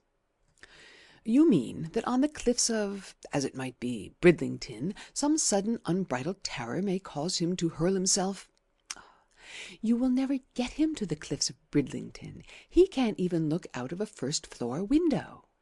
He won't walk up the gentlest slope. That is why he is always playing with the lawn-mower. The Earl frowned and tapped on his desk with a penholder. "This is very grave news, Gertie," he said. "How is it that the boy comes to have this unmanly weakness? It seems he has always had it. He should have been taken in hand. Even now, perhaps, it is not too late. It is our duty to wean him from these womanish apprehensions." "Too late, unless you carried him up there in a sack." "No, no," protested the Earl vigorously. "My dear, the 17th Earl of Blight carrying a sack? Impossible." For a little while there was silence while they brooded over the tragic news. "Perhaps," said the Countess at last, "there are other ways. It may be that Percy is fond of fishing." Lord Blight shifted uncomfortably in his seat. When he spoke, it was with a curiously apologetic air. "I am afraid, my dear," he said, "that you will think me foolish. No doubt I am. You must put it down to the artistic temperament. But I tell you quite candidly that it is as impossible for me to lose Percy in a boating accident as it would be for, shall I say, Sargent to appear as Hamlet, or a violinist to wish to exhibit at the Royal Academy. One has one's art, one's medium of expression. It is at the top of the high cliff with an open view of the sea that I express myself best. Also," he added with some heat, "I feel strongly that what was good enough for Percy's father, 10 brothers, 3 half-brothers, not to mention his cousin, should be good enough for Percy." The Countess of Blight moved sadly from the room. "Well," she said as she stopped for a moment at the door, "we must hope for the best. Perhaps Percy will overcome this aversion in time. You might talk seriously to him to-morrow about it." "To-morrow," said the Earl, referring once more to his diary, "Basil and I are visiting the romantic scarps of Filey." Chapter 4. On the day following the unfortunate accident at Filey, the Earl and Countess of Blight reclined together upon the cliffs of Bridlington. "If we only had had Percy here," sighed the Earl. "It was something to have got him as far as the beach," said the Countess hopefully. "Perhaps in time, a little higher every day." The Earl sighed again. "The need for self-expression comes strongly upon the artist at a time like this," he said. "It is not for me to say that I have genius." "It is for me to say it, dear," said his wife. "Well, well, perhaps in my own line, and at the full height of one's powers, to be balked by the morbidity, for I can call it nothing else, of a Percy Podby. Gertie," he went on dreamily, "I wish I could make you understand something of the fascination which an artist finds in his medium. To be lying here at the top of the world, with the lazy sea crawling beneath us so many feet below. Look," said the Countess suddenly. She pointed to the beach. The Earl rose, stretched his head over the edge, and gazed down. "Percy," he said. "Yes, almost exactly beneath us." "If anything fell upon him from here," said the Earl thoughtfully, "it is quite possible that—" Suddenly the fascination whereof he had spoken to her came irresistibly home to the Countess. "Yes," she said, as if in a trance, "if anything fell upon him from here," and she gave her husband a thoughtful push. "It is quite possible that—" At the word "that," the Earl reached Percy, and simultaneously the title expired. Poor Blight! Or perhaps, since the title was never really his, we should say, poor Blighter! It is difficult to withhold our sympathy from him. End of Bad Lord Blight. Recording by Nancy Beard, Kingston, New York.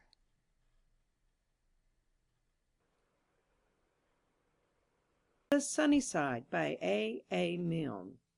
Hijinks at Happy Thought Hall.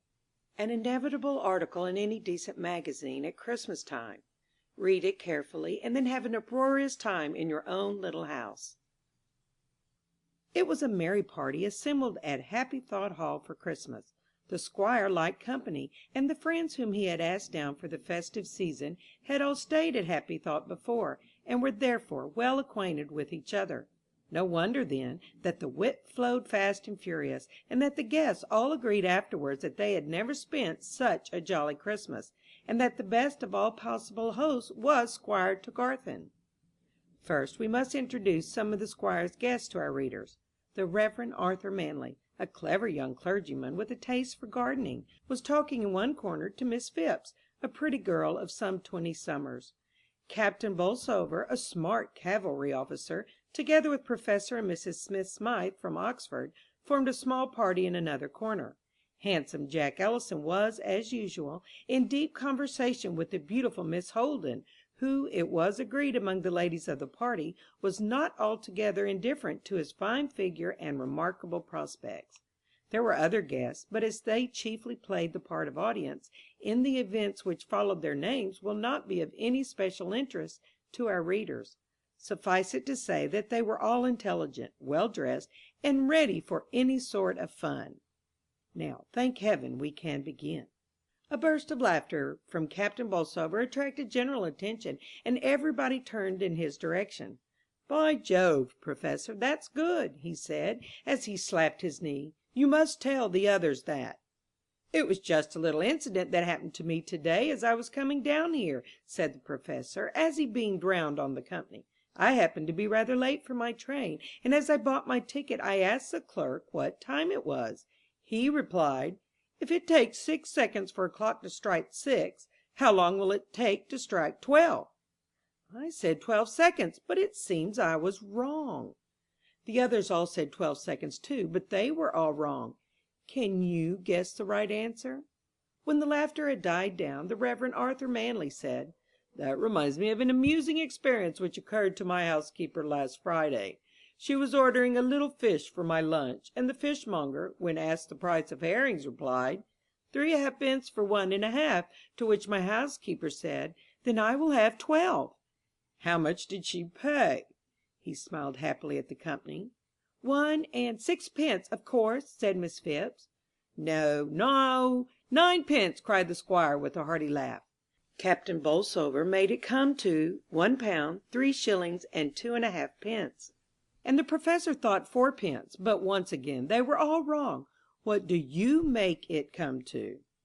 It was now Captain Bolsover's turn for an amusing puzzle, and the others turned eagerly towards him. "What was that one about a door?" said the Squire. "You were telling me when we were out shooting yesterday, Bolsover." Captain Bolsover looked surprised. "Oh, no, it was young Reggie Warlock," said the Squire with a hearty laugh. "Oh, do tell us, Squire," said everybody. "It was just a little riddle, my dear," said the Squire to Miss Phipps, always a favourite of his. "When is a door not a door?" Miss Phipps said when it was a cucumber, but she was wrong. So were the others. See if you can be more successful. "Yes, that's very good," said Captain Bolsover. "It reminds me of something which occurred during the Boer War." Everybody listened eagerly. "We were just going into action, and I happened to turn round to my men and say, 'Now then, boys, give 'em beans.' To my amusement one of them replied smartly, 'How many blue beans make 5?' We were all so interested in working it out that we never got into action at all." "But that's easy," said the Professor. "5." "4," said Miss Phipps. She would, silly kid. "6," said the Squire, which was right. Jack Ellison had been silent during the laughter and jollity, always such a feature of Happy Thought Hall at Christmas time, but now he contributed an ingenious puzzle to the amusement of the company. "I met a man in a motor bus," he said in a quiet voice, "who told me that he had 4 sons. The eldest son, Abraham, had a dog who used to go and visit the 3 brothers occasionally. The dog, my informant told me, was very unwilling to go over the same ground twice, and yet being in a hurry wished to take the shortest journey possible. How did he manage it?" For a little while the company was puzzled. Then, after deep thought, the Professor said, "It depends on where they live." "Yes," said Ellison. "I forgot to say that my acquaintance drew me a map." He produced a paper from his pocket. "Here it is." The others immediately began to puzzle over the answer, Miss Phipps being unusually foolish even for her. It was some time before they discovered the correct route. "What do you think it is?" "Well," said the Squire with a hearty laugh, "it's time for bed." One by one they filed off, saying what a delightful evening they had had. Jack Ellison was particularly emphatic, for the beautiful Miss Holden had promised to be his wife.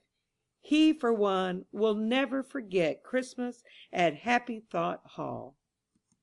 End of High Jinks at Happy Thought Hall. Recording by Ginger Kukalo.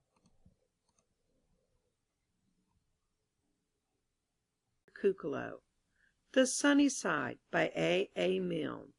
The Arrival of Blackman's Warbler. I am become an authority on birds. It happened in this way.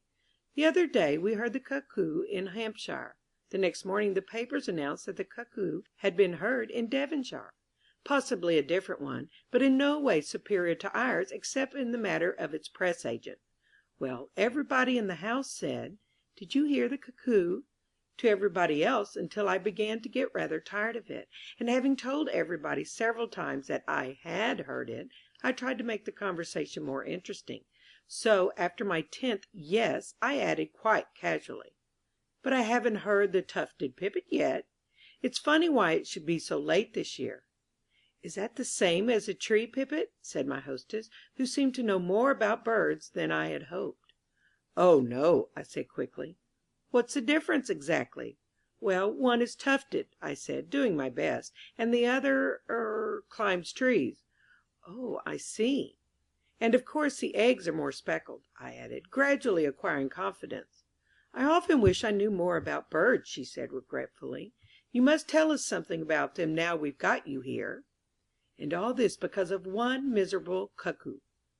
"By all means," I said, wondering how long it would take to get a book about birds down from London. However, it was easier than I thought. We had tea in the garden that afternoon, and a bird of some kind struck up in the plane tree. "There now," said my hostess, "what's that?" I listened with my head on one side. The bird said it again. "That's the lesser bunting," I said hopefully. "The lesser bunting," said an earnest-looking girl. "I shall always remember that." I hoped she wouldn't, but I could hardly say so. Fortunately the bird lesser bunted again, and I seized the opportunity of playing for safety. "Or is it the Sardinian whitethroat?" I wondered. "They have very much the same note during the breeding season, but of course the eggs are more speckled," I added casually. And so on for the rest of the evening. You see how easy it is.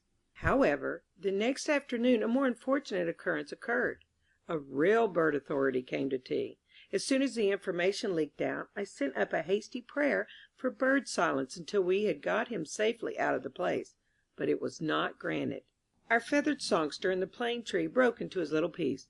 "There," said my hostess, "there's that bird again." She turned to me. "What did you say it was?"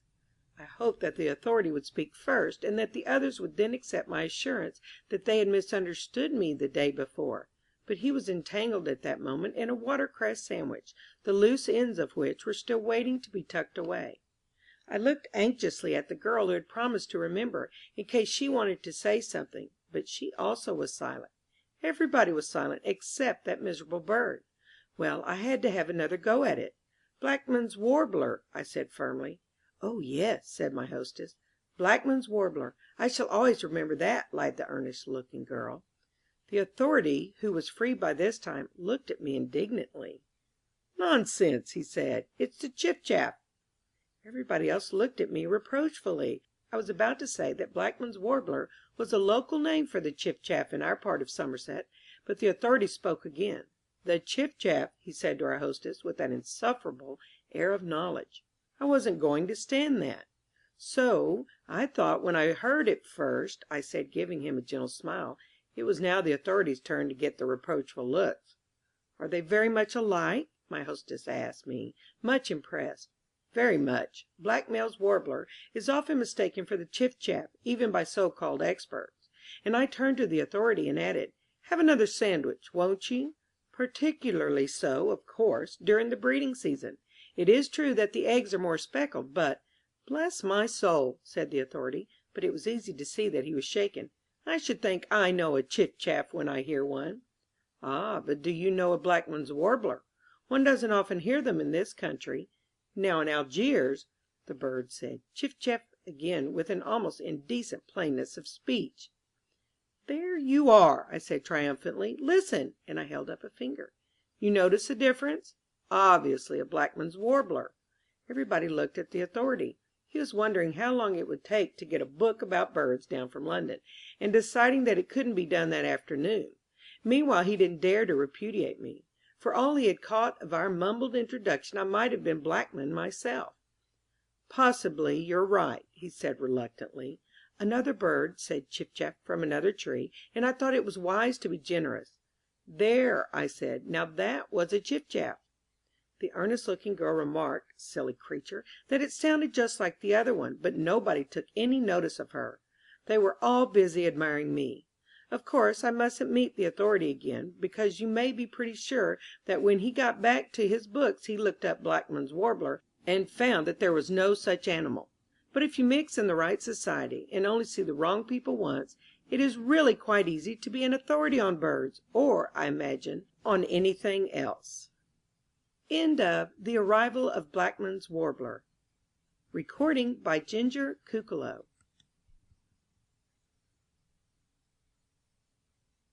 The Sunny Side by A. Milne. The Last Straw. It was one of those summer evenings with the chill on, so after dinner we lit the smoking room fire and wondered what to do.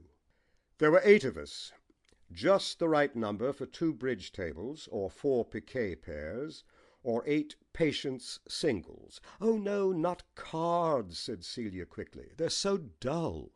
"Not when you get a grand slam," said our host, thinking of an accident which had happened to him the night before.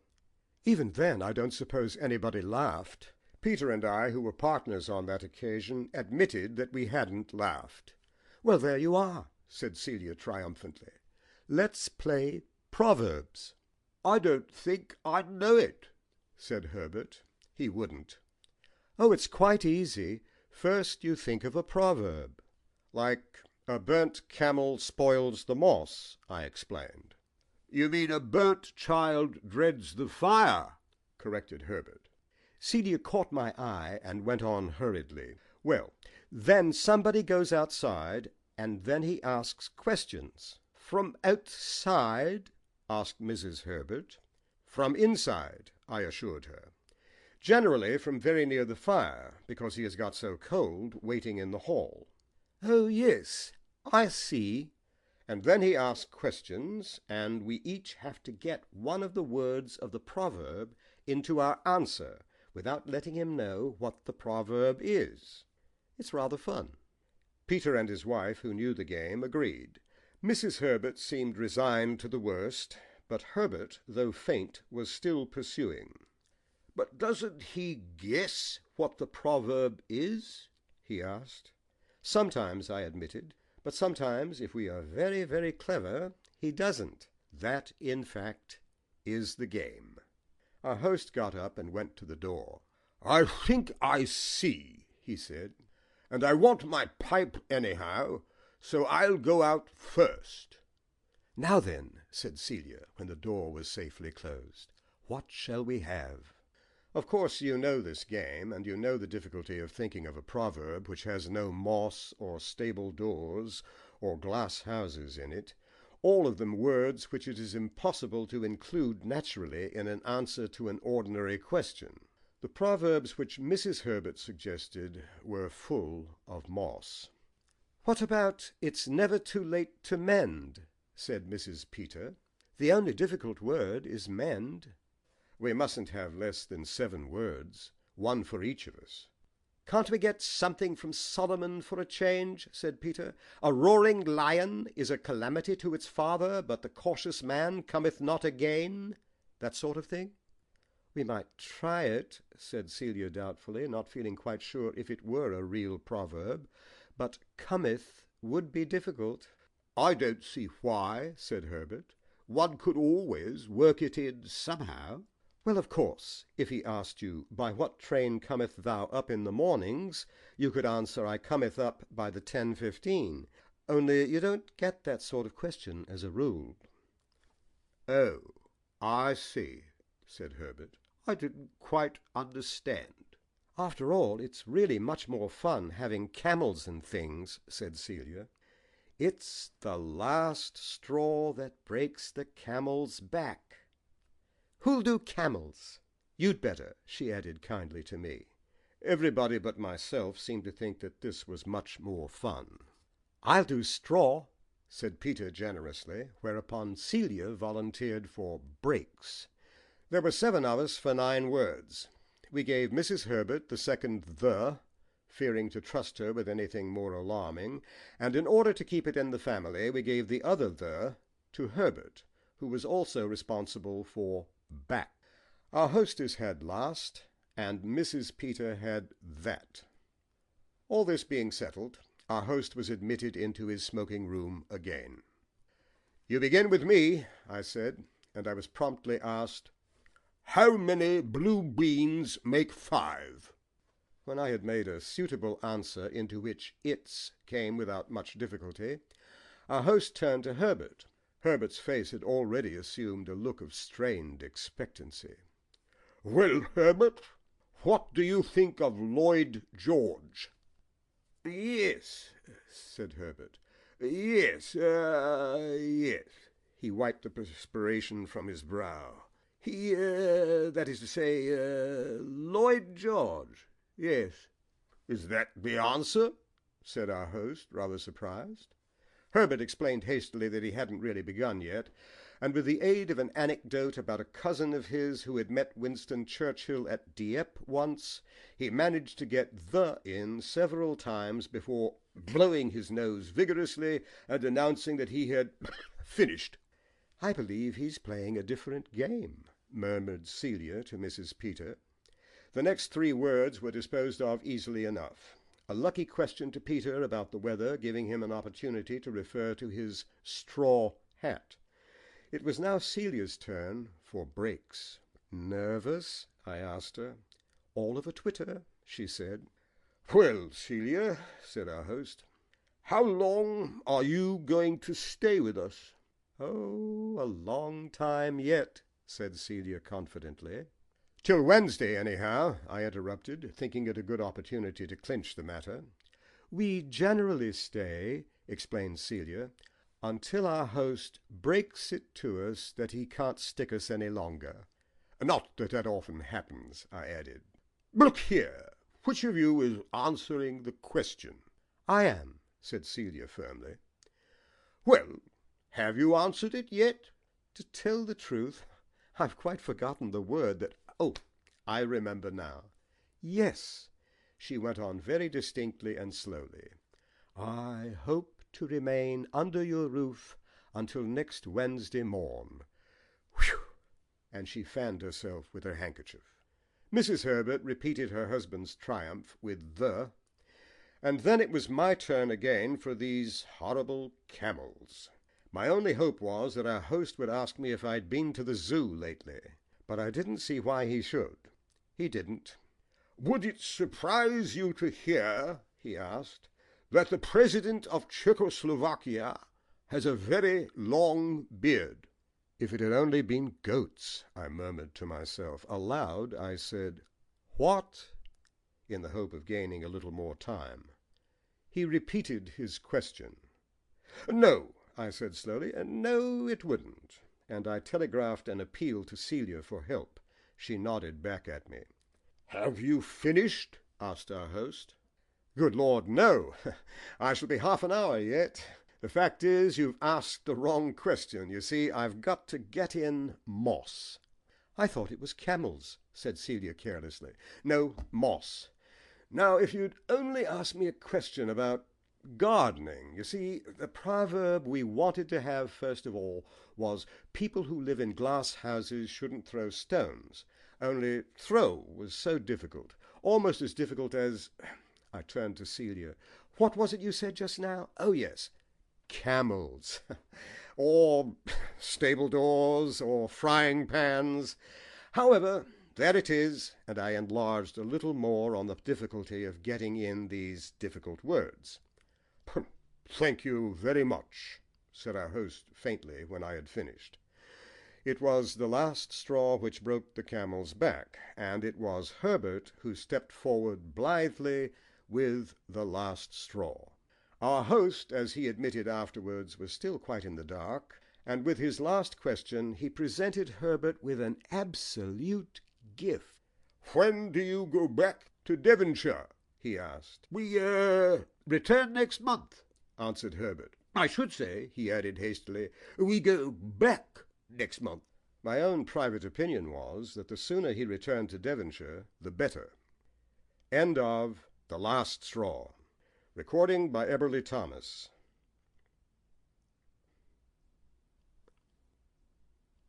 The Sunny Side by A. Milne. Disillusioned. The card was just an ordinary card. The letter just an ordinary letter. The letter simply said, "Dear Mr. Brown, I'm asked by Mrs. Phipp to send you this." The card said, "Mrs. Philby Phipp, at home," and in a corner, "Dancing, 10 p.m." No more, except a date, a hint in French that a reply would not be deemed offensive, and, most important, Mrs. Phipp's address. Destiny, as the poets have observed, or will do shortly, is a mighty thing. It takes us by the ear and lugs us firmly down different paths towards one common goal, paths pre-appointed, not of our own choosing, or sometimes throws two travellers together, marches them side by side for half a mile, then snatches them apart and hauls them onward.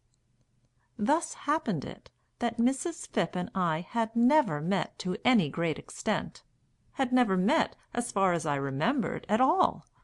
And yet there must have been a time when she and I were very near together, when some one told her, "That is Mr. Brown," or introduced us, "This is Mr. Brown," or asked her if she'd heard of Mr. Brown. I know not what. I only know that now she stood at home in need of Mr. Brown, and I had pledged myself to her assistance. Behold me on the night, the latest word in all that separates the gentlemen and waiters from the evening dressless mob, and graced moreover by the latest word in waistcoats such as mark one from the waiters. My shirt, I must not speak about my shirt. My tie, I cannot dwell upon my tie. Enough that all was neat, harmonious, and suitable to Mrs. Philby Phipp. Behold me, then, complete. A hasty search to find the card, and reassure myself that this is certainly the day. It is. And 10 p.m. the hour. P.m., not a.m., not after breakfast. Good. And then, outside, to jump into a cab and take the winds, the cold east winds of March, with Beauty. So. Let us get on more quickly. Looms ahead. Tragedy. Let us on and have it over. I hung with men and women on the stairs, and watched the tall white footman take the names, and heard him shout them out, and there I shaped my own name ready for him, Mr. Brown. And Mrs. Philby Phipp, hearing the name, would, I imagined, brighten suddenly and smile and say, "How are you, Mr. Brown?" And in an instant I'd remember her, and where we met, and who was Mr. Phipp, and all the jolly time at Grindelwald, if that was where it was, and she and I would talk of art and politics and things, as we had talked these many years ago. "So, Mr. Brown," I murmured to the man. And he, the fool, he took a mighty breath and shouted, "Mr. Brownie!" Brownie! Yes, he shouted "Mr. Brownie" to the roof. And Mrs. Philby Phipp, hearing the name, brightened up suddenly, and smiled and said, "How are you, Mr. Brownie?" Brownie! Lord! And while my mouth was open to protest, "How do you do?" to some one at the back, so I was passed along into the crowd as Brownie. Who on earth is Mr. Brownie? Did he, I wonder, he and Mrs. Phipp, talk art and politics at Grindelwald? Or did one simply point him out to her, with "That is Mr. Brownie"? Were they friends, dear friends, or casual acquaintances? She brightened at his name. Some memory came back to her that brought a happy smile. Why, surely they were friends. But I am Brown, a stranger, all unknown to Mrs. Phipp, as she is to me. A common interloper. I see it now, an uninvited guest, whose card was clearly meant for Mr. Brownie. Soft music fell, and the kaleidoscope of lovely woman glided, swayed and turned beneath the shaded lights. But Mr. Brownie, nay, Brown, not Brownie, stood upon one side and brooded silently. Some spoke to him, whether to Brown or Brownie mattered not. He did not answer, did not notice them, just stood and brooded, then went home to bed. End of Disillusioned. Recording by Rhonda Fetterman.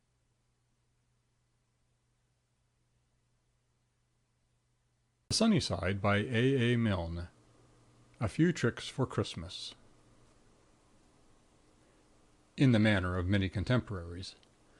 Now that the festive season, copyright, is approaching, it behooves us all to prepare ourselves in some way to contribute to the gaiety of the Christmas house party. A clever conjurer is welcome anywhere, and those of us whose powers of entertainment are limited to the setting of booby traps or the arranging of apple pie beds, must view with envy the much greater tribute of laughter and applause which is the lot of the prestidigitator with some natural gift for legerdemain. Fortunately, there are a few simple conjuring tricks which are within the reach of us all. With practice, even the clumsiest of us can obtain sufficient dexterity in the art of illusion to puzzle the most observant of our fellow guests.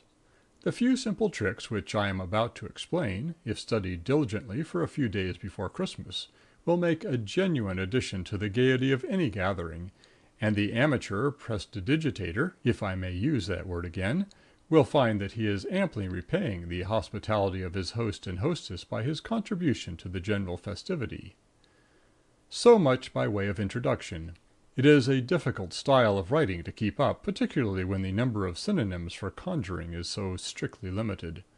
Let me now get to the tricks. I call the first, Holding the Lemon. For this trick you want a lemon and a pack of ordinary playing cards. Cutting the lemon in two, you hand half to one member of your audience and half to another, asking them to hold the halves up in full view of the company.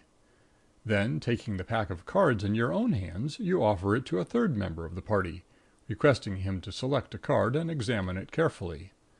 When he has done this, he puts it back in the pack, and you seize this opportunity to look hurriedly at the face of it, discovering, let us say, that it is the 5 of spades. Once more you shuffle the pack, and then, going through the cards one by one, you will have no difficulty in locating the 5 of spades, which you will hold up to the company with the words, "I think this is your card, sir," whereupon the audience will testify by its surprise and appreciation that you have guessed correctly. It will be noticed that, strictly speaking, the lemon is not a necessary adjunct to this trick, but the employment of it certainly adds an air of mystery to the initial stages of the illusion, and this air of mystery is, after all, the chief stock in trade of the successful conjurer. For my next trick, which I call the Illusory Egg, and which is most complicated, you will require a sponge, 2 tablecloths, a handful of nuts, a rabbit, 5 yards of colored ribbon, a top hat with a hole in it, a hard-boiled egg, 2 florins, and a gentleman's watch. Having obtained all these things, which may take some time, you put the 2 tablecloths aside and separate the other articles into 2 heaps, the rabbit, the top hat, the hard-boiled egg, and the handful of nuts being in one heap, and the ribbon, the sponge, the gentleman's watch, and the 2 florins in the other. This being done, you cover each heap with a tablecloth, so that none of the objects beneath is in any way visible. Then you invite any gentleman in the audience to think of a number. Let us suppose he thinks of 38. In that case, you ask any lady in the audience to think of an odd number, and she suggests, shall we say, 29. Then, asking the company to watch you carefully, you to tell the truth, I have forgotten just what it is you do, but I know it is a very good trick and never fails to create laughter and bewilderment. It is distinctly an illusion worth trying, and if you begin it in the manner I have described, quite possibly some way of finishing it up will occur to you on the spur of the moment. By multiplying the two numbers together and passing the hard-boiled egg through the sponge, and then taking Anyway, I'm certain you have to have a piece of elastic up the sleeve, and I know one of the Florins has to. No, it's no good. I can't remember it. But mention of the two numbers reminds me of a trick which I haven't forgotten. It is a thought-reading illusion, and always creates the maximum of wonderment amongst the audience. It is called the 3 questions. As before, you ask a gentleman in the company to write down a number on a piece of paper, and a lady to write down another number. These numbers they show to the other guests. You then inform the company that you will ask any one of them 3 questions, and by the way they are answered, you will guess what the product of the two numbers is. For instance, if the numbers were 13 and 17, then 13 multiplied by 17 is, 13 sevens are 13 sevens. 7 threes are 21. 7 times 1. Well, look here. Let's suppose the numbers are 10 and 17. Then the product is 170, and 170 is the number you've got to guess. Well, the company selects a lady to answer your questions, and the first thing you ask her is, when was Magna Carta signed? Probably she says she doesn't know. Then you say, what is the capital of Persia? She answers Timbuktu or Omar Khayyam, according to how well informed she is. Then comes your last question. What makes lightning? She is practically certain to say, oh, the thunder. Then you tell her that the two numbers multiplied together come to 170. How is this remarkable trick performed? It is quite simple. The two people whom you ask to think of the numbers are confederates, and you arrange with them beforehand that they should write down 10 and 17. Of course, it would be a much better trick if they weren't confederates, but in that case I don't quite know how you would do it. I shall end up this interesting and instructive article with a rather more difficult illusion. For the tricks I have already explained, it was sufficient that the amateur prestidigitator (I shall only say this once more) should know how it was done.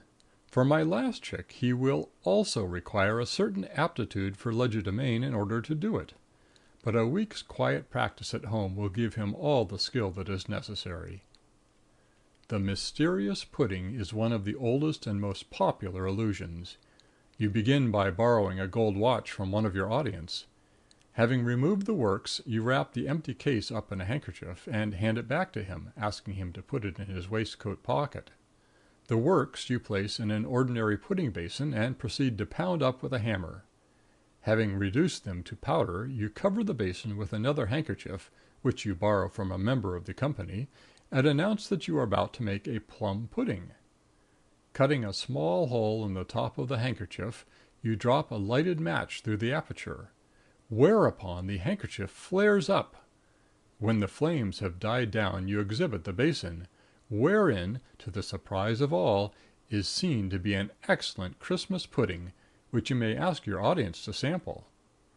At the same time you tell the owner of the watch that if he feels in his pockets he will find his property restored to him intact, and to his amazement he discovers that the works in some mysterious way have got back into his watch, and that the handkerchief in which it was wrapped up has gone. Now for the explanation of this ingenious illusion. The secret of it is that you have a second basin with a pudding in it, concealed in the palm of your right hand. At the critical moment, when the handkerchief flares up, you take advantage of the excitement produced to substitute the one basin for the other. The watch from which you extracted the works is not the borrowed one, but one which you have had concealed between the third and fourth fingers of the left hand. You show the empty case of this watch to the company, before wrapping the watch in the handkerchief and handing it back to its owner. Meanwhile, with the aid of a little wax, you have attached an invisible hair to the handkerchief, the other end of it being fastened to the palm of your left hand. With a little practice, it is not difficult to withdraw the handkerchief, by a series of trifling jerks, from the pocket of your fellow guest to its resting place between the first and second finger of your left hand. One word more. I am afraid that the borrowed handkerchief to which you applied the match really did get burnt, and you will probably have to offer the owner one of your own instead. That is the only weak spot in one of the most baffling tricks ever practiced by the amateur prestidigitator, to use the word for the last time. It will make a fitting climax to your evening's entertainment. An entertainment which will ensure you another warm invitation next year when the festive season, copyright, comes upon us once again. End of A Few Tricks for Christmas.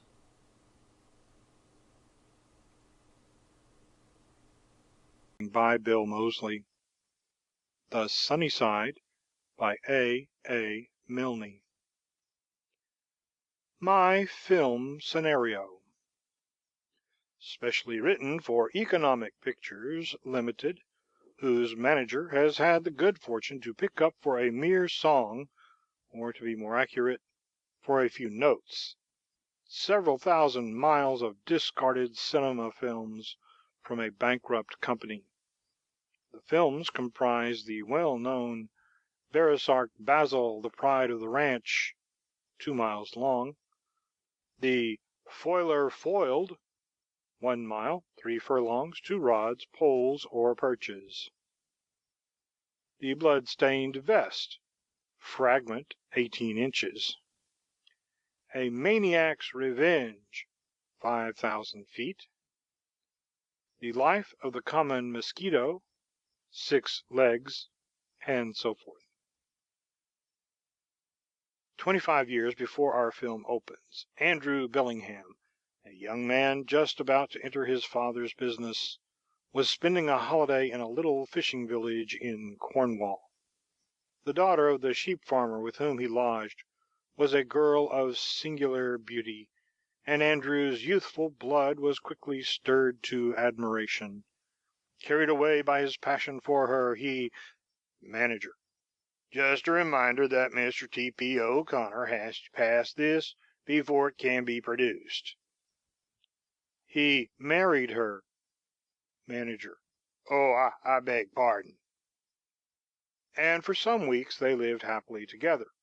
One day he informed Jessie that he would have to go back to his work in London, and that it might be a year or more before he could acknowledge her openly as his wife to his rich and proud parents.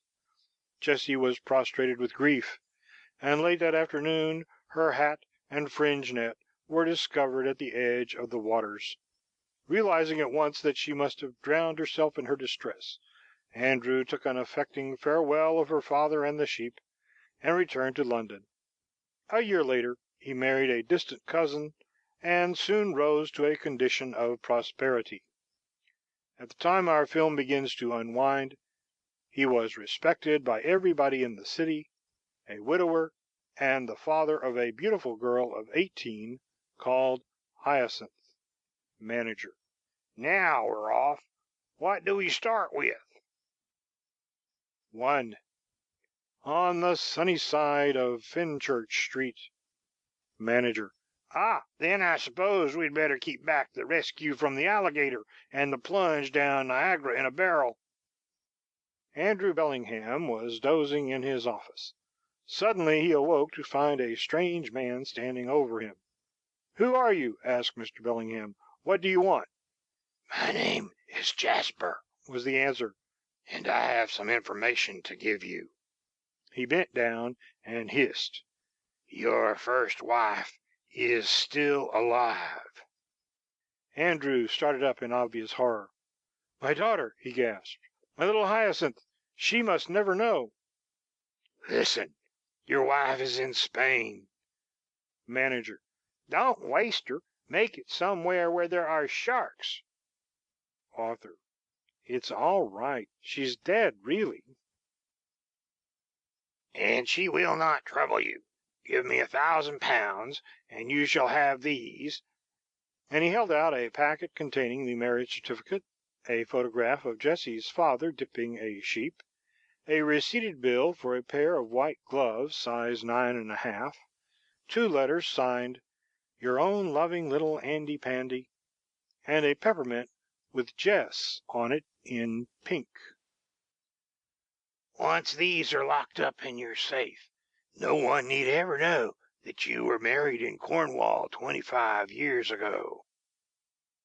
Without a moment's hesitation, Mr. Bellingham took a handful of banknotes from his pocketbook, and the exchange was made. At all costs he must preserve his little Hyacinth from shame. Now she need never know. With a forced smile, he bowed Jesper out, placed the packet in his safe, and returned to his desk. But his mysterious visitor was not done with yet.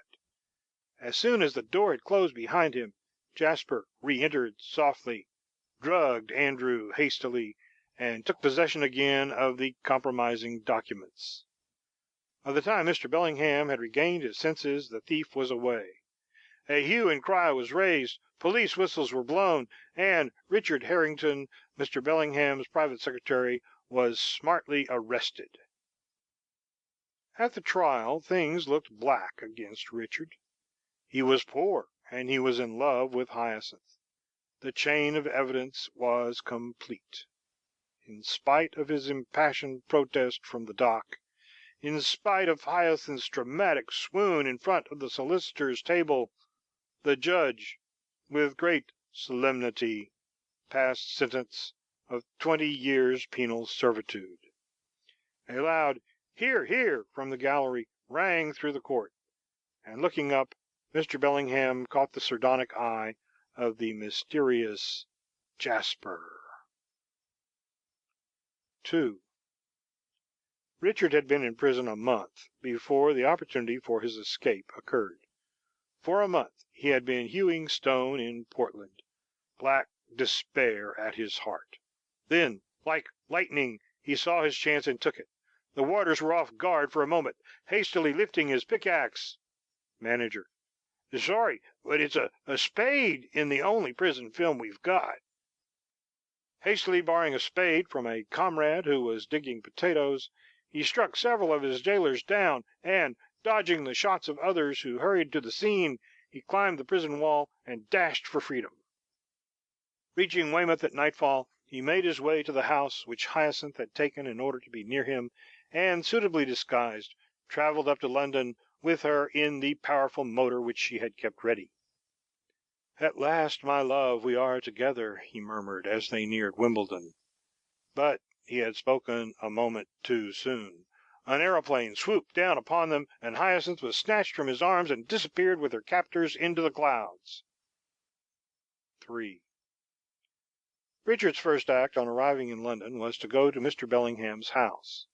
Andrew was out, but a note lying on his study carpet, "Meet me at the old windmill tonight," gave him a clue. On receipt of this note, Andrew had gone to the rendezvous, and it was no surprise to him when Jasper stepped out and offered to sell him a packet containing a marriage certificate, a photograph of an old gentleman dipping a sheep, a peppermint lozenge with Jess on it, and various other documents for £1,000. "You villain!" cried Andrew. "Even at the trial I suspected you," and he rushed at him fiercely. A desperate struggle ensued. Breaking free for a moment from the vice-like grip of the other, Jasper leapt with the spring of a panther at one of the sails of the windmill as it came round, and was whirled upwards. With the spring of another panther, Andrew leapt on to the next sail, and was whirled after him. At that moment the wind dropped, and the combatants were suspended in mid-air. It was upon this terrible scene that Richard arrived. Already a crowd was collecting, and though at present it did not seem greatly alarmed, feeling convinced that it was only assisting at another cinematograph rehearsal, its suspicions might at any moment be aroused. With a shout he dashed into the mill. Seeing him coming, Jasper dropped his revolver and slid down the sail into the window. In a moment he reappeared at the door of the mill with Hyacinth under his arm. "Stop him!" cried Richard from underneath a sack of flour. It was no good. Jasper had leaped with his fair burden upon the back of his mustang and was gone. The usual pursuit followed. 4. It was the gala night at the Royal Circus. Riccardo Herringtoni, the wonderful new acrobat of whom everybody was talking, stood high above the crowd on his platform. His marvelous performance on the swinging horizontal bar was about to begin.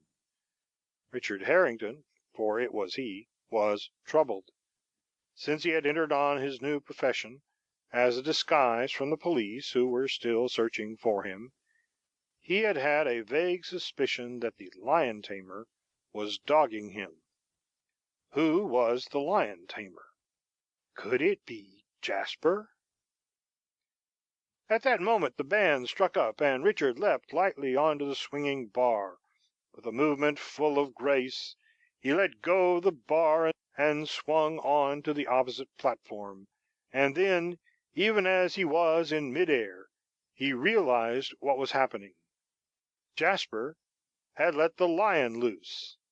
It was waiting for him.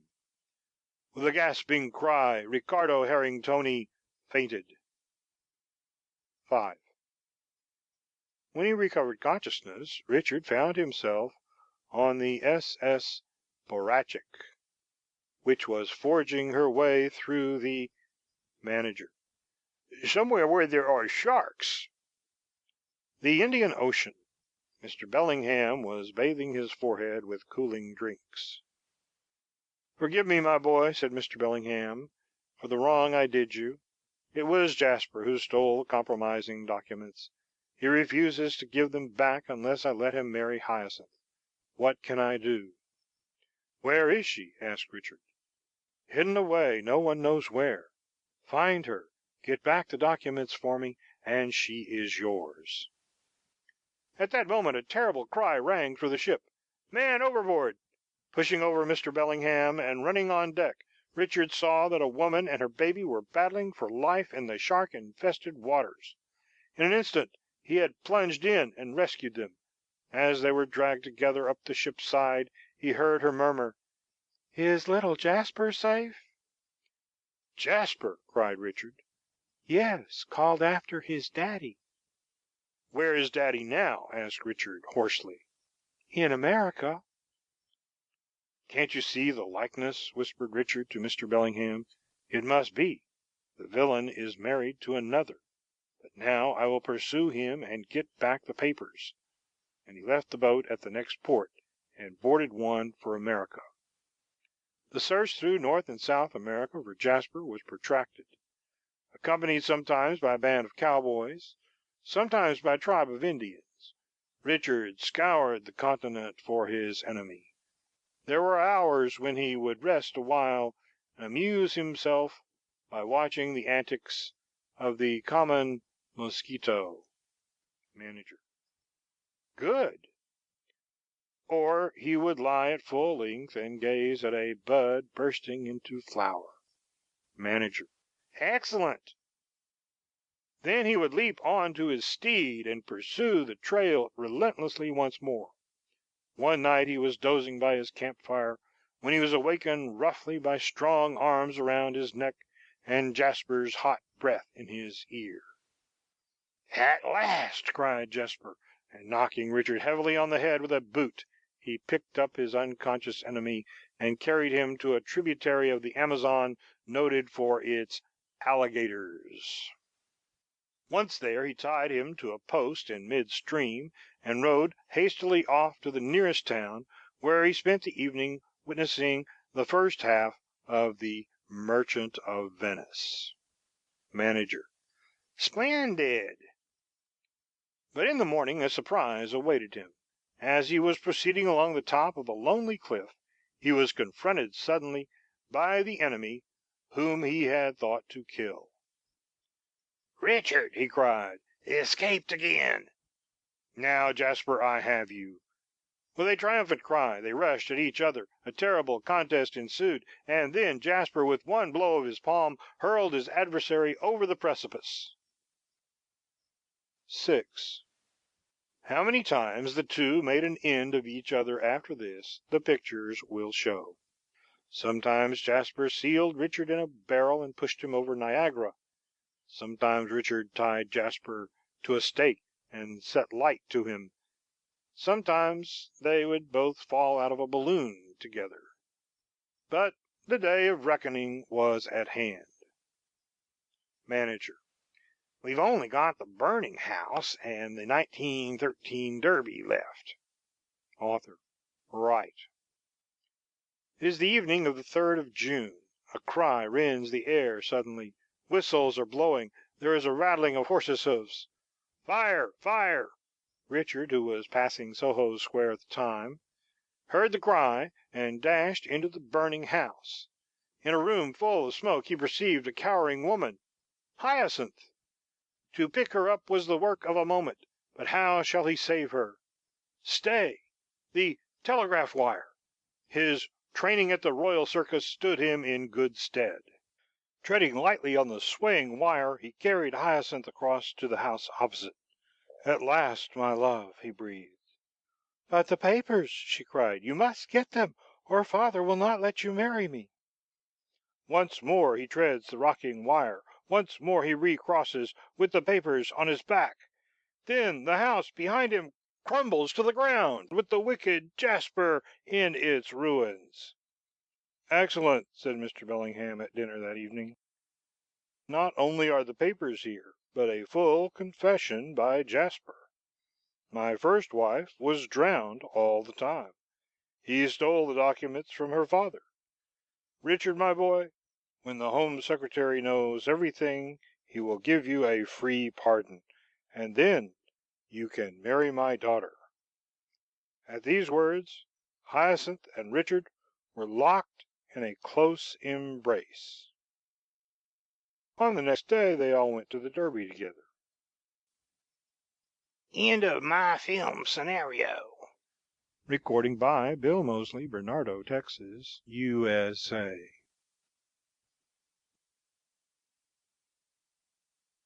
The Sunny Side by A. Milne. The Fatal Gift. People say to me sometimes, "Oh, you know Woolman, don't you?" I acknowledge that I do, and, after the silence that always ensues, I add, "If you want to say anything against him, please go on."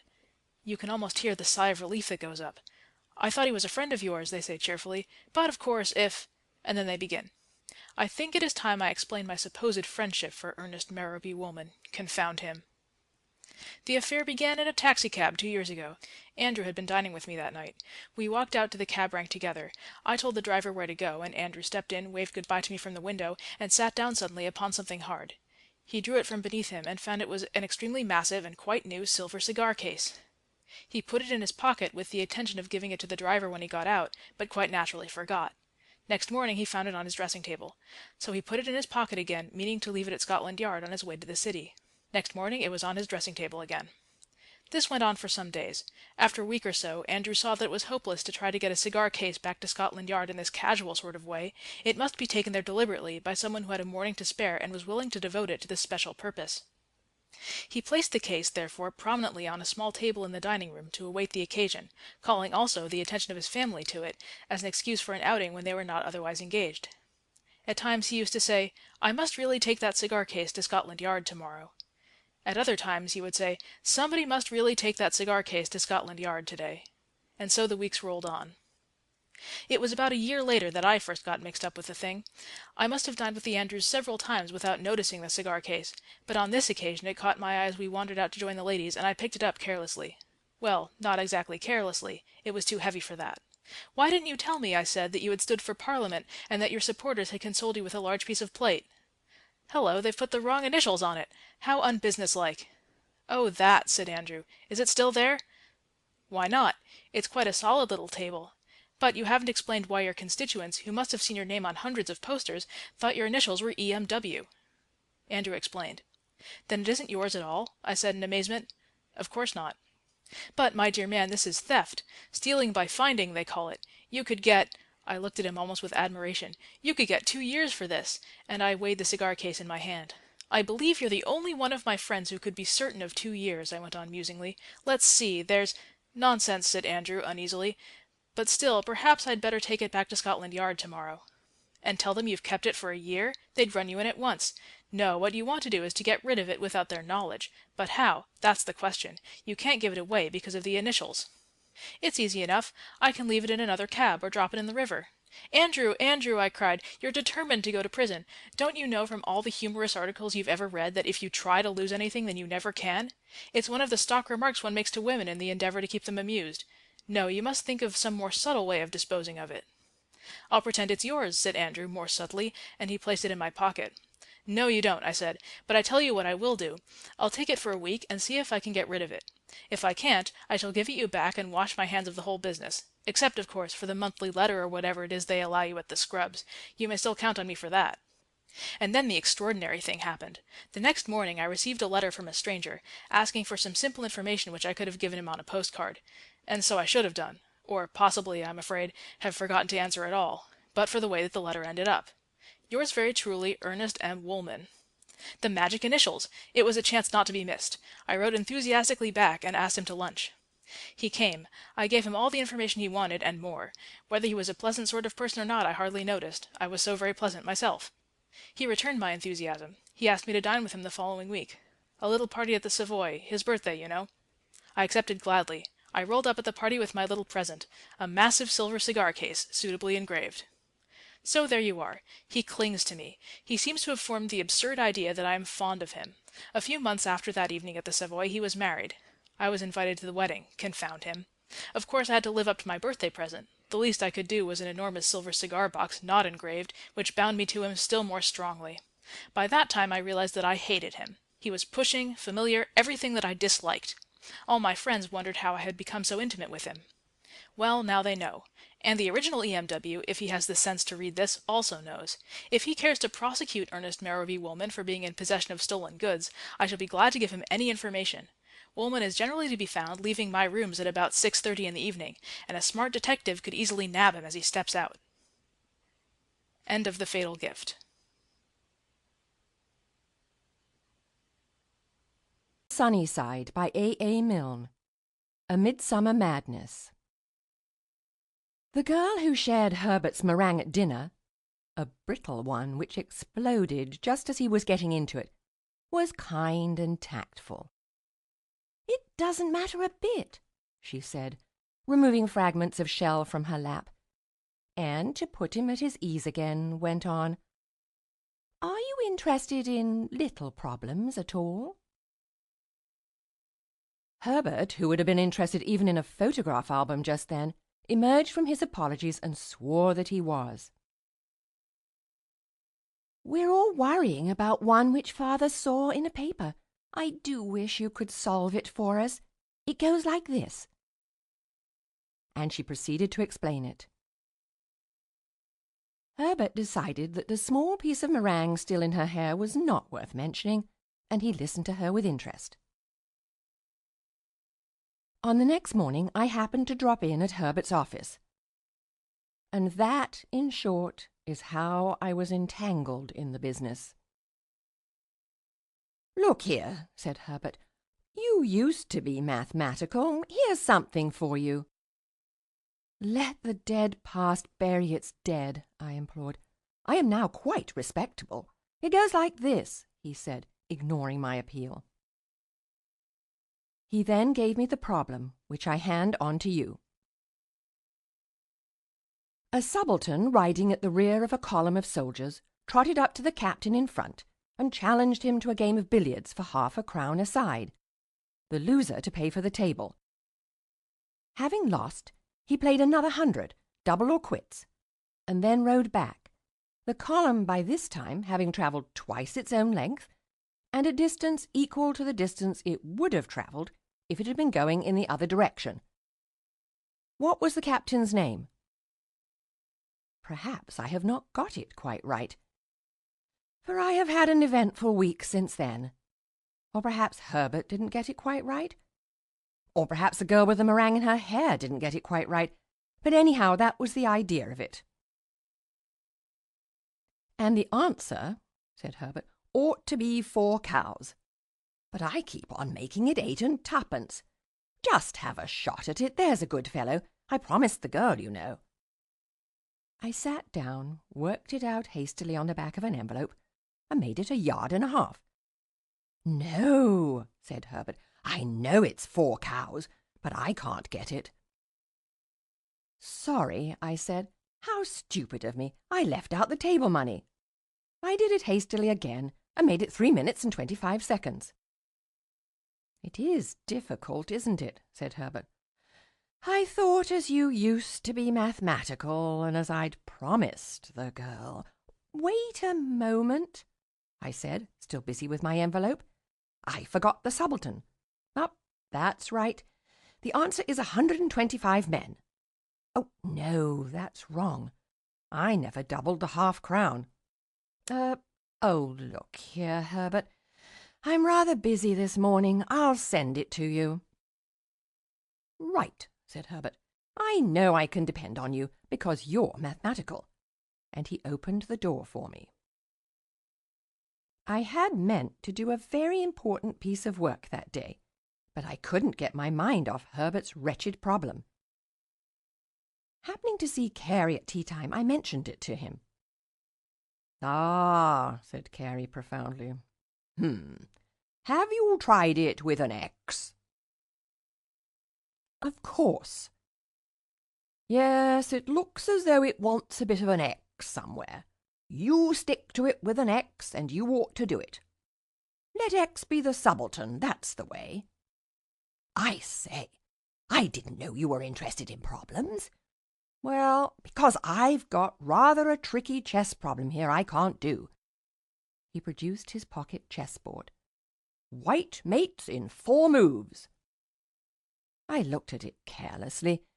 Black had only left himself with a pawn and a king, while White had a queen and a couple of knights about. Now, I know very little about chess, but I do understand the theory of chess problems.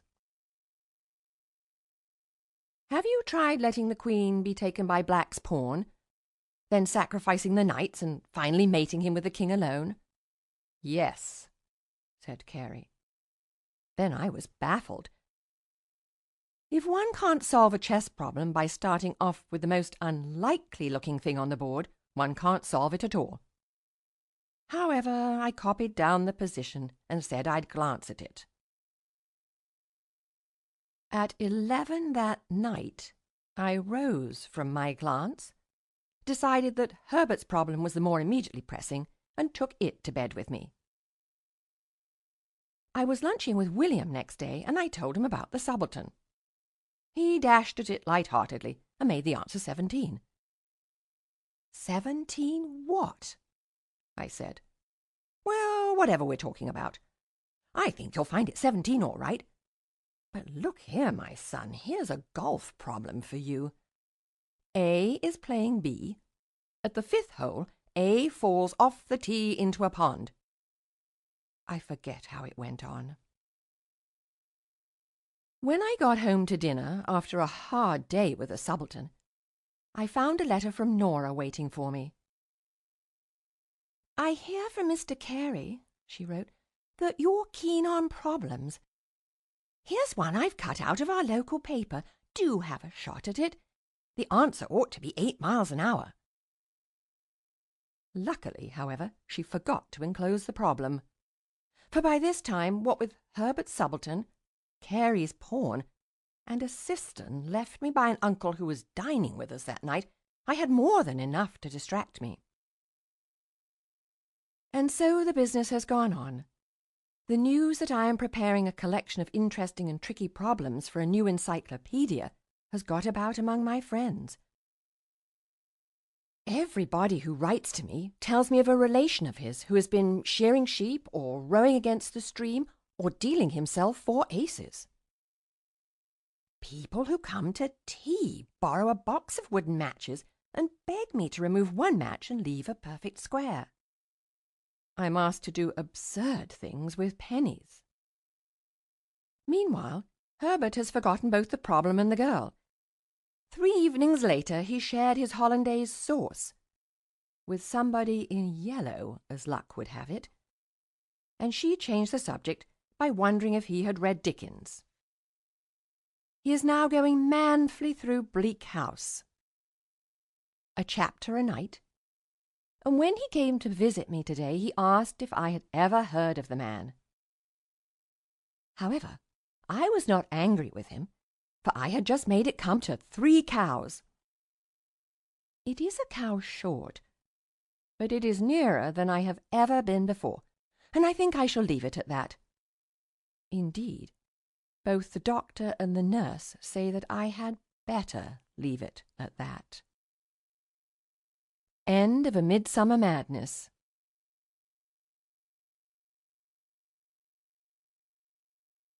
The Sunny Side by A. Milne. To the Death. In the 20th century manner. "Cauliflower!" shrieked Gaspard Volauvent across a little table in the estaminet. His face bristled with rage. "Serpent!" replied Jacques Rissole, bristling with equal dexterity.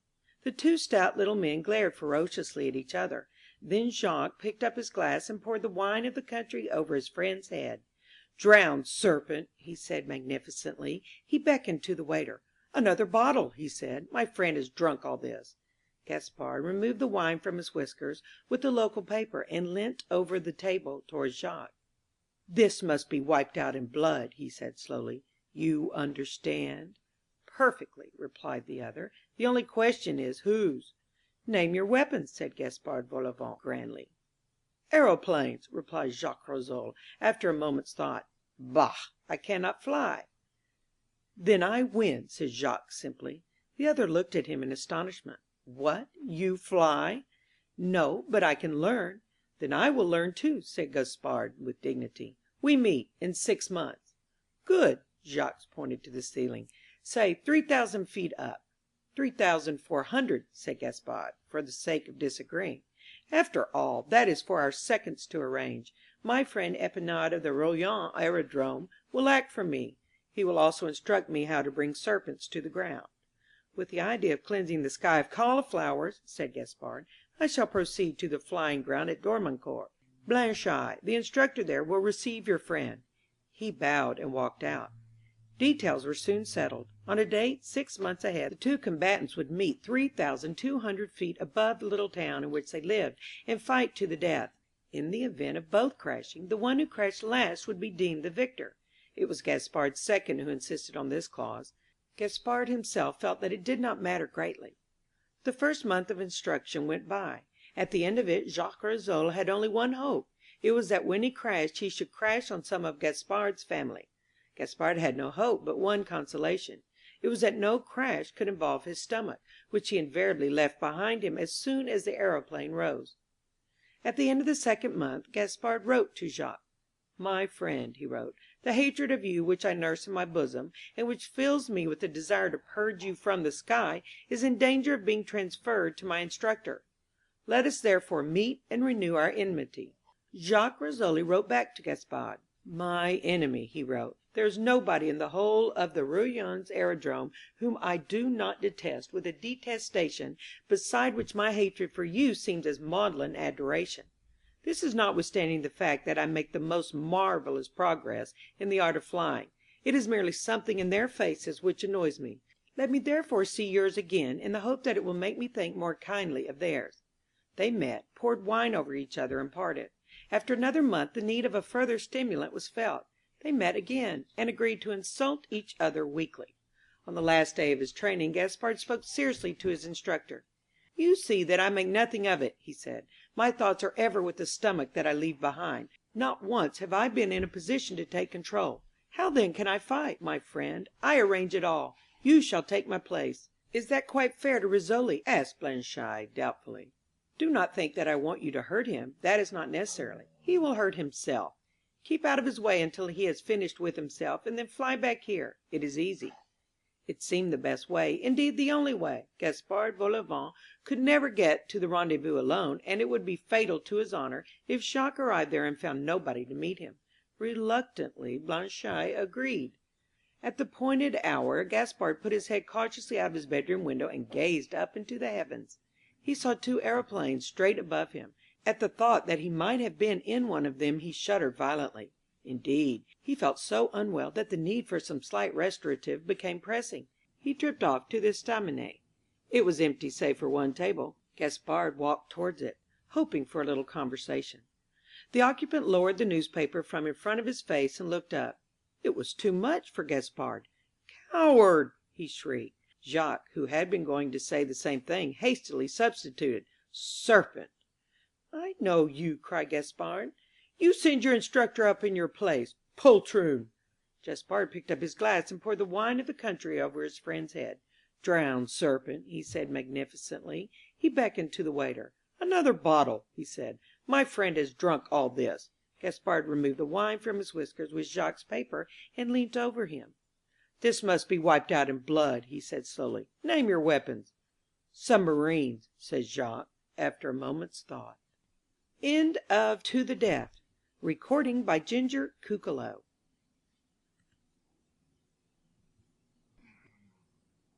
Cucolo. The Sunny Side by A. Milne. The Handicap of Sex. I found myself in the same drawing room with Anne the other day, so I offered her one of my favorite sandwiches. I hadn't seen her for some time, and there were plenty in the plate. "If you are coming to talk to me," she said, "I think I had better warn you that I am a Bolshevist." "Then you won't want a sandwich?" I said gladly, and I withdrew the plate. "I suppose," said Anne, "that what I really want is a vote." "Haven't you got one?" "Sorry, I mean, of course you haven't got one." "But it isn't only that. I want to see the whole position of women altered. I want to see—" I looked round for her mother. "Tell me," I said gently, "when did this come over you?" "In the last few weeks," said Anne, "and I don't wonder." I settled down with the sandwiches to listen. Anne first noted symptoms of it at a luncheon party at the beginning of the month. She had asked the young man on her right if she could have some of his salt, and as he passed it to her he covered up an embarrassment she might be feeling by saying genially, "Well, and how long is this coal strike going to last?" "I don't know," said Anne truthfully. "I suppose you're ready for the revolution? The billiard room and all the spare bedrooms well stocked?" Anne saw that this was meant humorously, and she laughed. "I expect we shall be all right," she said. "You'll have to give a coal party, and invite all your friends. Fire, 9 to 12. "What a lovely idea," said Anne, smiling from sheer habit. "Mind you come." She got her face straight again with a jerk, and turned to the solemn old gentleman on her other side. He was ready for her. "This is a terrible disaster for the country, this coal strike," he said. "Isn't it?" said Anne, and feeling that that was inadequate, added, "Terrible. I don't know what's happening to the country." Anne crumbled her bread, and having reviewed a succession of possible replies, each more fatuous than the last, decided to remain silent. "Everything will be at a standstill directly," her companion went on. "Already trade is leaving the country. America—" "I suppose so," said Anne gloomily. "Once stop the supplies of coal, you see, and you drain the lifeblood of the country." "Of course," said Anne, and looked very serious. After lunch an extremely brisk little man took her in hand. "Have you been studying this coal strike question at all?" he began. "I read the papers," said Anne. "Ah, but you don't get it there. They don't tell you. Now I know a man who is actually in it, and he says, and he knows this for a fact, that from the moment when the first man downed tools, from the very moment when he downed tools—" Anne edged away from him nervously. Her face had assumed an expression of wild interest which she was certain couldn't last much longer. "Now, take coal at the pit's mouth," he went on. "At the pit's mouth." He shook a forefinger at her. "At the pit's mouth, and I know this for a fact, the royalties. The royalties are—" "It's awful," said Anne. "I know." She went home feeling a little disturbed. There was something in her mind, a dim sense of foreboding, which kept casting its shadow across her pleasanter thoughts. "Just as you feel," she said, "when you know you've got to go to the dentist." But they had a big dinner party that evening, and Anne, full of the joy of life, was not going to let anything stand in the way of her enjoyment of it. Her man began on the stairs. "Well," he said, "what about the coal strike? When are you going to start your coal parties?" "Fire, 10 to 2." They say that's going to be the new rage." He smiled reassuringly at her. He was giving the impression that he could have been very, very serious over this terrible business, but that for her sake he was wearing the mask.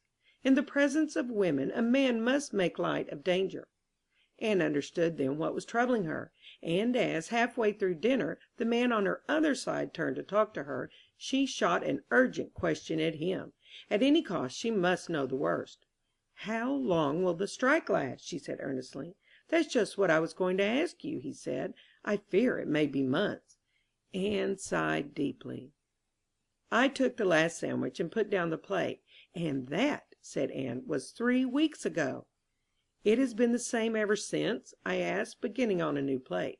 "Every day. I'm tired of it. I shrink from every new man I meet. I wait nervously for the word coal, feeling that I shall scream when it comes. Oh, I want a vote or something. I don't know what I want, but I hate men. Why should they think that everything they say to us is funny, or clever, or important? Why should they talk to us as if we were children? Why should they take it for granted that it's our duty to listen always?" I rose with dignity. Dash it all, who had been doing the listening for the last half hour? "You are run down," I said. "What you want is a tonic." Quite between ourselves, though, I really think, but no, we men must stick together. End of The Handicap of Sex. Recording by Ginger Kukalo. The Sunny Side by A. Milne. The Legend of High Yu.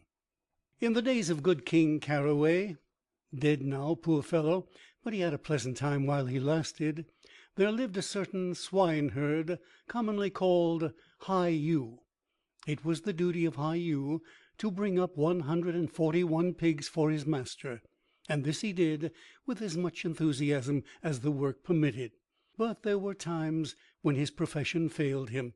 In the blue days of summer, princes and princesses, lords and ladies, chamberlains and enchanters would ride past him and leave him vaguely dissatisfied with his company, so that he would remove the straw from his mouth and gaze after them, wondering what it would be like to have as little regard for a swineherd as they.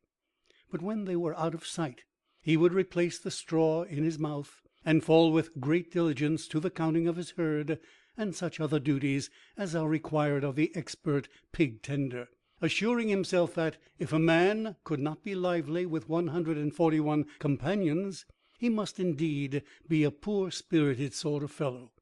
Now there was one little black pig for whom High Yu had a special tenderness. Just so, he often used to think, would he have felt towards a brother if this had been granted to him. It was not the color of the little pig, nor the curliness of his tail, endearing though this was, nor even the melting expression in his eyes which warmed the swineherd's heart, but the feeling that intellectually this pig was as solitary among the 140 others as High Yu himself.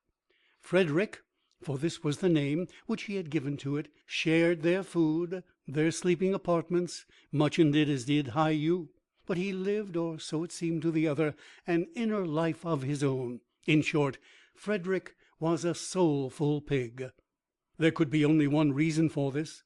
Frederick was a prince in disguise. Some enchanter, it was a common enough happening in those days, annoyed by Frederick's father, or his uncle, or even by Frederick himself, had turned him into a small black pig, until such time as the feeling between them had passed away. There was a Prince Frederick of Milvania who had disappeared suddenly. Probably this was he.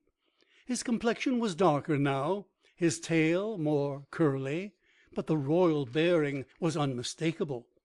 It was natural then that, having little in common with his other 140 charges, High Yu should find himself drawn into ever closer companionship with Frederick. They would talk together in the intervals of acorn hunting. Frederick's share of the conversation limited to humphs, unintelligible at first, but as the days went on, seeming more and more charged with an inner meaning to High Yu. until at last he could interpret every variation of grunt with which his small black friend responded.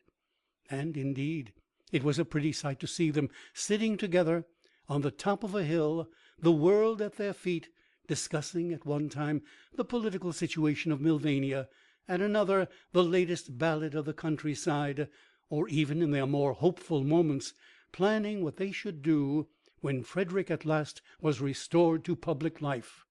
Now it chanced that one morning, when Frederick and Hai Yu were arguing together in a friendly manner over the new uniforms of the town guard, to the colors of which Frederick took exception, King Caraway himself passed that way, and being in good humor, stood for a moment listening to them. "Well, well," he said at last, "well, well, well." In great surprise Hai Yu looked up, and then seeing that it was the king, jumped to his feet and bowed several times. "Pardon, your majesty," he stammered. "I did not see your majesty. I was talking." "To a pig," laughed the king. "To his royal highness, Prince Frederick of Milvania," said Hai Yu proudly. "I beg your pardon," said the king.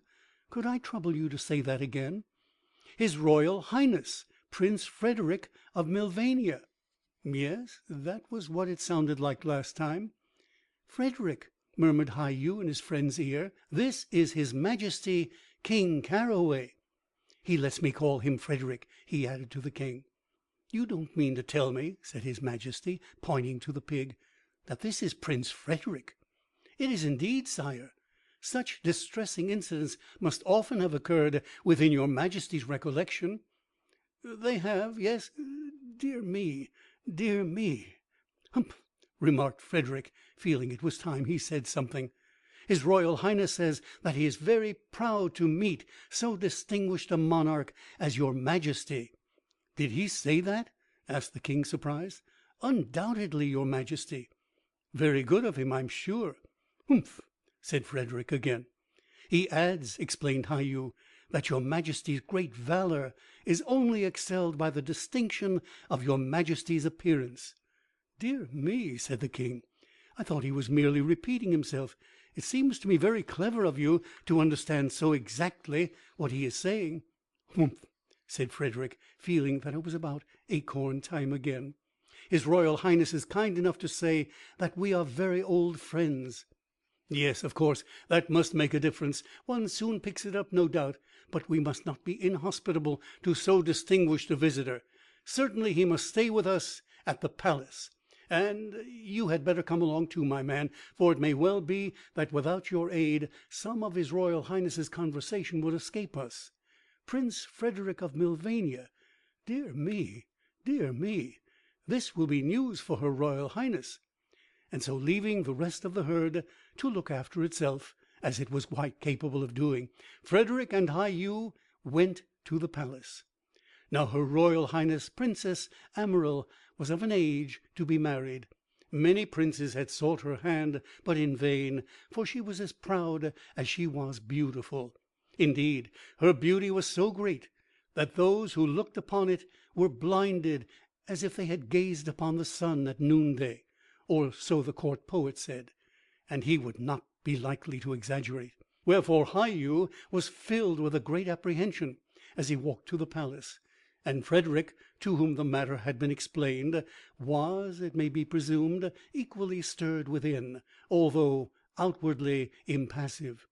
And as they went, Hai Yu murmured to his companion that it was quite all right, for that in any event they could not eat them, the which assurance Frederick no doubt was peculiarly glad to receive. "Ah," said the king, as they were shown into the royal library, "that's right."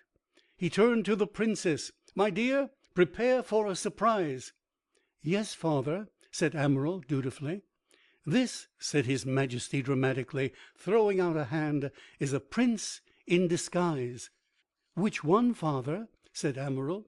"The small black one, of course," said the king crossly. "The other is merely his attendant. Hi, you! What's your name?" The swineherd hastened to explain that his majesty, with his majesty's unfailing memory for names, had graciously mentioned it. "You don't say anything," said the king to his daughter. Princess Emerald sighed. "He is very handsome, father," she said, looking at High-Yu. "Yes," said the king, regarding Frederick, who was combing himself thoughtfully behind the left ear with considerable doubt. "But the real beauty of Prince Frederick's character does not lie upon the surface, or anyhow, not at the moment." "No, father," sighed Emerald, and she looked at High-Yu again. Now the swineherd, who, with instinctive good breeding, had taken the straw from his mouth on entering the palace, was a well set up young fellow, such as might please even a princess. For a little while there was silence in the royal library, until Frederick realized that it was his turn to speak. "Humph!" said Frederick. "There!" said the king in great good humor. "Now, my dear, let me tell you what that means. That means that his Royal Highness is delighted to meet so beautiful and distinguished a princess." He turned to High-Yu. "Isn't that right, my man?" "Perfectly correct, your majesty." "You see, my dear," said the king complacently, "one soon picks it up. Now, in a few days—" "Humph!" said Frederick again. "What did that one mean, father?" asked Emerald. "That means—that meant—well, it's a little hard to put it colloquially, but roughly it means," he made a gesture with his hand, "that we have been having a very charming weather lately." He frowned vigorously at the swineherd. "Exactly, your majesty," said High-Yu. "Charming weather for the time of year." "For the time of year, of course," said the king hastily. "One naturally assumes that. Well, my dear," he went on to his daughter, "I'm sure you'll be glad to know that Prince Frederick has consented to stay with us for a little. You will give orders that suitable apartments are to be prepared." "Yes, father. What are suitable apartments?" The king pulled at his beard, and regarded Frederick doubtfully. "Perhaps it would be better," the princess went on, looking at High-Yu, "if this gentleman—" "Of course, my dear, of course. Naturally his Royal Highness would wish to retain his suite." "Humph!" said Frederick, meaning, I imagine, that things were looking up. Of all the princes who from time to time had visited the court, none endeared himself so rapidly to the people as did Frederick of Milvania. His complete lack of vanity, his thoughtfulness, the intense reserve which so obviously indicated a strong character, his power of listening placidly to even the most tedious of local dignitaries, all these were virtues of which previous royal visitors had given no sign. Moreover, on set occasions, Prince Frederick could make a very pretty speech. True, this was read for him, owing to a slight affection of the throat, from which, as the chancellor pointed out, his Royal Highness was temporarily suffering, but it would be couched in the most perfect taste, and seasoned at suitable functions, such, for instance, as the opening of the first public baths, with a pleasantly restrained humor. Nor was there any doubt that the words were indeed the prince's own, as dictated to High-Yu, and by him put on paper for the chancellor. But High-Yu himself never left the palace. "My dear," said the king to his daughter one day, "have you ever thought of marriage?" "Often, father," said Emerald. "I understand from the chancellor that the people are expecting an announcement on the subject shortly." "We haven't got anything to announce, have we?" "It's a pity that you were so hasty with your other suitors," said the king thoughtfully. "There is hardly a prince left who is in any way eligible." "Except Prince Frederick," said Emerald gently. The king looked at her suspiciously, and then looked away again, pulling at his beard. "Of course," went on Emerald, "I don't know what your loving subjects would say about it." "My loving subjects," said the king grimly, "have been properly brought up. They believe—they have my authority for believing—that they are suffering from a disability of the eyesight laid upon them by a wicked enchanter, under which they see princes as pigs. That, if you remember, was this fellow High-Yu's suggestion, and a very sensible one." "But do you want Frederick as a son-in-law?" "Well, that's the question. In his present shape he is perhaps not quite—well, how shall I put it?" "Not quite," suggested Emerald. "Exactly. At the same time, I think there could be no harm in the announcement of a betrothal. The marriage, of course, would not be announced until—" "Until the enchanter had removed his spell from the eyes of the people?" "Quite so. You have no objection to that, my dear?" I am his Majesty's subject," said Amaral dutifully. "That's a good girl." He patted the top of her head and dismissed her. And so the betrothal of his Royal Highness Frederick of Milvania to the Princess Amaral was announced, to the great joy of the people. And in the depths of the palace, Haiu the swineherd was hard at work compounding a potion which he assured the king would restore Frederick to his own princely form. And sometimes the Princess Amaral would help him at his work. A month went by, and then Haiu came to the king with news. He had compounded the magic potion. A few drops sprinkled discriminately on Frederick would restore him to his earlier shape, and the wedding could then be announced. "Well, my man," said his Majesty genially, "this is indeed pleasant hearing. We will sprinkle Frederick to-morrow. Really, I am very much in your debt. Remind me after the ceremony to speak to the Lord Treasurer about the matter." "Say no more," begged Haiu. "All I ask is to be allowed to depart in peace. Let me have a few hours alone with his Royal Highness in the form in which I have known him so long, and then when he is himself again, let me go, for it is not meet that I should remain here as a perpetual reminder to his Royal Highness of what he would fain forget." "Well, that's very handsome of you, very handsome indeed. I see your point. Yes, it is better that you should go. But before you go, there is just one thing. The people are under the impression that an enchanter has well, you remember what you yourself suggested." "I have thought of that," said Haiu, who seemed to have thought of everything, "and I venture to propose that your Majesty should announce that a great alchemist has been compounding a potion to relieve their blindness.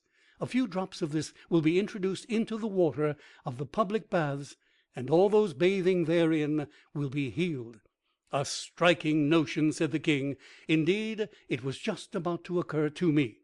I will proclaim to-morrow a public holiday, and give orders that it be celebrated in the baths. Then in the evening, when they are all clean, I should say cured, we will present their prince to them." And so it happened, even as Haiu had said. And in the evening the prince, a model now of manly beauty, was presented to them, and they acclaimed him with cheers, and all noticed how lovingly the princess regarded him, and how he smiled upon her. But the king gazed upon the prince as one fascinated. 7 times he cleared his throat, and 7 times he failed to speak, and the 8th time he said, "Your face is strangely familiar to me." "Perchance we met in Milvania," said the prince pleasantly. Now the king had never been in Milvania, wherefore he still gazed at the prince, and at length he said, "What has happened to that Haiu fellow?" "You will never hear of him again," said the prince pleasantly. "Oh," said the king, and after that they feasted. And some say that they feasted upon roast pig, but I say not. And some say that Haiu had planned it all from the beginning, but I say not. And some say that it was the Princess Amaral who planned it from the day when first she saw Haiu, and with them I agree. For indeed I am very sure that when Haiu was a swineherd upon the hills, he believed truly that the little black pig with the curly tail was a prince. And though events in the end were too much for him, I like to think that Haiu remained loyal to his friend, and that in his plush-lined sty, in a quiet corner of the palace grounds, Frederick passed a gentle old age, cheered from time to time by the visits of Amaral's children. End of the legend of Haiu.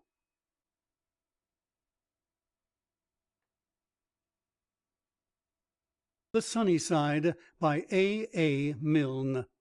Men of Letters. John Penquarto. A Tale of Literary Life in London. Modeled on the 100 Best Authors. John Penquarto looked round his diminutive bed-sitting room with a feeling of excitement not unmixed with awe. So this was London. The new life had begun. With a beating heart he unpacked his bag and set out his simple belongings. First, his books, his treasured books. Where should he put them? It was comforting to think that, Wherever they stood, they would be within reach of his hand as he lay in bed. He placed them on the window sill and read their titles again reverently. Half Hours with Our Water Beetles, The Fret Worker's Companion, and Strenuous Days in Simla. He owed everything to them, and what an air they gave the room! But not such an air as was given by his other treasure, the photograph of Mary. Mary! He had only met her once, and that was 20 years ago at his native Polwollop.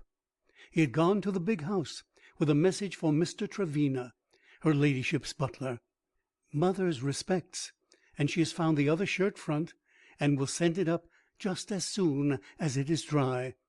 He had often taken a similar message, for Mrs. Penquarto did the washing for the upper servants at the Hall, but somehow he had known that to-day was going to be different.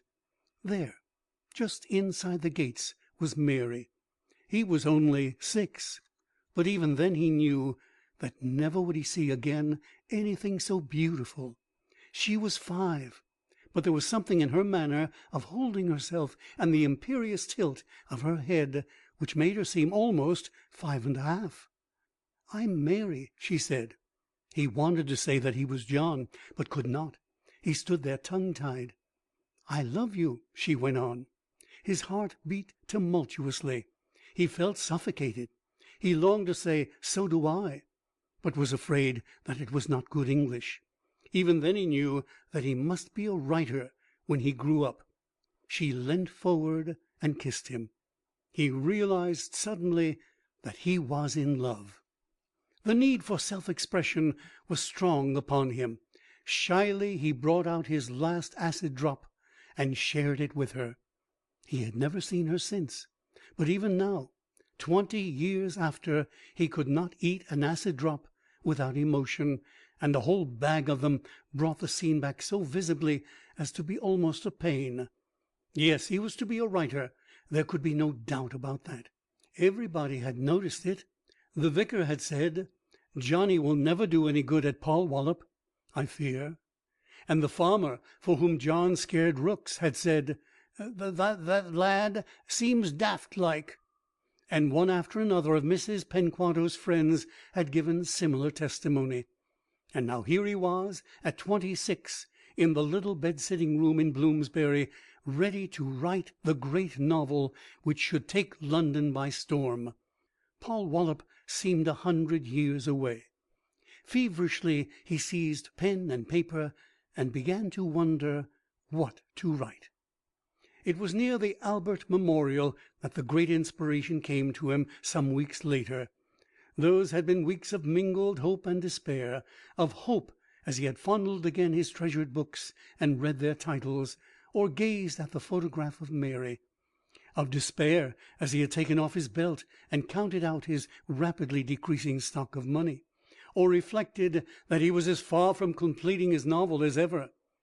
Sometimes in the search for an idea he had frequented the restaurants where the great Samuel Johnson himself had eaten, and sometimes he had frequented other restaurants where even the great Samuel Johnson himself had been unable to eat. Often he had gone into the British Museum and leant against a mummy case, or taken a bus to Chelsea and pressed his forehead against the brass plate which marked Carlyle's house. But no inspiration had come. And then suddenly, quite close to the Albert Memorial, he knew. He would write a novel about a boy called William, who had lived in Cornwall, and who came to London and wrote a novel of which the Westminster Gazette said, "This novel undoubtedly places the author in the front rank of living novelists." William's novel would be a realistic account of, yes, that was it, of a boy called Henry, who had lived in Cornwall, and who came to London and wrote a novel of which the Morning Post said, "By this novel the author has indubitably established his claim to be reckoned among the few living novelists who count." But stay, what should this novel of Henry's be about? It would be necessary to describe it. For an hour he wrestled with that problem, and then he had another inspiration.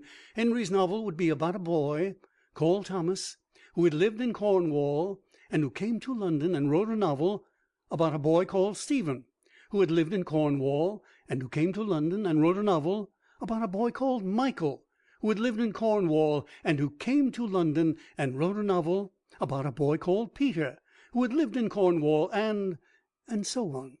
And every one of the novels would establish the author's right to be reckoned, etc., and place him undoubtedly in the very front rank.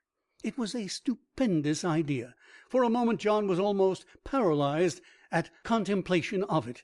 There seemed to be no end to his novel as he had planned it. Was it too much for his powers? There was only one way to find out. He hurried back to his bed-sitting room, seized a pen, and began to write. It was 2 years later.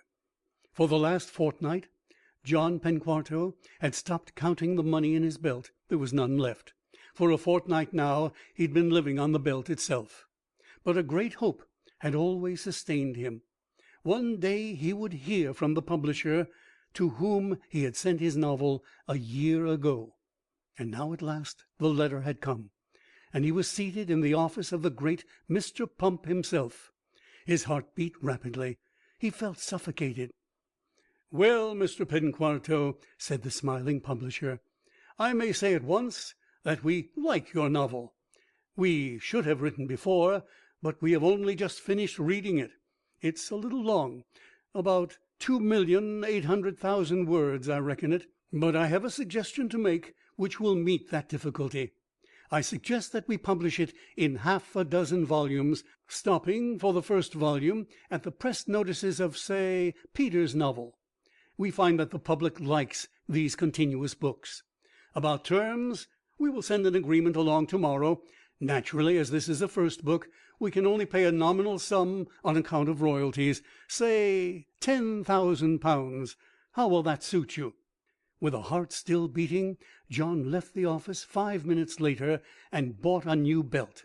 Then he went to a restaurant where Goldsmith had never been and ordered a joint and 2 vegetables. Success had come.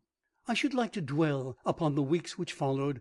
I should like to tell of John's emotion when he saw his first proofs, and of the printer's emotion when he saw what a mess John had made of them. I should like to describe how my hero's heart beat during the anxious days of waiting, to picture to you his pride at the arrival of his 6 free copies, and his landlady's surprise when he presented her with one.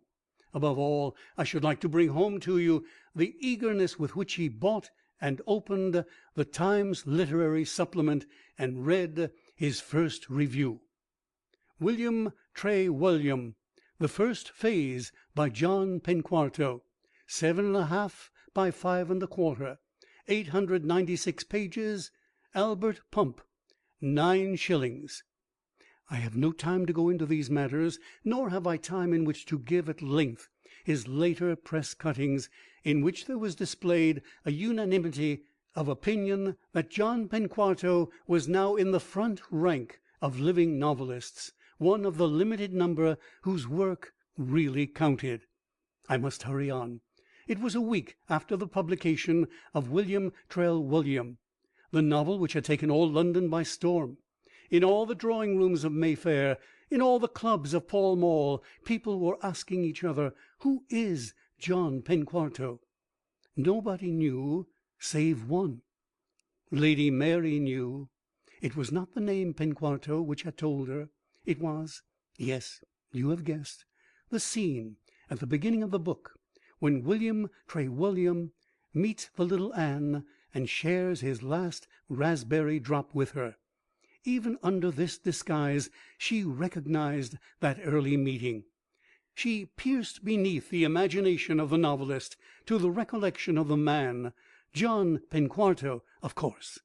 Now she remembered the name. It had always been a mystery to her friends why Lady Mary had never married. No girl in society had been more eagerly courted. It was whispered that already she had refused more than one archbishop, 3 newspaper proprietors, and a couple of dukes. Something, she scarcely knew what, told her that this was not love. She must wait. As she dressed to go to the Duchess of Bilberry's at home, she wondered if she would ever meet John Penquarto again, and if he had altered. Mary! It was John speaking. He had seen her the moment she came in at the door. Something, was it the Duchess's champagne at dinner, had reminded him of the acid drop they had eaten together, and this had brought back his memories in a flood. To-night he would meet her again. He knew it instinctively. Besides, it was like this that William Trewulliam had met Anne again, and Henry Polhenry had met Sarah, and Thomas Pentumus had met Alice, and, well, anyhow, he knew. John. It was Mary speaking. Perhaps you had guessed. You knew me. This is John. It was his turn. I knew you, said Mary. Do you remember? Mary blushed, and John did not deviate from the healthy red color which he had maintained throughout the conversation. In spite of his success, he was never quite at ease in society at this period of his life, nor were Henry Polhenry and Thomas Pentumus. They remained handsome but awkward, which was why women loved them so. I love you, John speaking. I think I must have always loved you, Mary going it.